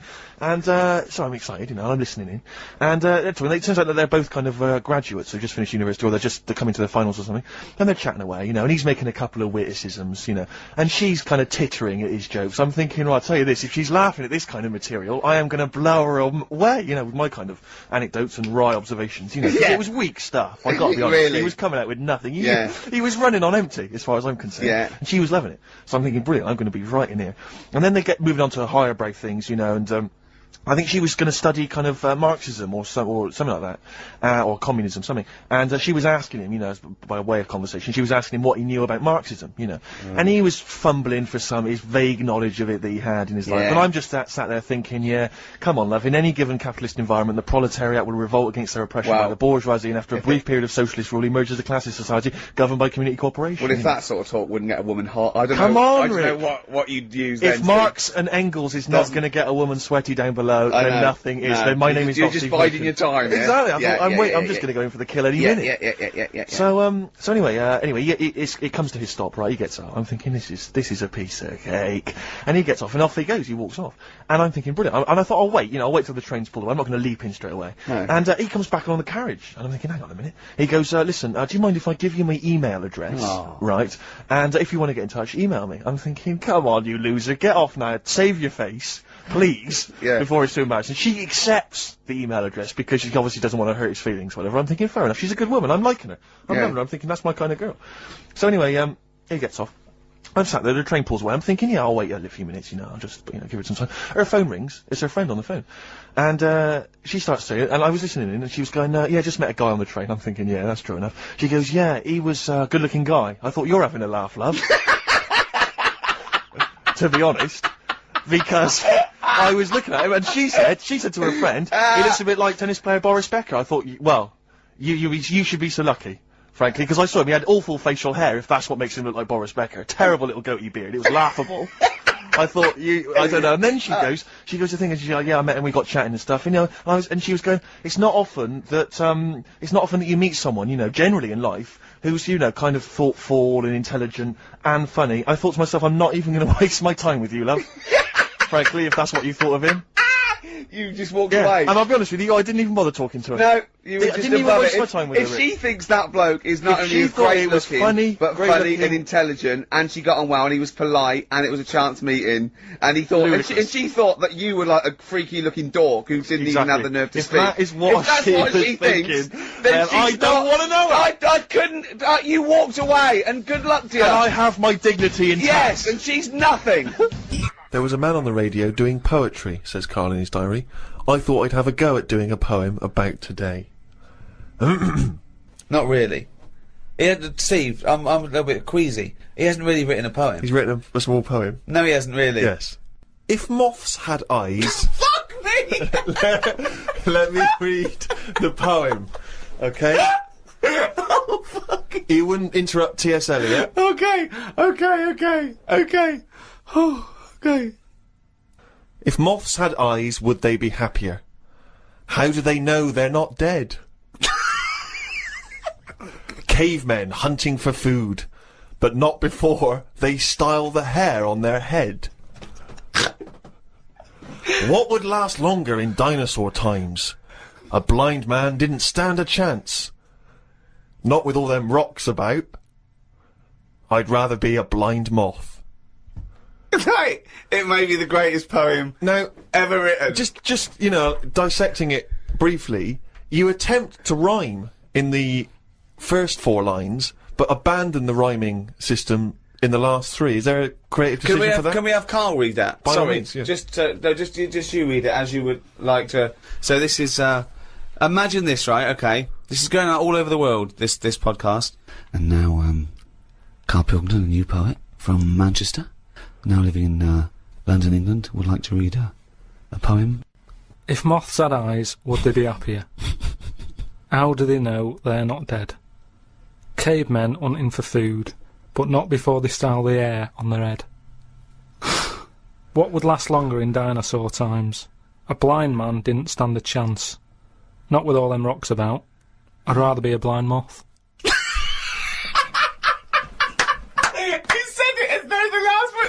Rhyme. He said it like it was gonna rhyme. Oh God! No, I it's amazing.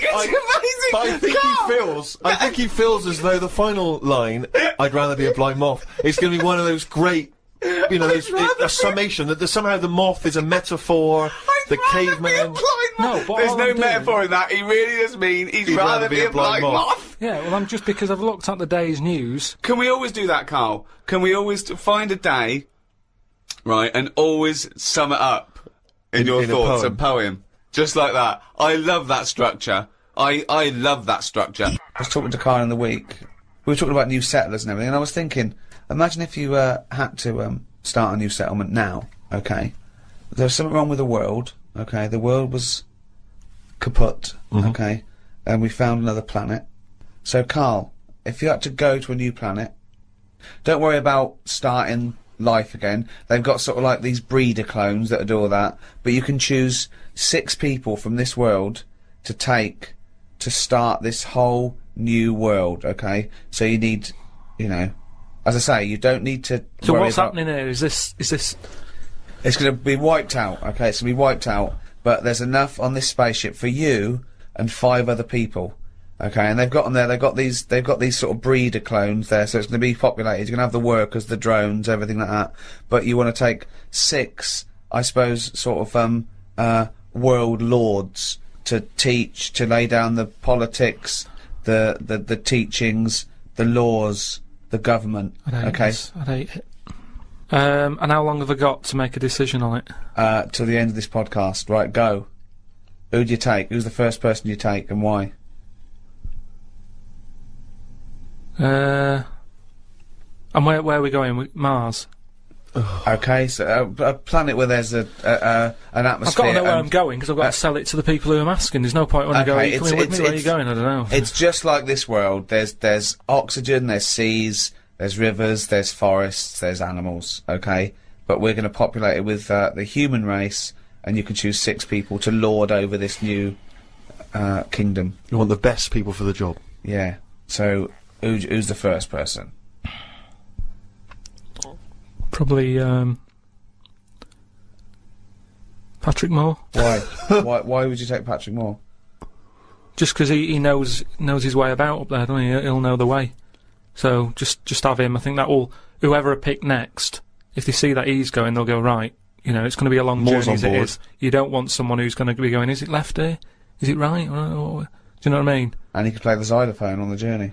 But Karl, is Moore the most useful person to have if you've only got 6? Because he may be very useful getting to the planet. No, but I've once always you got wanted to there, meet him as well. I've always wanted to chat, and that'd be a good chance, wouldn't it, when I'm in a rocket? How long's it taking to get to Mars? I don't know, a year. That's what I mean. No, it's so not Mars, it's somewhere else. Okay, so it's a year to get there, and then... yeah, well, that's what I mean. So it's a good chance to have a chat with him Okay. about stuff. So And I think he'd be up for it as well, to be honest. Yeah. I think you know. it's why do you think that? just because he's spent his whole life talking about what's going on up there, isn't it? And yet he's never been, and I feel sorry for him. You know, most people when they're into something, they get to go to a place, don't they? Sure. People who don't know who Patrick Moore is, he's an 80-year-old astronomer. Yeah, that's what I mean. So let him have a bit of a good life. So Moore's on board. Yeah, Patrick Moore, he's on. Right, out 5 others. 4 others now. Jamie Oliver. Why would you take Jamie Oliver? Just food and that. You need someone, because they say that like you know, you can feel down if you don't eat. He couldn't convince 8-year-olds to eat a carrot. What's he going to do in this brave new world? They're all going to be on turkey Twizzlers. I think he's got the right attitude. He wouldn't be faffing about. Remember, we've landed now on this new world. Yeah. I don't know what it's like. The people who've Listen, made me I go, love Jamie Oliver. I think he's great. Yeah. But he wouldn't be in my 5 people to start a new world. That's all I'm saying. Nor would Patrick Moore, because he knew the way. Well, what chef would you pick? I wouldn't pick a chef. Why would I pick a chef? Because you want someone who's going to, like I say, food's important. When you're low, there's nothing better. If you're a bit fed up, there's nothing better than having a good... But Karl, I don't think you quite grasped that these people have to start civilization again. They have to be wise people who can make the laws. Yeah, and before you do all that, you need a good meal.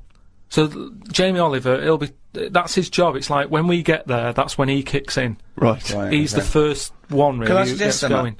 Just to save 2 places on Patrick Moore and Jamie Oliver, take a map and a cookbook.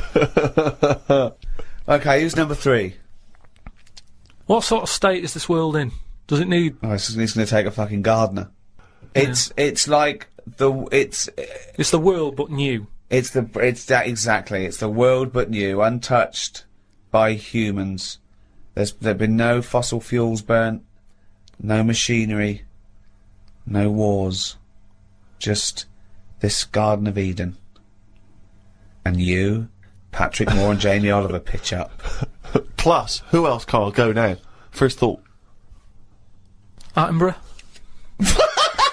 Oh, God. Again, he's a genius, and he's a bit of a hero of mine. But I don't know if we need Attenborough. Just because I reckon if it's a new world, you're saying it's the same, but they always say, don't they, that all worlds are different. So I'd want him there, just to sort of, when we're roaming around, because we'll all stick together for a bit, won't we? When we're roaming around. Then they'll be sick of the sight of you. They go, let's lose Karl. But you've got two men so far who've got a combined age of about 150. I mean, if you're starting a brave new world, they're, dare I say it, not going to be around very long. Shouldn't you be taking some younger, fresher blood? No, not really, because they haven't lived, have they? These have lived, and they can and they're useful, like I say. Patrick Moore's done his bit, he's got us there. Oliver has cooked us a dinner. Day 2, I reckon we'd end that on day 1 there. We'd have a dinner, we'd all have a chat. I don't think you're thinking of the future. I think you're thinking trip. Exactly, I think you're thinking of the journey, and then the first night. Okay. So you've got David Attenborough, you've got Patrick Moore, and you've got Jamie Oliver, you've got 2 other places. I get the feeling that you're not so much recruiting people for a new world as I'm a Celebrity, Get Me Out of Here.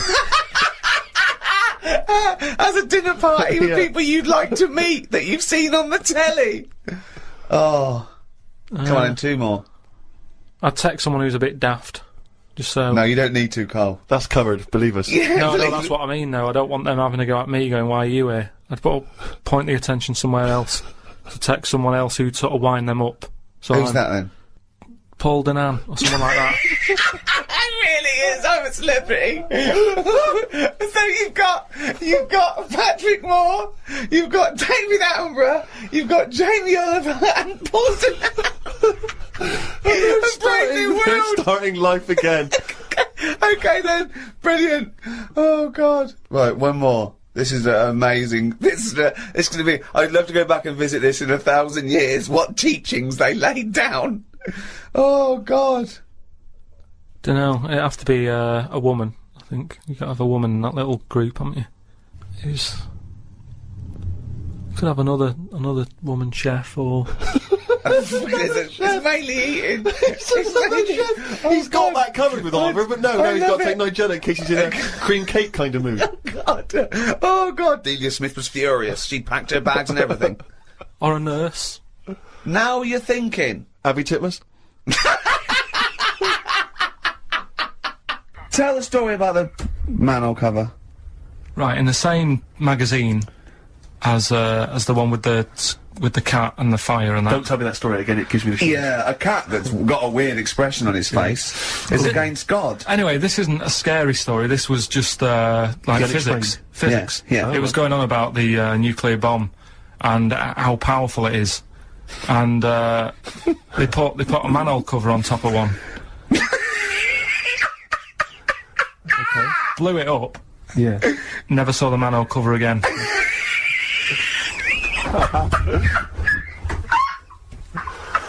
Man alive, Karl. What's going on there? Something weird is happening there. Oh. If anyone has ever seen that manhole cover, please get in touch. We'd love to know where it is. Oh, that's fantastic. What sort of experiment is that? I imagine all these scientists on multi-billion-pound research budgets, they're going, we test everything. What would you do to manhole cover? Don't know. That's like letting a couple of students yeah, exactly. control of a nuclear Do you reckon it can send a traffic cone into orbit? Go on then, put it on there. I love that. Imagine that. What value is that? I might tell you what we could do. We could put the manhole cover on it and aim it, and then blow the bomb up, and the manhole cover would have someone's eye out. Fire it. See if you can fire manhole covers off the nuclear bomb. I love it. Try bangers to a bomb. See if it's louder. I'll tell you what. Right, I'll tell you how focused I am. What? Got some new ideas for you. Go on. Well, they've all been blinders in the past. Go on. Did you do any competitions when I was away? I think we did, didn't we? Didn't we give away a DVD? Did we? Yeah, we did. Yeah, go on. Yeah, right. Go on. Anyway. Well, I've thought of some. This isn't like radio, is it, as we know it? This is just people talking. If the mic's on, it's luck. Yeah. If anyone's listening, I've no idea what they think of this show. It's not a show. Not in the traditional sense. No. Okay, then you're going to change with that, Karl. Because a show suggests a certain form of presentation. Yeah. A certain pride. And when we do present and it... dare I say it, some planning. Yeah, and when we do, it's ruined by pressing the wrong button. Yeah, but I've got some planning here. Go on, then. Quizzes. What I did was, when I was on holiday... Yeah. Right, you said, you know, come up with a new idea, right?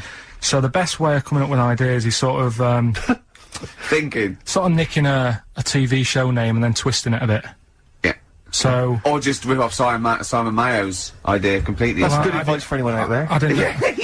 Yeah. If you're interested in ideas. Karl is presently running a course writing for TV. Yeah. And that's the lesson one, isn't it? Just rip something else off. Just do an idea and change the title slightly. Yeah, Well, go on. This one I haven't really got. I don't know what to do on the game, but I'm thinking strike it, Ricky.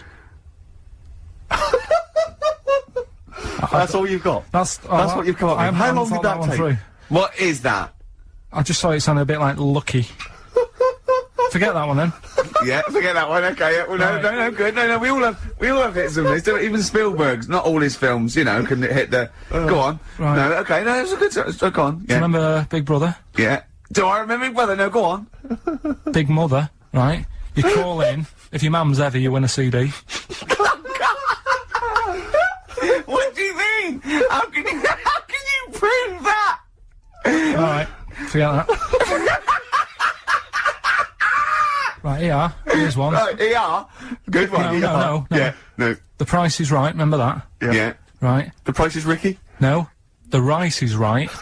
And what I do, I read from an Indian menu and a Chinese menu. You tell me whether you have pilau or egg fried. He's a genius, isn't he? He really is a modern. Understand that one. Go on then. Let's go into this one. Let's not cross this off right away. Go on then. What do you read from what? Well, I'll get a couple of menus from like an Indian and a Chinese takeaway. Yeah. And I'll go like, chicken korma. Well, could I just suggest that as it's an Indian, it'll be pilau, and anything you read out that is... Yeah, but you don't know which one I'm reading from. What, the chicken korma's Indian, isn't it? Yeah, so you go pilau. But then... Well, then you might as well say Indian or Chinese. No, because then the name wouldn't work. The rice is right. Okay, yeah, I forgot you're working for the title backwards, aren't you? Okay, yeah. Okay. I'm so confused. I don't know where I am or what day it is. A programme that they've been in on Channel 4, right? Can you cross that out? We're not doing The Rice is Right either. I don't understand The Rice is Right. No, go on. I'll tell you that later. We'll have a game in the office, right? A game that they've been in on Channel 4, but has got really big viewing figures. Well, obviously not. Right. Or they wouldn't be binning it. Go on. Do you know 15 to 1? Yeah. They're getting rid of that, right? Are they? I'm thinking 15 Taiwan. Get some items that are made in Taiwan, right? Get 15 items, and I say what they are, and then you go, oh, I bet it's the vase. Or something. That's one that's made in Taiwan. Yeah. Just explain that again very quickly. No, don't, Karl. All right, Cross it out. Forget that. Cross it out. 15 Taiwan. Right. Go on. This is the one that I've prepared for, because I think this isn't daft, this is good. Let's play a tune and let's hear it after that. Oh, God. I'm very sure? excited. When I got back off holiday and my dad was in hospital, I shot back to see him, see how he's getting on, and hospitals are depressing places, aren't they?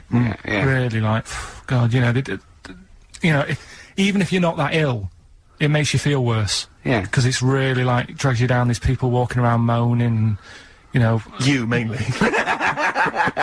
Yeah. Nurses. And, my dad was political. like... Yeah. It's a high five. Satire. Do you know what I mean? I would like to be the They don't get paid enough and all that, and they do, like... No, well, that's... Tony Blair, are you listening? I don't want to look like I'm moaning about the people working, because they all work really hard. Yeah, of course they do, yeah.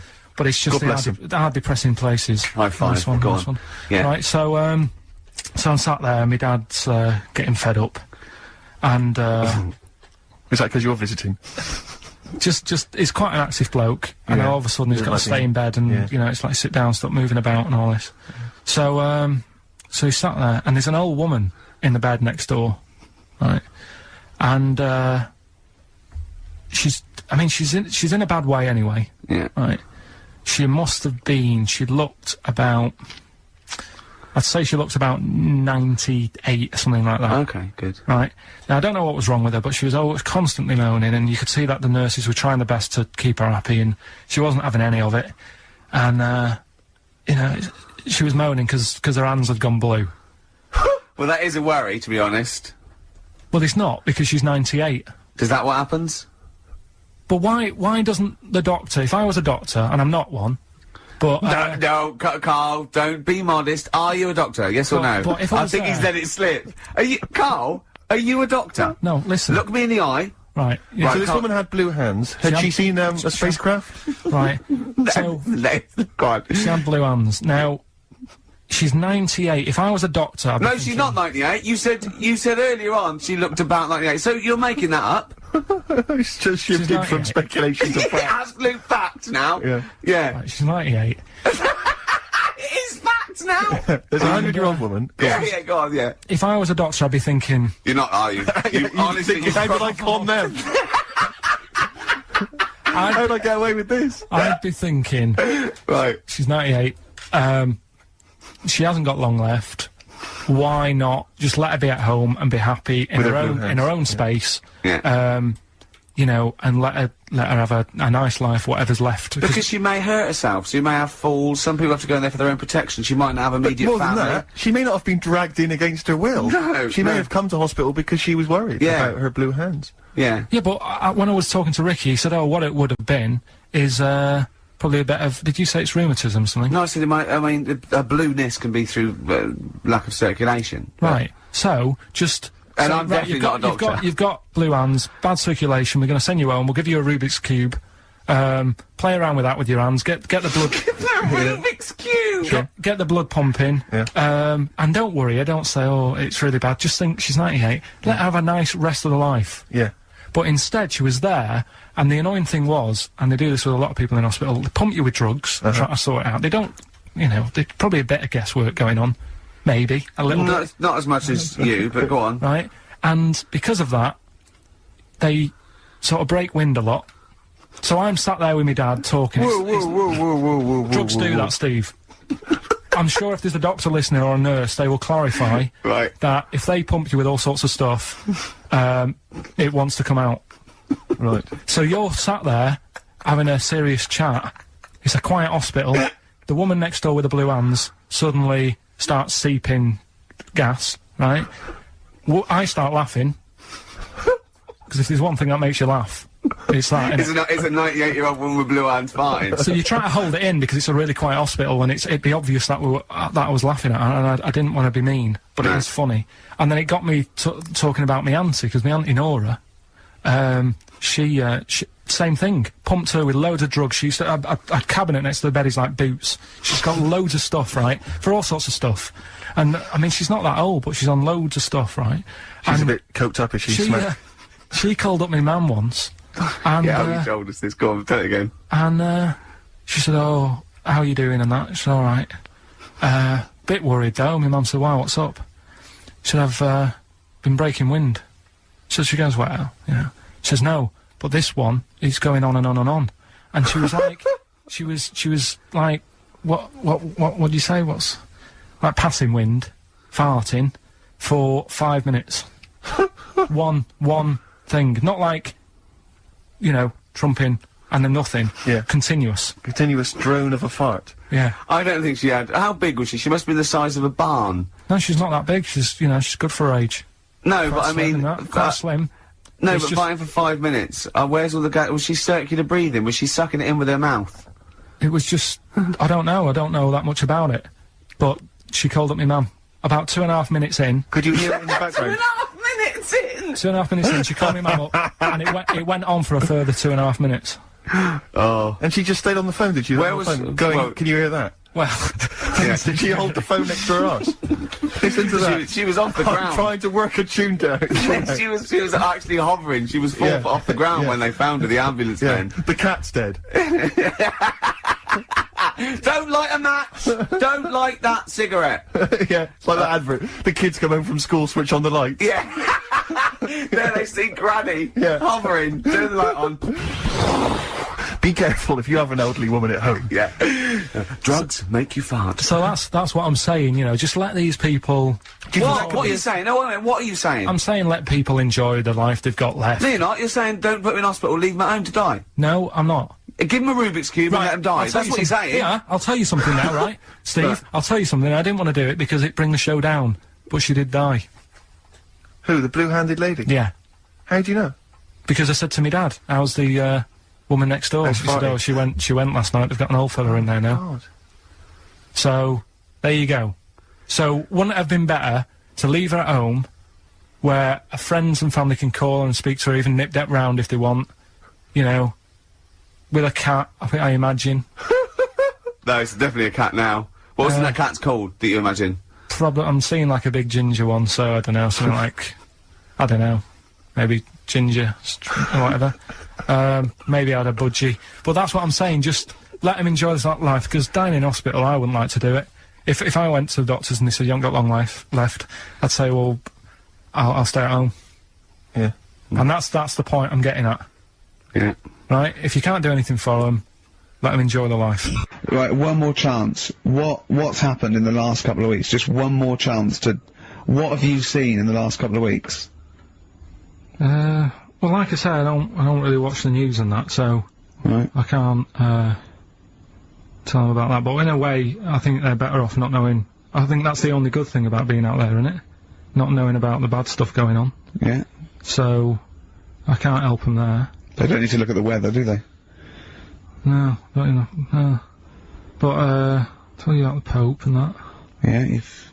Pretty extensive. What about the EU Constitution and the no votes?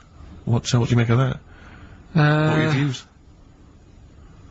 What's the problem there? Oh, this isn't broadcasting though, is it? This is nothing. Come up with something. Well, the fat baby then, the fat baby that they found, that was on the telly. Right. Well, what was that? It's just a little fat baby. That, I don't know, it's just a little fat kid and that. What? Tell what? It was on the telly and But what was on the telly? You just said fat baby, fat baby, fat baby, fat baby on telly, fat baby on telly. Do you meant to be telling them what's happened in the world? Tell me about the fat baby on telly. It's just they've found some, there's this illness called Momo, right? And, they've just got this woman had a kid. It's really sad, it was on Channel 4 and that, right? And, kid's born. You sure it wasn't Jimmy Carr? Kid's born and that, right? Momo? It's called Momo, Isn't that yeah. that Black Music Award? No, right, little fat baby and that, and, there's only 3 of them in the world. These little fat babies. Right. And, one of them... They're in danger. How fat? Are you not telling what do you mean? How fat are they? 6 stone it was only 2. And, there's 3 of them in the world, and there was this one, and there was one in Brazil. Are they, like, endangered? Is that the problem? Because there's only 3 of them in the world. I'll be worried. This is like a conservation campaign. They're hunted for their flesh. No, it's sad. I know, it's but if you've seen it, you'd go, oh, it's a bit sad and that. See, there's always other things going on in my mind when I'm in that pub quiz. For me, it's just a little bit of fun. Sure. It's a night out. Do you know what I mean? Suzanne enjoys it. Yeah. It's a bit of a get-together, we have a chat beforehand. Yeah. We have a bit of fun. Yeah. But there was other things on my mind. Carl, I could do that here, I don't have to lose a tenner. Wait, what were you thinking during the quiz then, when the questions were coming out? What were you thinking of? Well, what it was, right, just before the quiz started, I had to go to the toilet, right, because the rule is, right, people who don't go to it, once it starts, phones off, no more toilet. They take it dead serious, don't they, right? Yeah. So, I went to the toilet. Now, I'm not being out of order here, it just got me thinking, right? I went to the toilet. The gay fella in there, right? There was a gay fella in there? Gay fella in the toilet. Now, how could you tell? How did you know? Just typical, you know, everything about it, right? Everything about it, right, yeah. Oh. What, large handlebar moustache, leather cap. Butt plugs, amyl nitrate. Could I just say that these views do not reflect the views of the management of XFM or me and Steve. Or most of the people in this country. Go on, Carl. What's your problem? Yeah, but this is what I'm worried about, really. But this is why I only got Danny Minogue right. Right? Because this was floating around my mind. Went She's to a the big toilet. gal icon, now, isn't she? Going to the toilet, they have like men's cubicle and they have women's cubicle. Yeah. Now, without sounding out of order, is it wrong for me to think gay men should have their own little cubicle? Call in! They should have their own... Well, not cubicle, you mean an actual toilet, I suppose? When I was at the urinal... Yeah. Normally, you know, there's a fella there and you go, alright. And there's no pressure. but I couldn't go. I was thinking, should I wait? If I go into the toilet, it'll look obvious. Yeah. I had loads of pressure, and But this was what were going you on. worried about? I'm so sorry. What were I'm you so concerned sorry, about? viewers? I'm so Well, sorry. it's like, right, listen, when I was a kid, right, and it's alright for you to go into women's toilets when you're a kid, it's like, oh, it's a bit cute, right, as long as you're not, like, over 15 or something, right? Right. But when I was a kid, I went into a toilet, and women, when they use their little cubicles, they don't shut the door. Some of them just sit down on the toilet, Yeah. right, and you see everything, and, no, seriously, that's probably one of the first times I saw, like, a woman. Yeah. That, right, and my Auntie Nora when she was staying over. What happened with your Auntie Nora? She was, she's into wearing caftans. Into wearing what? You know, caftans. Oh, yeah. What caftans? Big, bellowy sort of dresses. Right. And, yeah, I used to sit on the floor at home, in front of the telly. Sure. She was on the chair behind. Yeah. She did a bit of a, sort of a Sharon Stone scene. Oh, God. Yeah. Did you see it? There was no underwear? No. What age were you? What was it like? What age were It you? was like a ripped tennis ball. So. What? Right, we're off air. We're off air. Either that or put us in for the Sonys. Tell us about this monkey, Carl. You're gonna love this one, Steve, Go on. right? Yeah, so last week we were talking about how, like, a lad left his family because there was problems at home and that. He went and lived in the wood, he got airy, right? No. Leave it there, Rick. We haven't got time to go into Right, it. so... That's what happened. And that's what happened, he lived with the monkeys, he went airy. That's Anyway, what happened. That's what happened. looked into, some other stuff about, like, airy kids and all that. Yeah. Came across this story about a bloke, right, who worked in a zoo, Oh, dear. right? So, Trouble's brewing. loving his job and that, but it's quite a lonely sort of job because you don't see many people, you're just dealing with animals all the time, right? So, anyway, he gets a bit pally with a monkey because it's the closest thing to a human. Well, that ape is. Right. Yeah, but you can't really go that close to apes. Well, Is it dangerous? what do you mean? What type was it? Do you Just mean it was let a him tell the Was it story. a chimpanzee? I reckon it was a chimp, yeah. Yeah, it Oh, was you a don't chimp. even know, so It that's was a an chimp. ape. It was a chimp. Okay. Yeah, but it doesn't matter, does it? So he It's a gets story. pally with him. Right, so he gets pally with What, him. they and go on he's- holiday together? Well, no, I mean, it starts On the off, pool together. starts off just checking each other out and, you know, probably sharing lunch and that together. Yeah. Right? Anyway, this goes on for a while. You know, they're getting on well on that. And then after a while, right, the monkey starts sort of imitating him a bit more and sort of walking upright, Oh, God. Yeah. right? So he thinks, oh, that's a bit weird. Anyway, they get on really better and what have you, so he thinks he could live at home with me, this, Yeah. because we're getting on a storm, Yeah. right? So he takes him home, and before Is this you the know it, beginning of Beneath the Planet of the Apes? I think it is. I think you've seen this on video. I'm worried, because he's already imitating him and they're moving in together. I'm thinking it's maybe a bit like single white female. Single white zookeeper. Oh, brilliant. right? So Go on. anyway, so it's moving in, and it's getting used to sort of the normal human life. It's having a cup of tea in the morning. Yeah. PG tips. As it finishes the day off with Oh, dear. Finishes the day off with what? It with does, a it doesn't little have him brandy. move a piano at one point, does He he? finishes the day off with a little brandy. Yeah. He pours himself a... Is he wearing a smoking jacket? I'll tell you what, Carl. You're Listen, a maniac, listen, mate. no, this is why it attracted me. It's amazing, right? So he's having his brandy and that, loving his life. Next thing you know, he sort of, I don't know if he loses it or he gets shaved, but the top half of his body is Becomes hairless, hairless. right? Apart from his head, right? So he's got a nice. So it's the opposite of the kid. Well, Yeah. this is what Well, I'm saying, that would happen. right? Well, hang on, but so you don't know if You he don't was even shaved know. or if How did it say? Then the hairless. What? I'll bring it in for you, the story, and then you All right, can well, see if okay, I've gone keep wrong. going, keep So going. anyway, so this is going on, and he's having a great life. Then the zookeeper starts getting a bit annoyed because he's having a better life than the zookeeper. The zookeeper's in the This zoo. is such So the rubbish. zookeeper's still got to do a day's work. The monkey's at home, he's partying, Well, he's it got gets his to a other point when he chipmates says, around. there's no point you coming in to the zoo, because the whole reason of you being there was because you're being kept there. Right. And he didn't want to bring the memories back, so he said, you stay at home. So You are you're talking such. Just let him finish. God, I don't know if I can sit here and listen to this drivel. Let me... I'm fascinated. it's It nearly sounds over anyway, amazing. right? It sounds extraordinary, Carl. So he's walking up right, he's having a tea in the morning, finishing the day off with brandy. Gets a bit out of hand, only tries it on with the zookeeper's wife.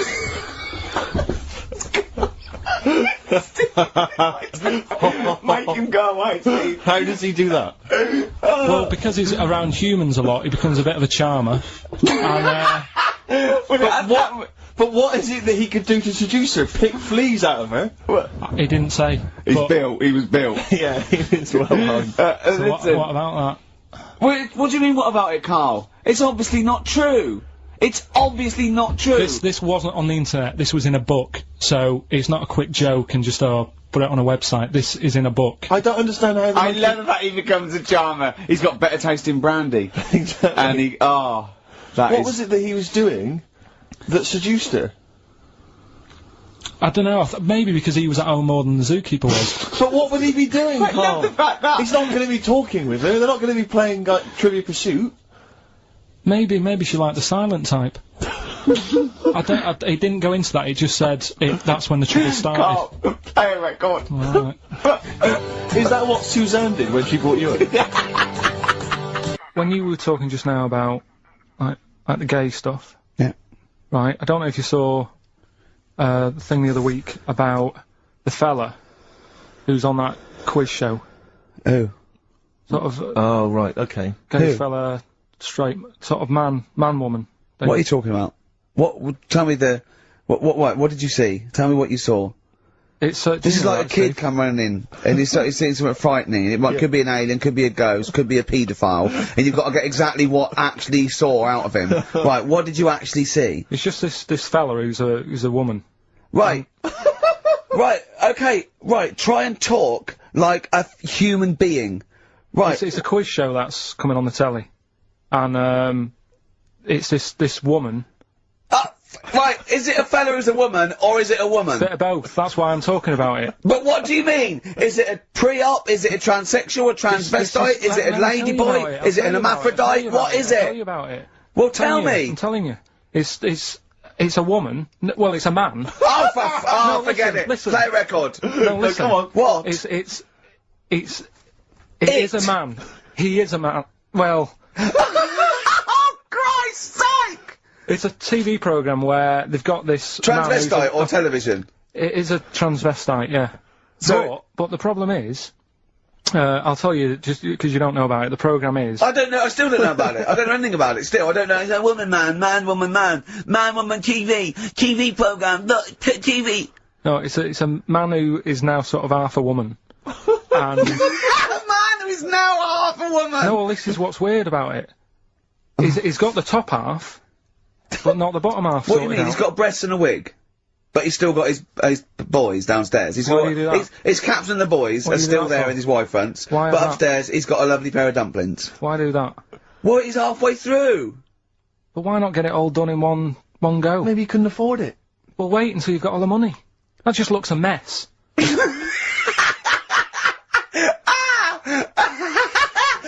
And who's he pleasing there? Well, he wakes up in the morning and everyone. pleases himself. He can't believe his luck. He doesn't know where to start. No, but what I don't understand, I mean, you know, I don't want to seem... Well, can I just seem finish that ignorant. sentence? What you don't understand is just about everything. Yeah. Right, No, I find it weird, right? I sort of get... I understand the gay thing, right? But... do you? What do you mean? Well, you know, I know... Well, I tell know- me the gay thing. Explain the Well, gay I thing. just know if you're a fella, you like men. I don't know much more than that. What do you mean you don't know? But what I mean is, with a transvestite, what's going on there? What do they want? Now, transvestite is a cross-dresser. See, I don't get that either. Because You mean a That's somebody, transsexual? that's a man who likes to dress in women's clothing. It's not necessarily, they're not necessarily gay. They're or not gay. straight They're or often anything. not gay. They just happen to like wearing women's Those clothes, aren't yeah. but then why not wear women's clothes that could be seen as a bloke's, like Suzanne wears jeans? No, but they, yeah, Just but that's buy the women's thing. jeans. But that's their problem, is it? They like being seen as a woman. They like being seen as a woman. It's not just that it's more comfortable, or they wear a kilt. They like being seen as a woman. They feel more comfortable. Alright, and what's the deal with this fella who's got... We don't know both? who this fella is. No, we don't know this man who's half a woman. He's called Miriam. Oh, that's hot. yeah. Brilliant. I love this scientific basis. No, I so think- all he's done, he's had the tits done. He's probably had the hormones. Probably lived as a woman for a while. The last step because you can probably reverse the breasts anyway, because they're probably implants and hormonal things, and whereas you chop your knob and boys off, that's you come back the next day and go, sorry, I didn't mean that. I wanted my ears pierced. It's a bit more of a bigger operation to put them back. So doctors are probably making sure that he's just up to. If you've had the top half done, you're not going to go back on what you've said. But no, what's the top half being done? I could get you breast implants, give you a bit of hormonal treatment. Now that would be a great idea for next week. and you could reverse it. What you can't do is grow a knob back. Well, you can. Last week you were talking about growing one on your arm. Yeah. We've done that. We can, so that is possible. But the thing is, the truth of it is, I think I do know about this story. I think it was a television programme called There's Something About Miriam. The conceit of which was that this pre-op transsexual... So I guessed that right, yeah. Was masquerading as a woman. Right. And various blokes, who didn't realise that this was a man, had to I've heard try about and this. seduce her. And when they found out that it was actually a bloke, and a lot of them had kissed her, they refused to let it be shown. I agree though. That's just terrible. Yeah. That's deceit. But I mean, that's awful. I hated that. Yeah. Right, there you go, let's do Rockbusters. Right, Email only, of course. Yeah. You email in ricky.gervais@xfm.co.uk if you know the answer. Right, first one. Bit of a cryptic clue if you haven't heard it before. Wow, not cryptic, we're wrong. What is Karl thinking? If you go into France by boat, I'd get your fags on there because it's a lot cheaper. Imagine Bob Holness. Sorry, we're out of time. Sorry, your minute's up. You've won nothing. I was reading that question out.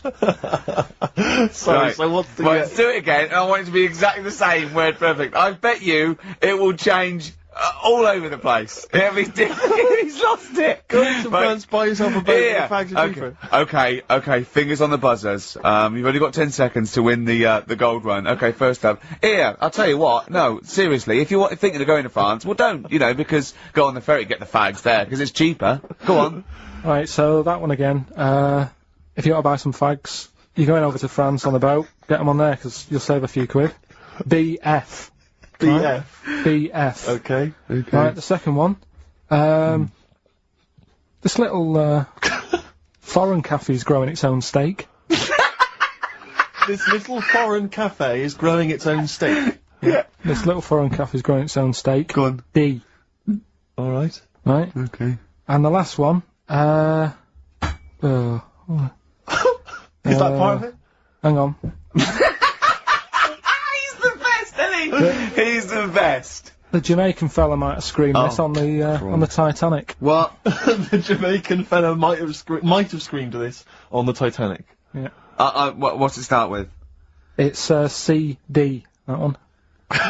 Jamaican fellow might have screamed this on the Titanic. Ricky.gervais@xfm.co.uk. Please don't phone in. If you can get those, we just don't want to talk to you. We'll get Rockbusters out of the way. Have we got a winner? Yeah, come on in. See, it worries me that we've had very few entries. I think that even your mental fans aren't getting these, which is really worrying. They must be terrible clues this week. Alright, well... Has anyone got on right, Steve? I think there's just one guy, yeah, who I suspect has won in the past. Well, so what? Right, the first one. If you go out of France by boat, you might as well buy your fags when you're on that, because you'll get them a lot cheaper. Brilliant. Right? Yeah. BF. Yeah. Buy it ferry. Right? That's like... What? Buy on ferry. What?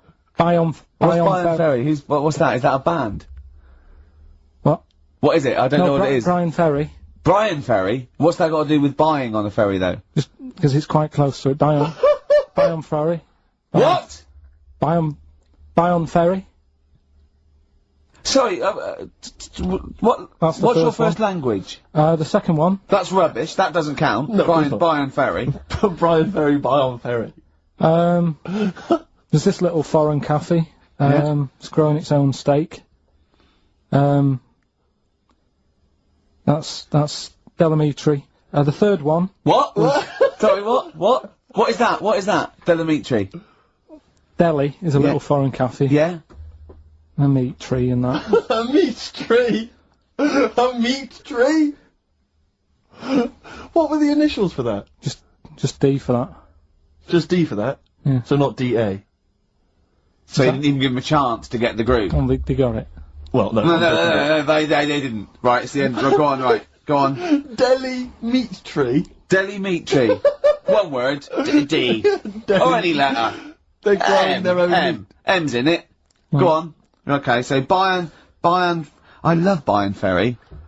And Oxymusic was brilliant. I love Oxymusic. Go on. Can I just point out, Rick, that, we've David Bowie? Deli meat tree. Yeah. I don't see why, necessarily, Aidan, who, emailed in, why he doesn't get to win, because he emailed in dire steaks. Seems to be just as valid, as far as I can tell, but Deli meat tree it is. And the last one, if there was a Jamaican fella on the Titanic... I'm looking forward to this. With a little bit of fear. Jamaican fella, if he was on the Titanic, he probably would have screamed this. Yeah. That's Christ de Burgh.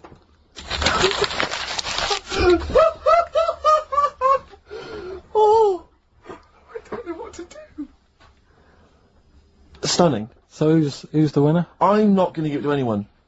I just don't... what's the Jamaican bit got to do with it? It's the D. Just Christ de Burgh. Say it again? No, I think they've worked it out now. Say it again? Christ de Burgh.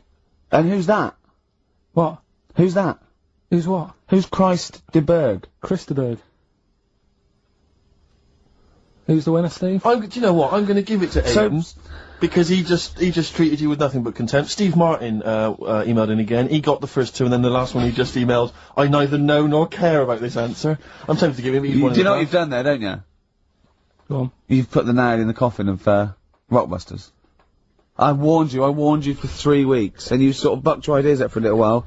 But Christ de Burgh... Those are the worst you've ever done. The worst... Delimitri. So, and didn't just put D... And then Bayern Ferry. Bayern Ferry. Bayern Ferry. So, is that it then? Aren't we doing it Play anymore? a record. Aren't we doing it anymore? I'm ashamed. You're an idiot. Are we doing it anymore? I'm just going to keep saying you're an idiot. Play a record. Are we doing it Have you learnt nothing from Dr. Fox? Yeah. That's another Sony out the window. Aren't we doing it anymore? What, you need to start working on it now, because they're so good. You need to start working now for next Saturday. Aren't we doing it anymore? Just, I don't know.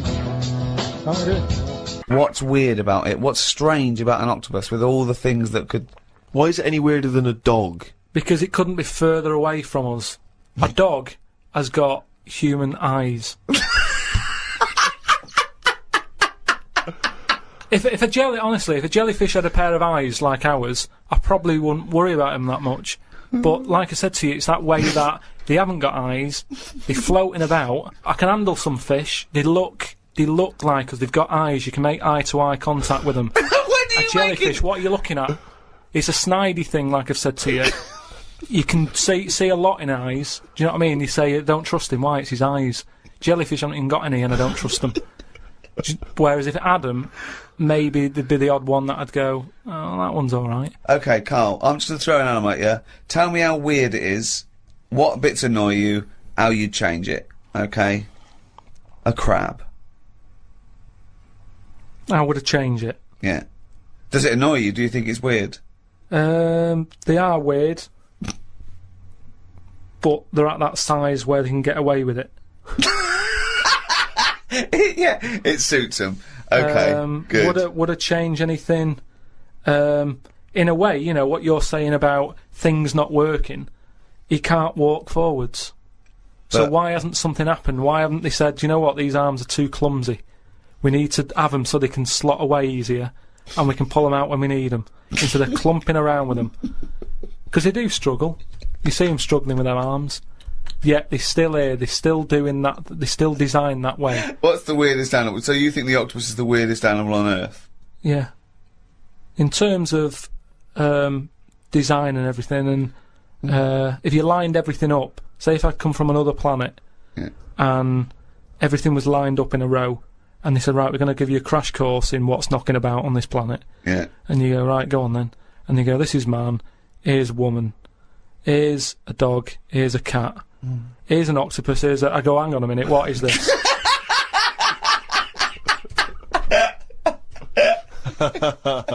You just mentioned there about sort of no knickers and that. Is this going to be your Auntie Nora? No. Right. It's just, you know, like the last flat that I lived in, I always had a good view across the road and I could see, it was the hairy... There was the hairy Chinese not kid, hairy Chinese kid, he was just a Chinese kid, actually. Yeah. Running Because about. that's rare, isn't it? Hairy Chinese kids, very rare, isn't it? Yeah. There's only one official sighting, isn't there? In one of those shit little magazines that you buy. Yeah, he was running around in his underpants. Sorry, you just swore ironically. I mean, I imagine if there's any newspapers listening, you did that because he's sort of jokey and... Yeah, go on, let's not swear. And there was Go the on. old woman who didn't move, she was just sat there reading the book all the Who time. we think possibly died and no one came round for weeks, But, and now I've moved, right? And it was quiet for a bit. I always look at what view I'm getting, right? Looks across and it was just sort of empty, sort of flats ready for people to move in and that, right? Anyway, people are in there now, right? And they've put all the furniture in, but I haven't put any curtains up. Oh. Right. So anyway, I'm sort of washing up, just having a look out the window. Right. Girl sort of wandering about, you know, knickers on. Right. With no knickers on? You mean No naked? knickers. Well, she had a bra on. Right, okay. But, She was probably looking for a knickers. So, I thought, oh. And I don't know how long I was looking. No. Right. But anyway, she looks across. Oh, God. I think she spotted me. Yeah. I think, oh, God. I felt really bad. Yeah. I said to Suzanne... Sorry, is this some sort of Peeping Tom confession while the Telegraph are listening? I've no idea. Well, it's not, that's the thing though. Peepington. If I was peeping, she was peeping as well, because she was looking over. Works both ways, doesn't it? Yeah, but yeah, all she could see of you was your bald head. Yeah. No, but and your this hands is it. moving as you were washing up. And some white-looking substance rotting up. Particularly stubborn stain on this glass. Yeah. Oh, God. Imagine that. Imagine if she looked across. I'm assuming the sink is lower down the window. But didn't she just, like, just cover up or something? Or she looked back and go, oh, you looking at my honey? Well, the thing I did... What? I thought, oh... Just sort of drop me boxer shorts. Because I thought... Well, Suzanne said, what are you doing? What are you talking about? What are you talking about? No, just so they can see me cheeks of me. What are you talking about? No, because I thought, if she thinks I'm walking about in the nude as well, then we've both got something out of it. Karl! This sounds like a bad excuse in court. I know. This is... Or the plot of a film on Channel 5. I mean, this is like the doctor who got done, right, for exposing himself to a patient, and then painted that little thing, that you look down their throat at pink. Yeah. And go, this is what they saw.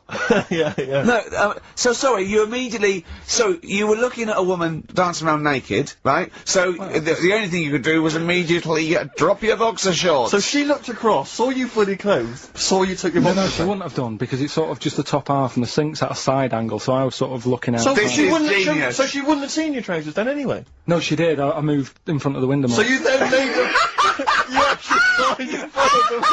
Oh, this is amazing! So you climbed in front of the window to show off No, your it wasn't your naked obvious. lower half. Suzanne said, what are you doing? And I I bet said, she did.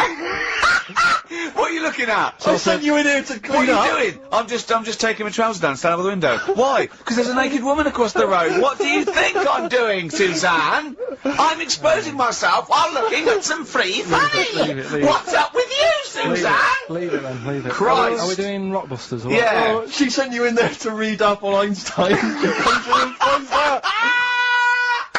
Oh, brilliant! Anyway. Wait a minute, can I just get a final question? What did the woman across the way... What happened? What was her I reaction? didn't look again, I just thought, you've seen a bit of action as well, we're both happy. Let's leave it. Brilliant. So were you waddling around like a penguin with your trousers around your ankles? I just was walking about. There's loads of things that have happened where people go, oh, that's weird, that goes to show that we've been around before, or... No, it doesn't. There's none. I have no evidence for that. Well, I told you that time when it happened to me when I was younger. Go on. Your life flashed before your eyes? Well, it wasn't like a flashback, but it was it's the next thing next to flashbacks. It was, I was having a bath, right? And, my mum had, like, run the bath and that, and, she said, is that too warm? And I said something like, no, it's alright, it's a lot better than when I used to have a bath in that wooden bath in front of the fire. Okay. And she was like, what? And I said, you know, it happened years ago. And she was a bit like, oh. And I can't remember that now, but she talks about it, and You know, that just goes to show that. Because I was at an age when I wouldn't have known about wooden baths years ago in front of fire. No, but you talk rubbish now. So all you were doing, you were talking rubbish from an early age. Where's the problem? No, but you can only talk rubbish if you're aware of knowledge. Well, I didn't know about wooden baths, so why would I have invented But Karl, that? we've only got your mother's word on this, and she thought you might one day be a doctor. Yeah. So, she put a rock with a feather on it to keep a parrot company. lest we forget. Yeah, but I'm just saying. Well, it's all bollocks. So have you researched this? You've tried to find out when little Karl Mark I and his wooden bath, when he was No, around? I don't want to go there, because that's when you start digging out all sorts of trouble, rubbish. innit? It's rubbish. No, it's not rubbish. Well, it is rubbish. What sort of stuff might There's you no discover? scientific evidence. No, but just like I've said about family trees and that, don't be looking at them, because you're only going to find stuff you don't really want to know about. It's the same as that, innit? Leave it, let it be. Do you know what I mean? If your granddad was Einstein, you'd know about it because your family would be shouting about it. If he was a bad un, you go, oh, keep that quiet. So don't look at family trees, and it's the same. Don't be looking back in your past lives. There's Because no God knows past what you've been up lives. to. Well, Karl and the wooden bath. Proof. If Karl proof we needed. Pilkington, live on air, talking shit again. There was one, There we go. there was one about a woman whose husband died, and she had him cremated. Yeah. And made like a little egg timer out of him. Right. And she said, I did that so it can still help around the kitchen. Well, that might be true. That might be a joke. That's quite sweet. That might be true. That is a true story, again. It was all No, right. not again, because the ones I just told weren't. Nor is the boiling the brains in a bag curry microwave. Head story, true. Yeah. They're too convenient. Will you be buried or cremated? What? Will you be buried or cremated? I don't know. Cremated. there was a thing on about Dracula. Right. What, Dracula? And I found a flaw in it. Go on. Not the fact that he's the living dead and drinks blood to stay alive and he doesn't reflect. And he can in turn into a mirrors. bat. Well, And you can go on. the mirror thing, you can't look in mirrors, can he? Well, he can look in mirrors, but he can't see himself in a mirror. Right, that still doesn't work. Go Okay, on. go on. It doesn't work at all, Carl. It doesn't work. Go anyway. on. Well, Centre parting's always really neat. His centre parting's always how does he do it if he can't look in the mirror? Blood on the floor or something it was called. Rubbish. I love the flaw in the Dracula film is that his centre parting's too neat. How did he do it without a mirror? Ah. Was it a documentary about Dracula? No, Yeah, it was the real it's Dracula. The real called- Dracula. Yeah, the real Dracula, the It's true just a story. film. It had blood on the floor or something. It's called. Yeah. It's rubbish. From 1970. Yeah. Right, but you You say that and watch that. You know there aren't Yeah, really that's right. vampires in that sense. Yeah. Yeah, but it still annoys you that his centre parting was too neat. Well, if you're going to do it, do you know what I mean? I'd like to see him with a fringe sort of pushed forward and maybe a hood up, alright? Come to suck your blood and that, alright? Yeah, just bits of tissue paper all over his face where he's cut himself shaving. Oh, can't see. Bloody mirrors annoying me, alright? I'd love to see that. A little mank Drac. That'd be great, wouldn't it? Well, that might be a film that we do in our movie. Mancula. Just getting onto that. Mancula. Count Mancula. Alright? You got any rave? You got any rave music, huh? Huh? Got any Oasis or that? That'd be brilliant. He came from Manchester. Please welcome Mancula. Alright? That'd be great, wouldn't it? His hair's a mess. Well, I can't see a mirror, can I? You saw something about the Bermuda Triangle, didn't you? That Yeah, when I talked about ghosts, you sort of just, because you don't believe in it. I think it's because you're scared of it, to be honest, and you can't admit to understanding it and Sure. actually believing in it. Sure. Thing on last night, Steve. Yes. Bermuda Triangle. Oh, yeah. Do you know much about that? Mainly the, song Yeah. by, what was his name? What's his name? Bermuda Triangle, where people No, disappear. no, Bermuda the- Triangle. What's his name? No, Barry Manilow. Yeah. Are you familiar with the lyrics? Bermuda Triangle, where people disappear. Bermuda Triangle, don't go near. Yeah. I shouldn't really make a joke out of it. No, you're right. Go on. But, what it is, right, there's a programme saying what it's about. What do you know about it? As I say, mainly from what Barry's told me, but certainly planes and various boats have gone missing within the Bermuda Triangle. Planes? Yep, but obviously that documentary didn't explore He it. learned a lot about that. I learned a lot about American history through "We Didn't Start the Fire" by Billy Joel. Again, most of my knowledge of the sort of Tsarist Russia comes from Rasputin by Boney M. Well, listen. Yeah, he was the lover of the Russian queen. They put some poison into his wine. Yeah, yeah. They shot him till he was dead. Yeah. Which is, go on. Right, well, this. Oh, those Russians. Sort of, bit of an earthquake in the sea. Sure. Lets out methane gas. Okay. And apparently, if you were swimming out in the sea, Yeah. and there was like an earthquake and some methane came out, Yeah. you can't swim in it, you just sink. Okay. Even if you're a good swimmer. What happens if you're two lads from your school, and they big heads. yeah, that's like a buoy. Doesn't So you can work. see them a mile off, No, no, and no. their webbed hands would get them into shore. Because they did actually say, even if you're wearing a life jacket, if the water's full of methane, right? You just sink. You just sink. So what it's saying is, boats have gone across the sea, got a load of methane in the sea, and the boat just sinks. Right. What about the planes? Is it them sort of planes with little sort of floaty things on? Could be. That'll be the sort they've landed in the sea. Right. And methane's coming. Well, sorry, Carl. What did the documentary say? Not I imagine. Yeah, your hypothesis might be one Yeah. thing. What did they say on the They didn't documentary? cover that bit. They didn't Didn't do cover the planes. They didn't do the planes. Something else they said about it though. Go on. Loch Ness, the monster, Yep. Sure. probably doesn't exist. Okay. What it is, Interesting. Hold on. Interesting. Oh, interesting. Is- What they thought the Not List probably didn't exist. Curious viewpoint. Hold on. What proof have they got for that, Carl? How can they go around saying stupid things like that? it's methane, Right. Again, in Loch Ness. and people have seen. What's the lake it's in? Loch Ness. Loch Ness. Yeah. It being the Loch Ness monster. Yeah. Yeah. That's where it lives. That's how it finds its way home. That's certainly the clue. Yeah, if Get again, Carl. yeah, That's the clue. Yeah, if it go, and it's if it's wondering, it goes, excuse me, would you know where I'm being the Loch Ness monster? Where would I be going? Oh, you'd be going to the Loch Ness if that's your home.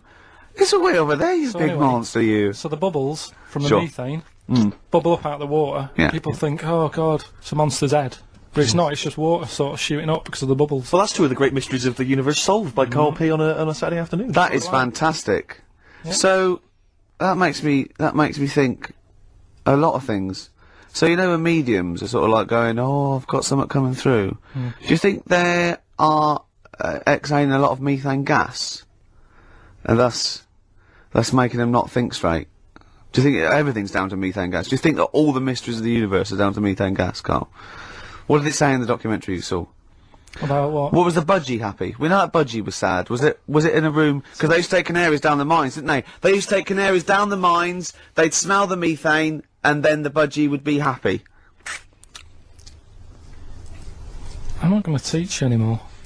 Play record. Absolutely, as always. Computer. Oh, excuse me, and don't be alarmed. I look quite frightening, but I'm merely a nice monster.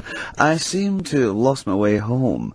Could you direct me in the right direction? Nice to meet you. Yeah, Carl Pilkington. Hi. What's your name? Why do you need to know my name? Well, it might help me to find out where you come from. Oh, my name's the Loch Ness Monster. Okay, all right. Give me a second. What was your name again? Loch Ness Monster. See, this is what I mean. When you came in, you're all over me. Like a rash. Being nice to you. Yeah. Gets towards the end. It's just that the death thing, right? Yeah. There was an argument on there about, do you know that Twilight Zone or whatever it was, Tales of the Unexpected? Oh, yeah. Where the woman got buried alive. Yeah. They were saying how, like, years ago, they'd bury people thinking they're dead. Yeah. And they've recently, like, dug coffins up, and then the people who were in the coffin weren't dead, they might have just been, like, in some sort of deep sleep or whatever. Catatonic. And they've lifted the lid off, Yeah. and there's scratch marks on the thing. Yeah. And that's pretty scary. And Makes you think. I mean, I hope they check these days. See, I don't know where. I thought you'd sort of learnt a little bit, Carl, what is an interesting fact and what might just be a mentalist online. Do you know what I mean? Do you know what point we're making here? Why the truth is so much more even a little bit, even something that's just, mild, but is definitely the truth, is so much more interesting than just wish fulfillment of truth. To me, if it starts with there was this ghost, right, it's not interesting. You could say anything. There was this ghost that could turn custard into wine. It doesn't matter. There was this ghost that had 9 heads. Doesn't matter. Doesn't matter. There was this You know, Carl's looking at you going, there's a ghost that can turn custom into wine. Yeah, it doesn't matter what you say after that. There's a ghost that can swallow alligators whole. The premise means it's not true to me. Do you know what I mean? It's like people say, you know what? God, right? He's incredible. I'll stop you there. The fact that you can make the earth in 7 days, well, you've lost me already. Do you know what I mean? Whereas someone says something like, you know, a cockroach can live 5 days without a head, that's interesting. That's interesting. Right. Do you think when you die, they say, you're a ghost, this is going to amaze you. You can go and you can spook people out. Yeah. Do you like custard? Come over here. No. Well, if you don't, you don't. Do you like wine? Of course I do. Oh, you are going to love it. You're going to love being dead. You're going to love it. I've lost all my loved ones. Yeah. Do you see what I mean? It's what your sort of beliefs are based on. Mine are sort of on, I suppose, logic and science. And So but I'm amazed by the world and. So the Iceman, why does that amaze you? What's like? Ooh. Well, they found some part of our preserved past. You know, it's interesting. Again, I'm amazed by anthropology and evolution. Yeah, it's just that line on its own like that. You know, they found an Iceman is great, but then it went on, and it's going on about, you know, they've had to get different people involved to find out how old it was. Because first of all, the story started off right, an old fellow on holiday somewhere. Where did they find it? In Sweden or something? And he was walking in the hills. And he was walking in the hills. In heels? Was he a transvestite? In the mountains. Oh, right. In the hills. Yeah. Yeah. So he's walking about, and he sees this body in the snow, and he thinks, oh. So he calls the police up, and they come and have a look, and he goes, oh yeah, it's probably a murder. So then they dig it up and find out he's got hold of a spear in his hand. Right, and he's dressed like Fred Flintstone. Yeah. Right. And they realise it's probably not a recent murder. Right. His knuckles are dragging on the floor. He's a Neanderthal man. They think, hang on, Karl Pilkington. But when they found out, hang on, it's an old thing. It's an old thing! Can it? If it was a murder recent, then you'd go, hang on, how did this happen? Who does he belong to? Yeah. But the chances are whoever murdered him is also dead. 5,000 years ago, probably, yeah. So leave it. Just bury it. I don't think it's a murder investigation. No, but they are. It's not Quincy going, this was before my time. It's not a murder investigation. Yeah, just one thing bothers me, sir. Just one final thing. My wife loves you, but this guy. That's how they were Why treating would he it. have a spear and a leopard skin? I just can't. I can't get over this.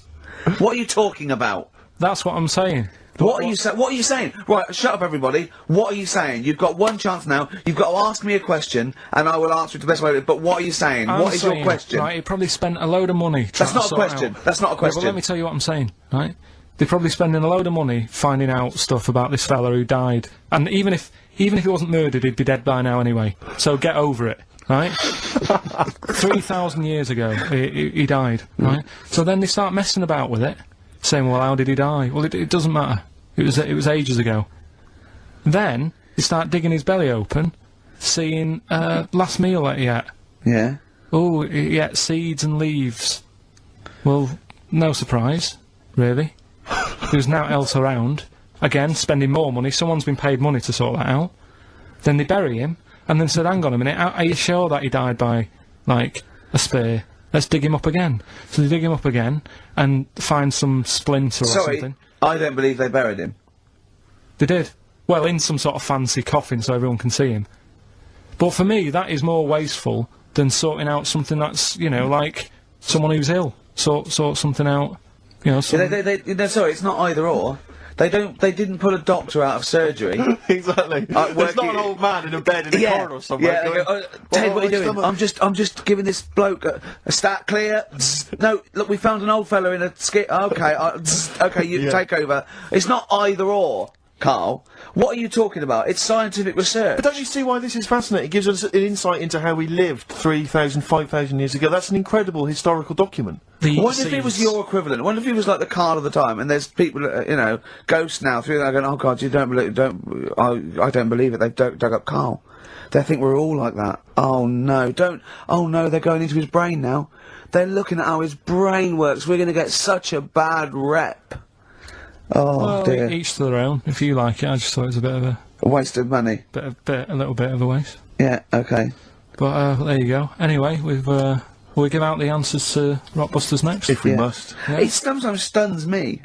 Sometimes I'm taken aback. Do you know what I mean? But what worries me is if one day aliens do visit, I'd love and that. they come down. Yeah. But what worries me is they might bump in. What if they bump into you? What if they bump into you and they think that you represent mankind? And they go up and they start another planet. They say, we'll ask you 3 questions, and if you answer them correctly.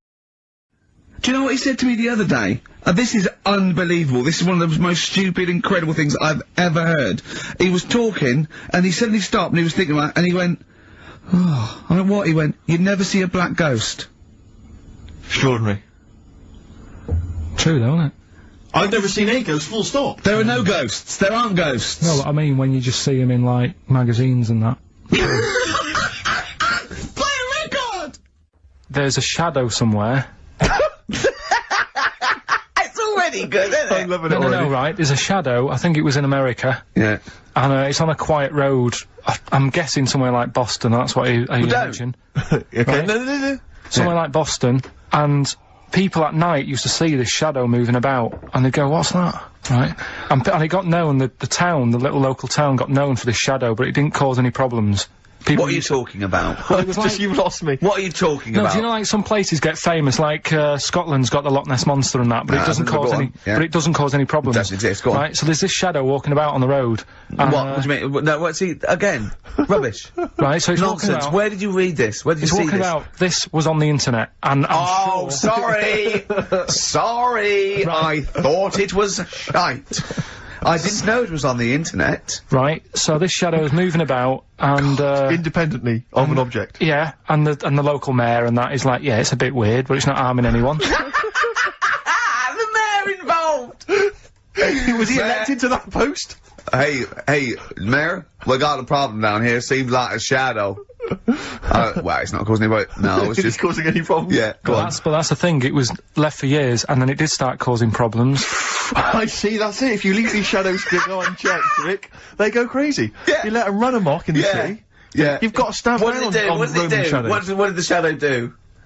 It was pushing people off the bikes. It was what? It was pushing people off the bikes. I'll find out more for that next week. Right, that'll tease Oh, them. you're a maniac! We'll do more on that. We haven't had time for educating. Please never have children. Right, listen. Just promise me now you'll never have kids. I was in St Ives, and just, you know, it was a nice day and that. There was no telly in the place. It was a horrible house. It was haunted. Wow. Actually. No, honestly. No, not honestly. It wasn't haunted. There's no such thing as ghosts. So you saying honestly it was haunted means fuck all. It's the weirdest place and weirdest sensation I've ever had. I spoke to a woman called Mrs Battersby. Right.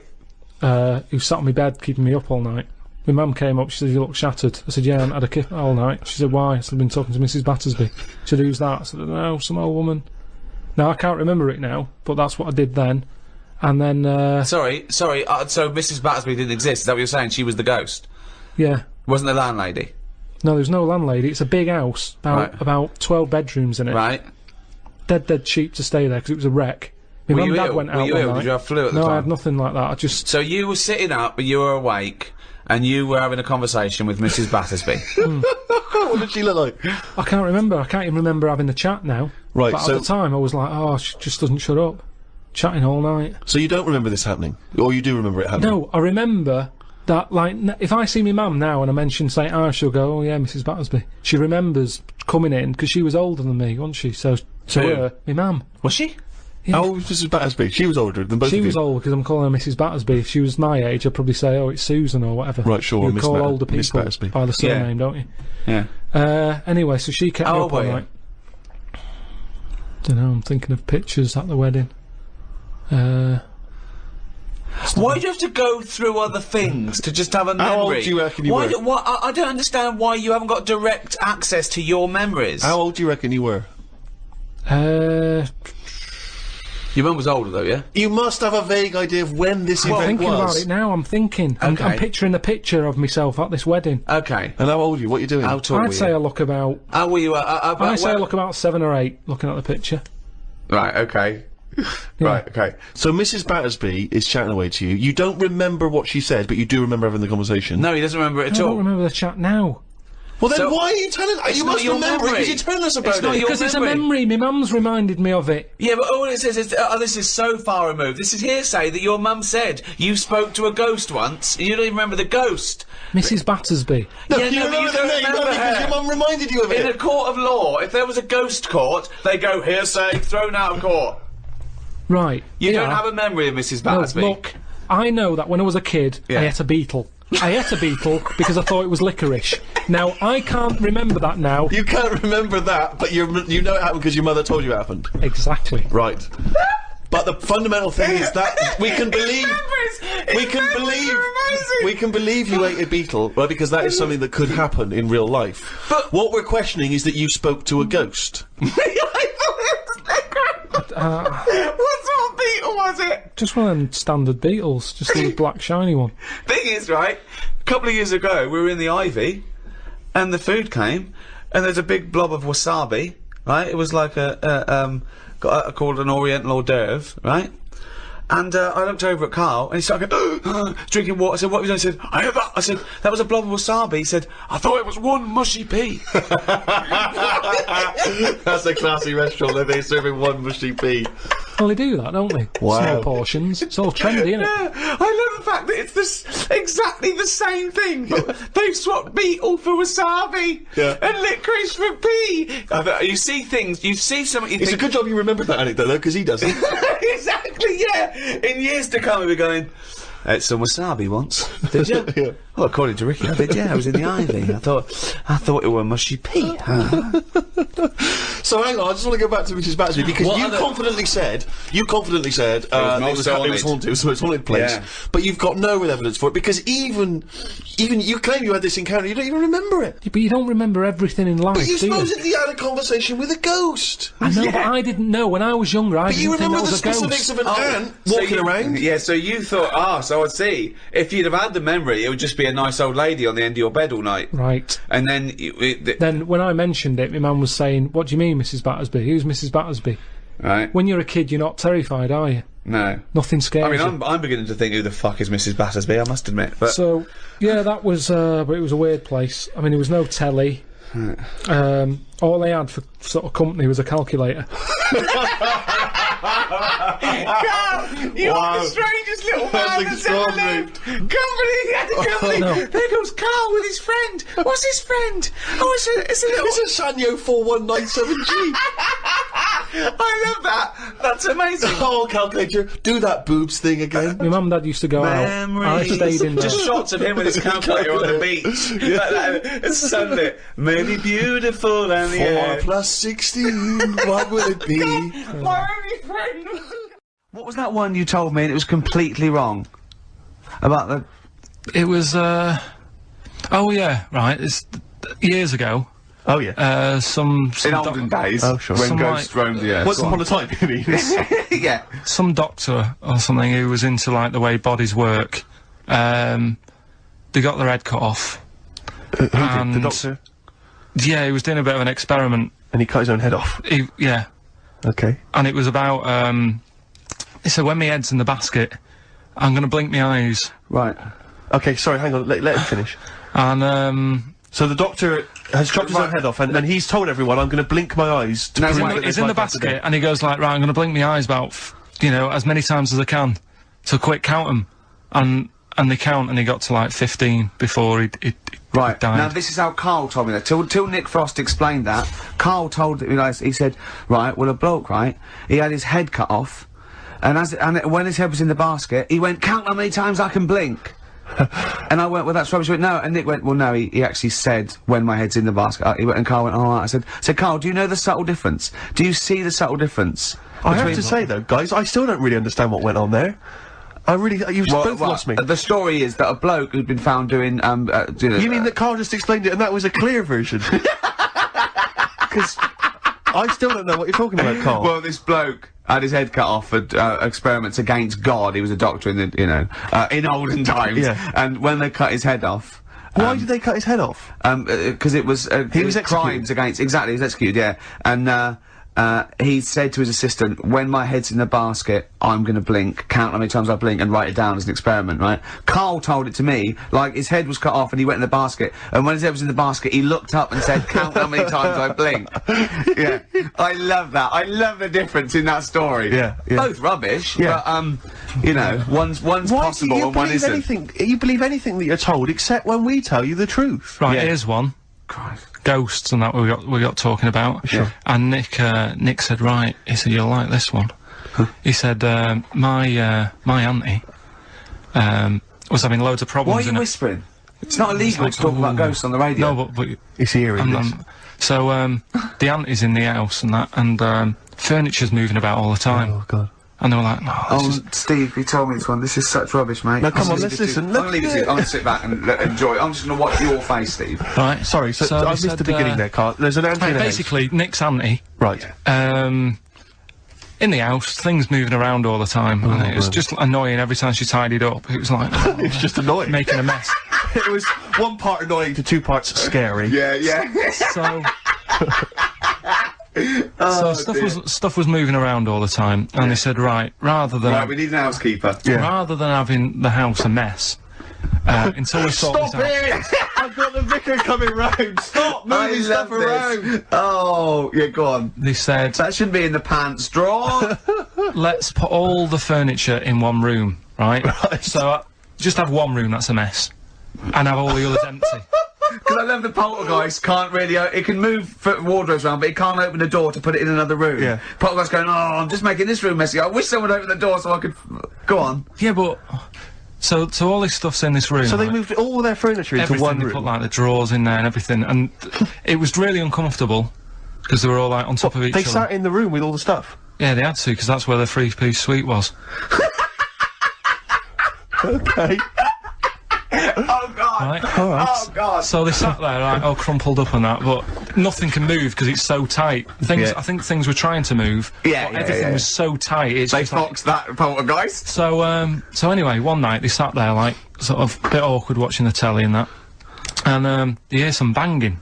Yeah. In the next room. So she goes, "Oh God, what's that?" Oh, he hadn't moved in, had he, the ghost? So, to some of the empty rooms. So there's this He's moved some friends and family in. There's this banging about going on. No, so she gets up, right? Yeah. And what it is, they had the baby in the next room because there wasn't much room for the cot. Right, so they left the baby with the ghost.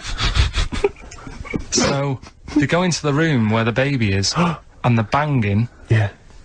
Is like, do you know those plastic balls you get that you can chuck around the room and like they go mental?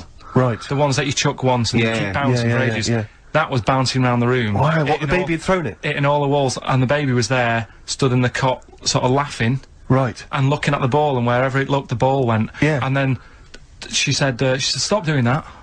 Yeah. And the ball just stopped. Did it? And it rolled a bit and stopped. Right. So the baby had thrown the ball and it was watching it as it bounced around the room? It wasn't throwing it, it was in control of it. No, the point is, Steve, the baby has been doing it. It would have been the baby all along. The baby had been messing with the furniture.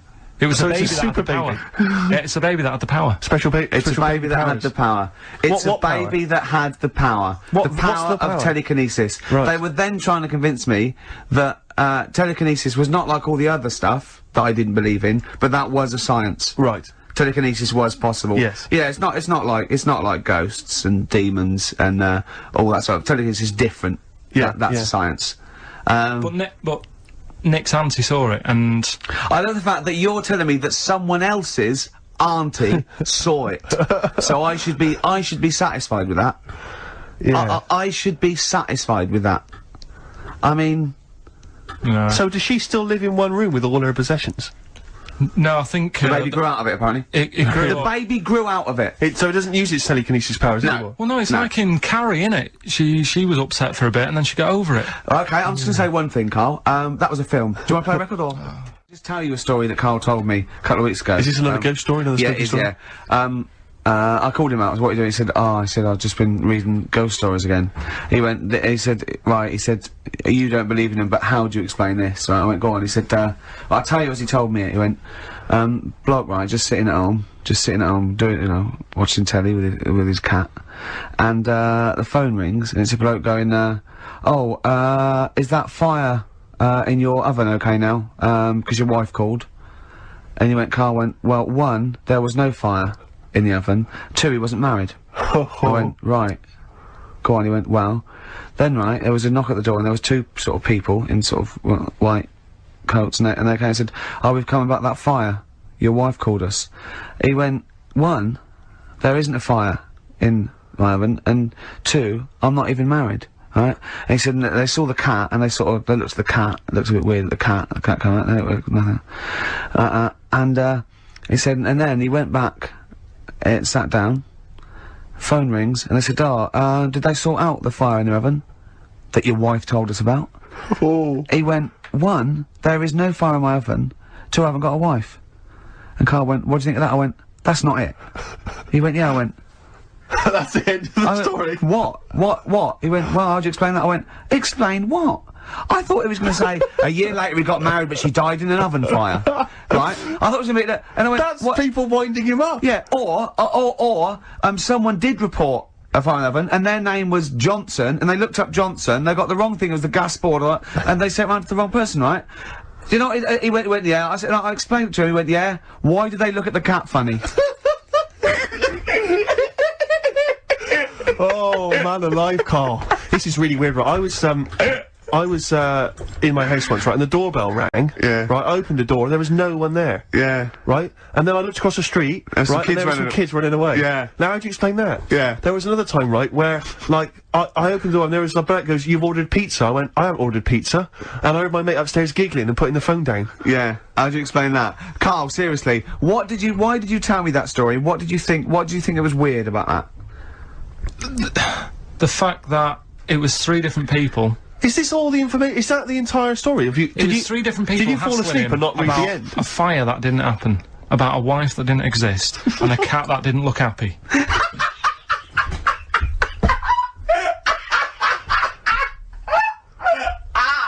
Oh, I'm gonna have a heart attack, Karl.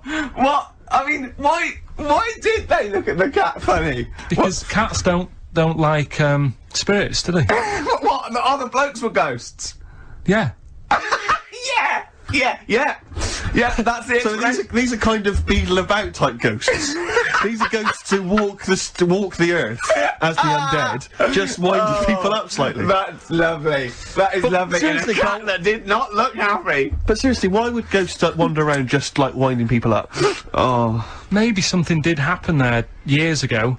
Some fire, some woman might have died in the house of a fire or something. Yeah. And it sort of all happened again. Yeah, it's certainly a mystery. It's a mystery. I mean, I can't.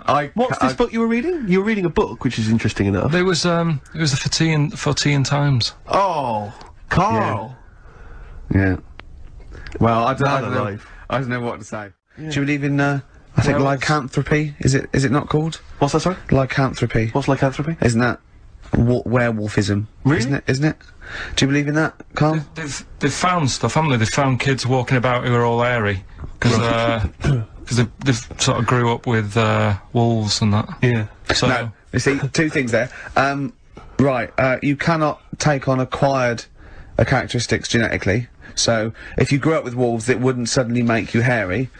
There's been pictures, there's been stories on it, and I reckon a lot of people have seen the stories. It's a popular thing. You mean the kids that are born hairy? No, there's kids who've been born hairy, right? Yeah, that's it. No, but listen, and they walk around on all 4s, and they drink milk from a saucer. Steve, this is remember that time with the maggot in the head? Yeah. Getting out with bacon, and you were like laughing, and then people called up and said, yeah, I've seen that, I've read about that. Yeah, this is the same thing. Have you seen an XFM listener up close? Have you ever looked? They drink milk from a saucer.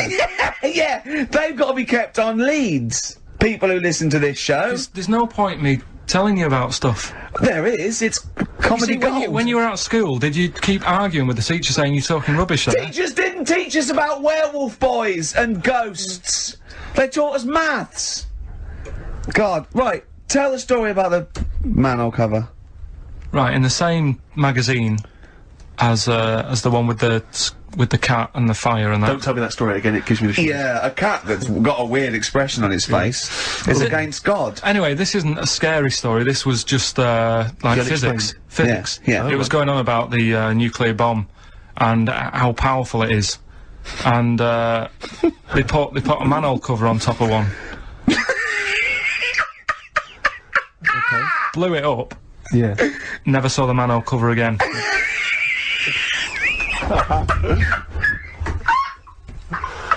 Man alive, Carl.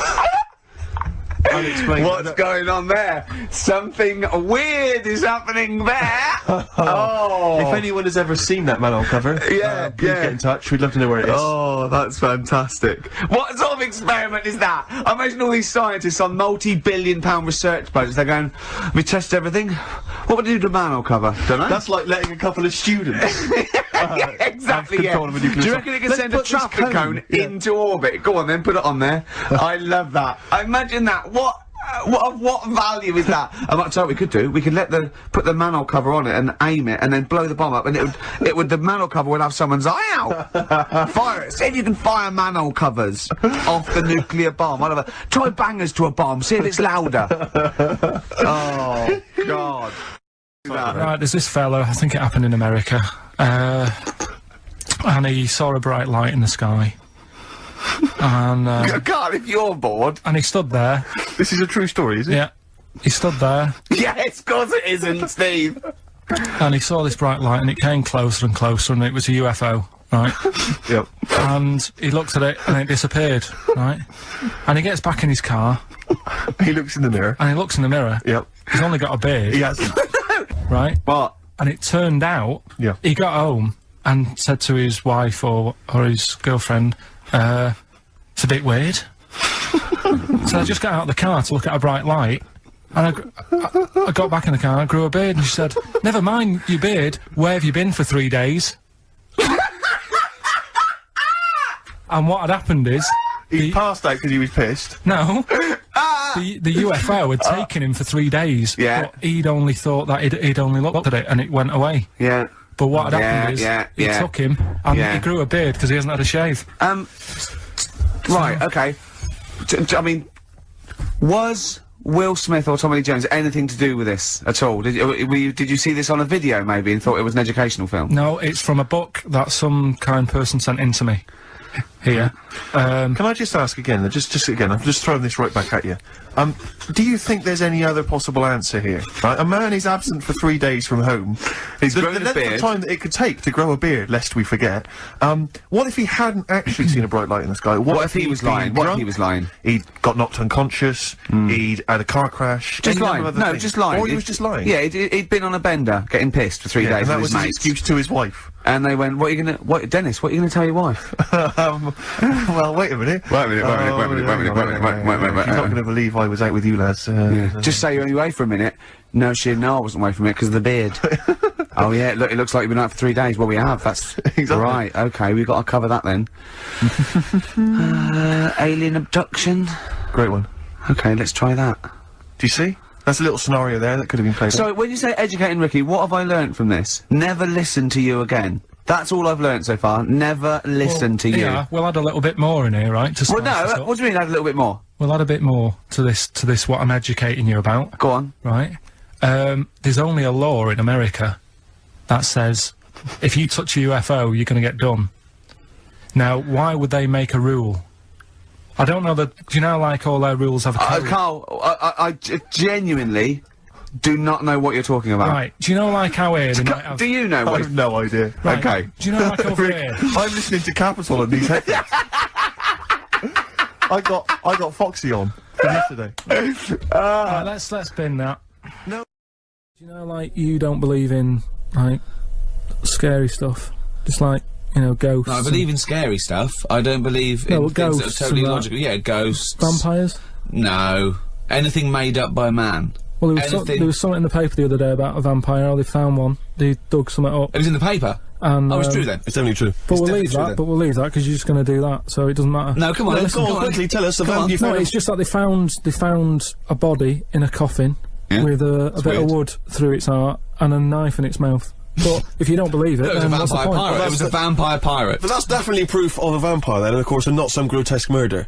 Yeah. That's definitely proof of a If vampire. it was found, if it wasn't made up. Hang on a minute. Yeah. Hang on a minute. As far as I'm aware, when you put the thing through their heart, they just turn into dust. And also, all their victims get their own life back. Yeah, exactly. Yeah, that's Right, the truth. and here was the second bit. Yeah. Somebody had dug it up, got the heart, blended it, burnt it, popped it in some water, drank it, and they're in prison now. Now, if it wasn't dodgy stuff, why are they in prison? They're in prison because they're mental, because they dug up a body, liquidised its heart, burnt it and drank it. That's why they're in prison.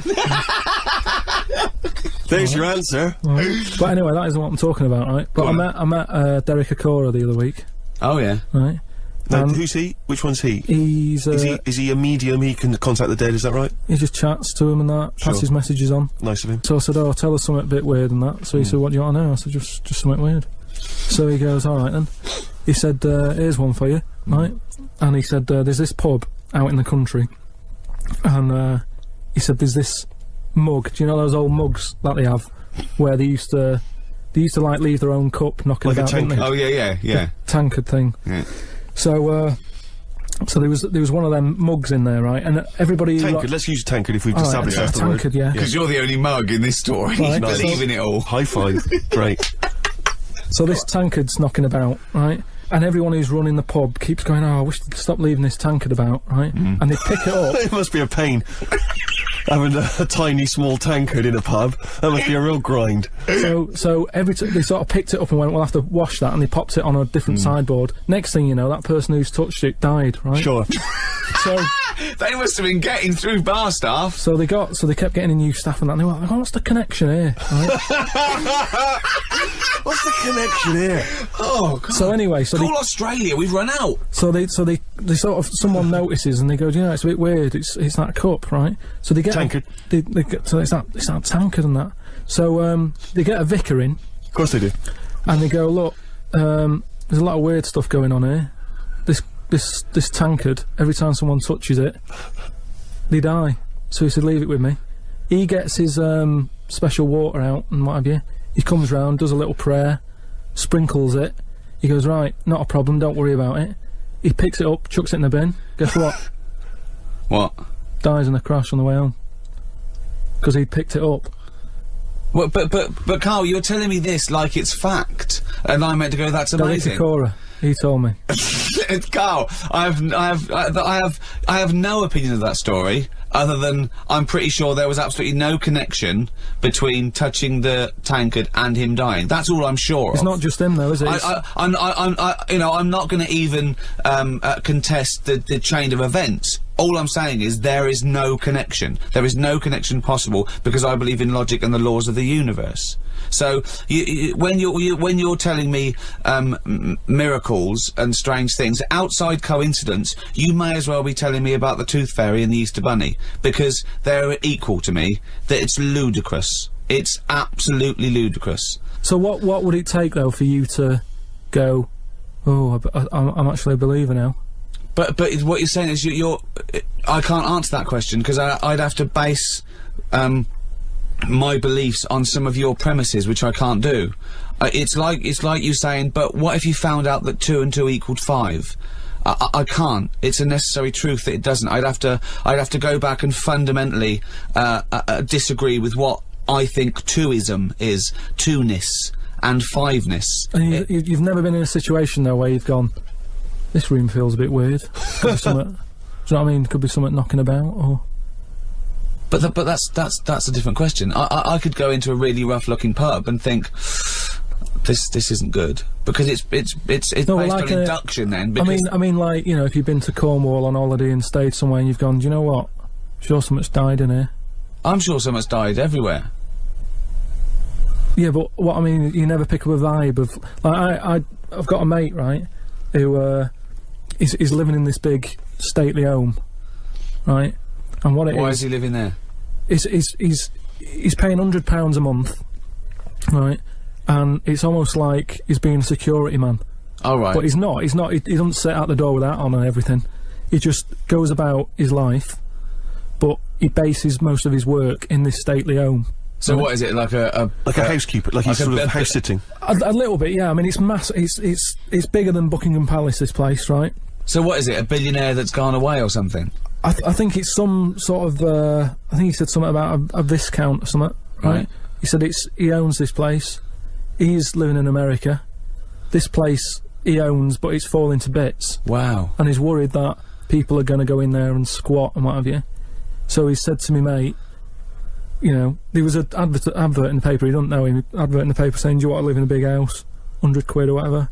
And he went and had a look, right? And he's living in there now, he pays £100 a month. There's about 80 rooms. Gee. And it's this big stately house and what have you. And I went down there, he said, oh, come down and have a look, right? And from outside you go, oh, this is brilliant, it's like something out of, you know, like the Man of Born or something. You go, this is impressive. But then when you get in, it's like, it's a wreck. It's just falling apart because they can't afford... Well, it's just been left. No one's doing any vacuuming up or anything. There's like rat poison everywhere. Like windows are smashed, doors kicked in. That's a real shame. Why is it? Is it? I don't think he's doing his job, is he? Is it because it would cost like millions to do up? Or well, something? Apparently it'd be like I think they're going to have it done up, but it's going to cost like 80 million, right? So anyway, that's a big house. That's a big house. So we go to the pub and what have you. I've got like a little torch, and we're wandering around looking in all these different rooms, right? And I'm asking him how's it got in this state? Do you know what I mean? If someone's had it, why have they let it get to this state? And he was saying how, you know, it was like a mental home at one point, and it was like a drug thing as well. People who had problems with drugs, they popped them out there because it's in the middle of nowhere. Do you know what I mean? If you needed drugs or anything, forget it. It's not going to happen. Do you know what I mean? So that's straight away. Do you know, like, have you ever been in a hospital when it's been shut down, or a school when there's no kids in it and there's that sort of bad atmosphere of like weirdness? Yeah. Right? For the sake of argument, yeah. So we're wandering about and I say, oh yeah, what's in this room, right? And we go in and all the floors are like a wreck and rotten and stuff. And I looked at the wall and there was like a little piece of paper stuck on the wall, right? And I said, what's this here? So I wandered over, right? Got right up close to it and somebody had wrote Somebody had wrote Oh. Somebody had wrote I love this. He could do, imagine doing Jack and Ori. Right, okay. Right, go on, sorry. There's a little sign there, right? And I go up to it and it says flies, right? With an arrow. Flies, like, flies this way, right? So I think that's a bit weird. So I follow the arrow, right? Which goes to this corner where there's a shelf. About 3,000 dead flies on it. Oh my god. Condom stuck on the top. That's weird, isn't it? That is weird. That is weird, right? So I'm looking at that, and there's loads of stuff on the floor and that, bits of paper. Picked up this bit of paper, right? And it had, like, in biro and that, it looked really old, like it'd been there years. And it had, something like, need nappies, dummy, right? Blankets, blah, blah, all this, like, all stuff for, like, and I turned it over, right? And it said, none of this now needed, baby dead. Right. Now that's weird, isn't it? Now that's what I'm talking about when you get a bad vibe, you go, that's who's been in here. So I don't actually understand what point you're trying to make, Carl. Just because who's written that? Who's been in that room? Who's been in that state? And then straight away your mind starts going, oh, I'm getting bad vibes in here. But Carl, didn't you just tell us that this was once occupied by drug addicts and mentals, to use your word? Yeah. So haven't you put two and two together and thought that was probably who wrote it? That doesn't mean it's paranormal or ghostly. You walk into a building, it's a big, terrifying, empty house. It's terrifying in as much as it's cold and dark and drafty and a little bit spooky in this sort of illustrative sense. And insecure. Yeah, you're a bit nervous because you know, it's got this sort of, it's got its bad vibe. It's just based on the fact that your mate's in charge. Yeah, that's terrifying. I mean, yes, so it's like saying, are we scared of the dark? Yes, I understand why people are scared of the dark. I'm a little bit scared of the dark. You're walking along. Because you don't know what's in it. Yeah, you don't know what's in the darkness. That's why people get nervous. It doesn't mean you have to make the leap then that you've got some paranormal sense. Oh my god, I'm Karl Pilkington, and hang on, just like Derek Acora, I have sensed something strange and evil in this room. Wait a minute, there's some flies in a condom. I was right all along. That is weird. Flies in a Johnny equals badness. the flies in a condom was weird. It's weird. I know it's but the note. I just think of his face when he saw that, reading it by torchlight. He must have been terrified. Again, I broke the rules in the week. I met up with Karl. I had lunch with him. And, we were chatting and having a cup of tea. And it got onto one of Karl's favourite programmes, was the Tales of the Unexpected. Ah, of course. And all I can think is that he's probably the only person in Britain where they were unexpected. I mean, to him, when that twist came in, he'd go, gee, I can't... Yeah. Oh, God. Can't believe So it was the tree that did it. I mean, he was probably the only... And we were telling all these stories of horror, and he liked horror stories. And I told him this story, and I don't know if this had come across the radio, but I told him this story. It was a short. It was a horror short. This was a film you saw, was it? Yeah, yeah. And, what it was, it started off, just had been a car crash. You see, it's a horrendous wreck. And you saw it from the point of view of the person in the car. And he was calling for his mate, and he was going, Dave. And he sort of looked over and saw a body without a head that had been thrown at. He goes, oh no, Dave, Dave. And then into the field of view came Dave, his mate, and looked at him with a look of horror, and then it sort of went black, and you realised that he was just a head, and it had been his body. Oh, wow. Right?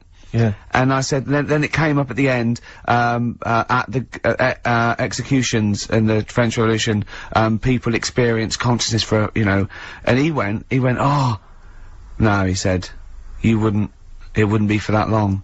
And then he went, if it was a chicken, it would work.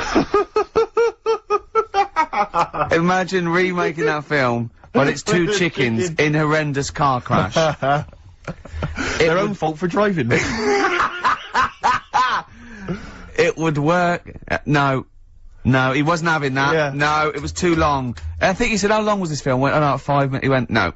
It would work if it was a chicken. I like the way that Karl in something like, when you relate an incident like that, he's appalled and offended and annoyed by the people that made it, even though he's never seen it. Oh, he's annoyed, yeah. Like, you have I want to see it. I think it's a good idea. Yeah. But they should have thought it through a bit more. Yeah, yeah. Do you have a favourite, Tales of the Unexpected, one that you remember particularly that shook you up? Yeah, we were talking about the one on, where, there's some woman in prison. Have you seen that one? No, I can't remember them all. Right. This woman's in prison. Yeah. And, she gets a bit friendly with the guy who takes the dead bodies out. Right. And, he says, I can get you out of here. He said, what you've got to do, right? You've got to, I don't know, at midnight. When you hear the bell toll, that means there's been a dead body. Yeah, there's been a dead body. So what you got to do is go into like the place where all the dead bodies are, get in the first coffin on the right, and then I'll come along and carry you out, and you can run away and escape. Yeah. Right.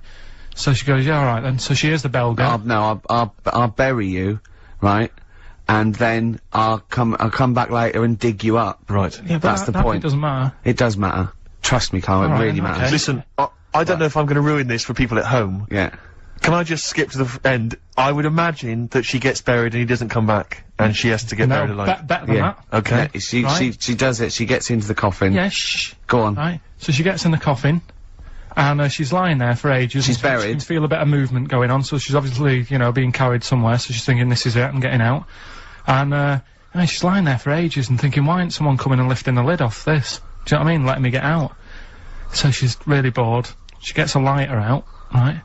Lights it to have a look at who she's lying on. It's only the fella who said he'd help escape. Oh. How bad is that? That is... How bad is that? So it is quite important that she's buried alive then, isn't it? In retrospect, you realise that the jeopardy is that she's buried alive and can't get out. Yeah.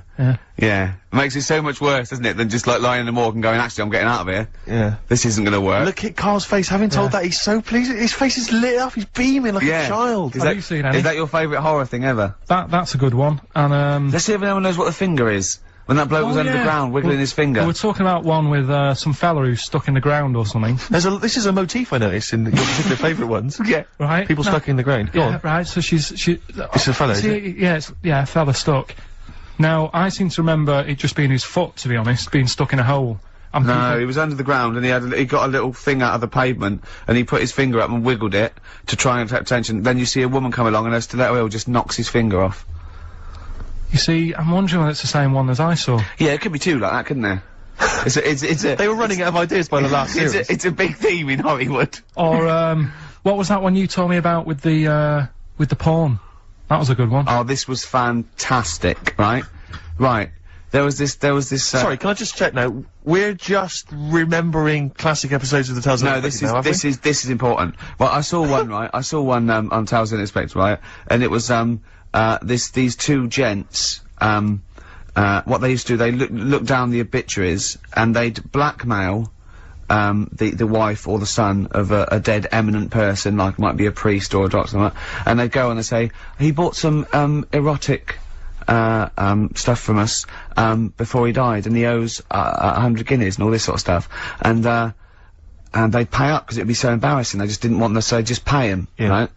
And this one bloke said, who are these people? I'll meet with them. And he goes round there, and he goes round, and, they go, your father, he goes, my father could not have bought any erotic material from you. They did it, he goes, he couldn't have, he's blind. Right, and that was the twist. And Karl went, so it was magazines, not videos then.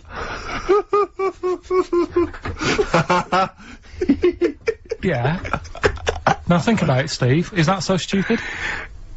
Well, presumably it was set in olden times because people, professional pornographers don't tend to call it, you know, erotic material. Yeah. They tend to call it, you know, juicy jugs or whatever. But more than that, I don't understand how a video is going to be any use to a blind person either. I know that you can hear the sound, Karl. Look at him nodding like he's caught me out. Yeah, what sound will you hear? Your meter needs looking at? Yes. Cut. What's then? What's that? Then it's just noises, isn't it? Occasional groans. Yeah. Right. You could listen through the wall at your neighbours. He does. I mean, that's why I save a lot of money. But I thought you were going to point out, Karl, that they could have had a Braille porno. Now, have you thought of that? Look, feel the lumps on that. Exactly. Think about it, Karl. Think about it. You're excited now. Yeah. Your girlfriend's away, Karl. Yeah, the cheese grate has only entered the cupboard. No, she's a good-looking lady. Yeah. Now, Steve. Yes. Karl text messaged me in the week, very excited, because he just watched a programme that proved me and you were stupid. Remember we sort of championed the anti-supernatural? Yes. Sceptical view. We're just absolutely sceptical about things like that. We're atheists. We don't believe in ghosts, anything like that. Anything supernatural. We're followers of James Randi, a genius of our times. But Karl saw something that proved us wrong. I'd like Karl to tell you what this proof was, what he saw it on, and look at him. Go on then. It was on Wednesday night. Yeah. I was watching. You see, the problem is I didn't get the full story, so you could pick holes out of it. Sure. Unlike your usual investigations into the supernatural, which are it was called. Can I just say what the programme was called? Mr. Exorcist. Oh, brilliant. So sounds like an academic work to me. The bit that I caught, I just flicked it over, sort of seeing what's on the telly, and I thought, oh, Exorcist, I've seen it, but there's nothing else, and I watch it, and then I realised it wasn't the same thing. Yeah. Oh, I'll have a bit of this. And there was an old woman and a daughter, and as far as I was aware, the bit I picked up on, they were saying, oh, you know, it's dreadful, and unless you've been through it, you know, you've had ghosts in your house and that, you really don't know what it's like. Yeah, sure. And the main thing that seemed to be getting them down was the fact that the budgie was getting stressed. The budgie was getting stressed? Because animals can sense the other side, can't they? Can they? Yeah. Okay. So, and how was that manifesting itself? You don't know. What was the budgie doing? I think it just wasn't happy. Right. Did it explain that to people, or no, how did it express that? Budgies are known for being chirpy, aren't they? I see, and it wasn't chirpy. It normally swings on its little perch and that. And it's just depressed because it was possessed. It was just sat around in its pyjamas. So no, come on, Steve. Come on, Steve. You're making this a mockery. So the budgie was depressed because he could sense the ghost. Yeah, and then this guy, this Mr. Exorcist, came round. Was that his name? Yeah. Okay. Was he a priest or something? Yeah, he might have been. Yeah. Like I picked did he have like a black coat with a little white collar? That's usually the. He had his coat on, so you couldn't tell. No, sure. Okay. But so he came round and he sort of did his thing, and then. And was he trying to exorcise the budgie? No, the ghost. Right. So it wasn't that the budgie had a demon or anything. No. Okay. No, this wasn't a possession, was it? This was a straightforward. It wasn't a poltergeist or anything. It was just a. Well, it's a haunted house. Yeah, but that's the thing he was saying. He was saying you can have like your ghouls and that aren't that bad, that aren't going to cause you any problems. Yeah. But obviously the budgie, they've got weak hearts and that, haven't they? Sure. So he go on. So anyway, basically, he sorted it out, did whatever he did, and the next shot you see is like the budgie making a noise and swinging her eyes over the moon again, and the old woman was like happy because she couldn't believe it. Yeah. And that the priest didn't come in and go, well, you should feed that bird. Give it a bit of millet. It was happy. He goes, right. No, see you later. No, it was a toast. Budgies are. My mum's got a budgie, and they're fairly happy all the time, aren't they? So it's got to be something fairly odd. You never see a budgie sitting down going, I feel like topping myself, to be honest. Yeah. Do you know what I mean, though? No. Do you know you can have like a moody dog? You can see a dog when it's unhappy if it's walking down the street. You can have a moody canary, can't you? And what they do is they often tell the police what you've been doing. They're known for that. Mm. Yeah. So basically, so that for you is proof that the supernatural exists. A bird in a cage got a little bit annoyed, wasn't chirping as much as it normally did. Who knows why? There could have been a little draft up its. And cloaca. Exactly. That's anyway, a medical term. Anyway, a man came in and did whatever he did. Yeah, Mr. Exorcist, though, Steve. Yeah. This wasn't any bloke off the street. This was Mr. Exorcist. Yeah. Yeah. So and for you, that's the proof that there's. Just because, like, if it was a person, you go, they're playing up for the camera. Yeah, a budgie could possibly act like that, Steve. Yeah, I see what you mean. You're saying a budgie would not be trying to. It wouldn't be trying to become famous. No, or trying to get on the telly. not like Lassie. No, sure. It was basically a show off. Yeah, or Champion the Wonder Horse. Yeah. What do you think? I think I've changed my tune, Rick. I don't know about you. I have, and I think we should play a record. My mum called me to ask me to look in some of the magazine shops in London for a magazine that she can't find. It's called UFO Data. I said, I ain't heard of it. She said she's seen an advert for it in one of her ghost magazines. I love the fact that she can't even find the magazine about unidentified flying objects. Yeah. So we get a clue. She thinks, I think I saw something, but I don't know whether it was a magazine or not. So we get a clue there as to why you give any credence to this crap. Yeah, well, it's Mama Pilkington's into the same shit. There's a lot of space out there, isn't there? She said that this magazine has got a news story about how Aldrin (astronaut) has got some evidence that aliens exist. Yeah. I told her that I found out today that the days are about 36 minutes longer on Mars. We chatted about how this is how they are more advanced than us. Do you mean the Martians? Yeah, if they've got a longer day, that's more time that they're awake working on stuff. Right, yeah, we know that makes no difference at all. No, it does. Think about it. Think about it. Look, think about it. 6 o'clock here. Yeah. People are going, see you tomorrow. I'm going home. They'll be going home.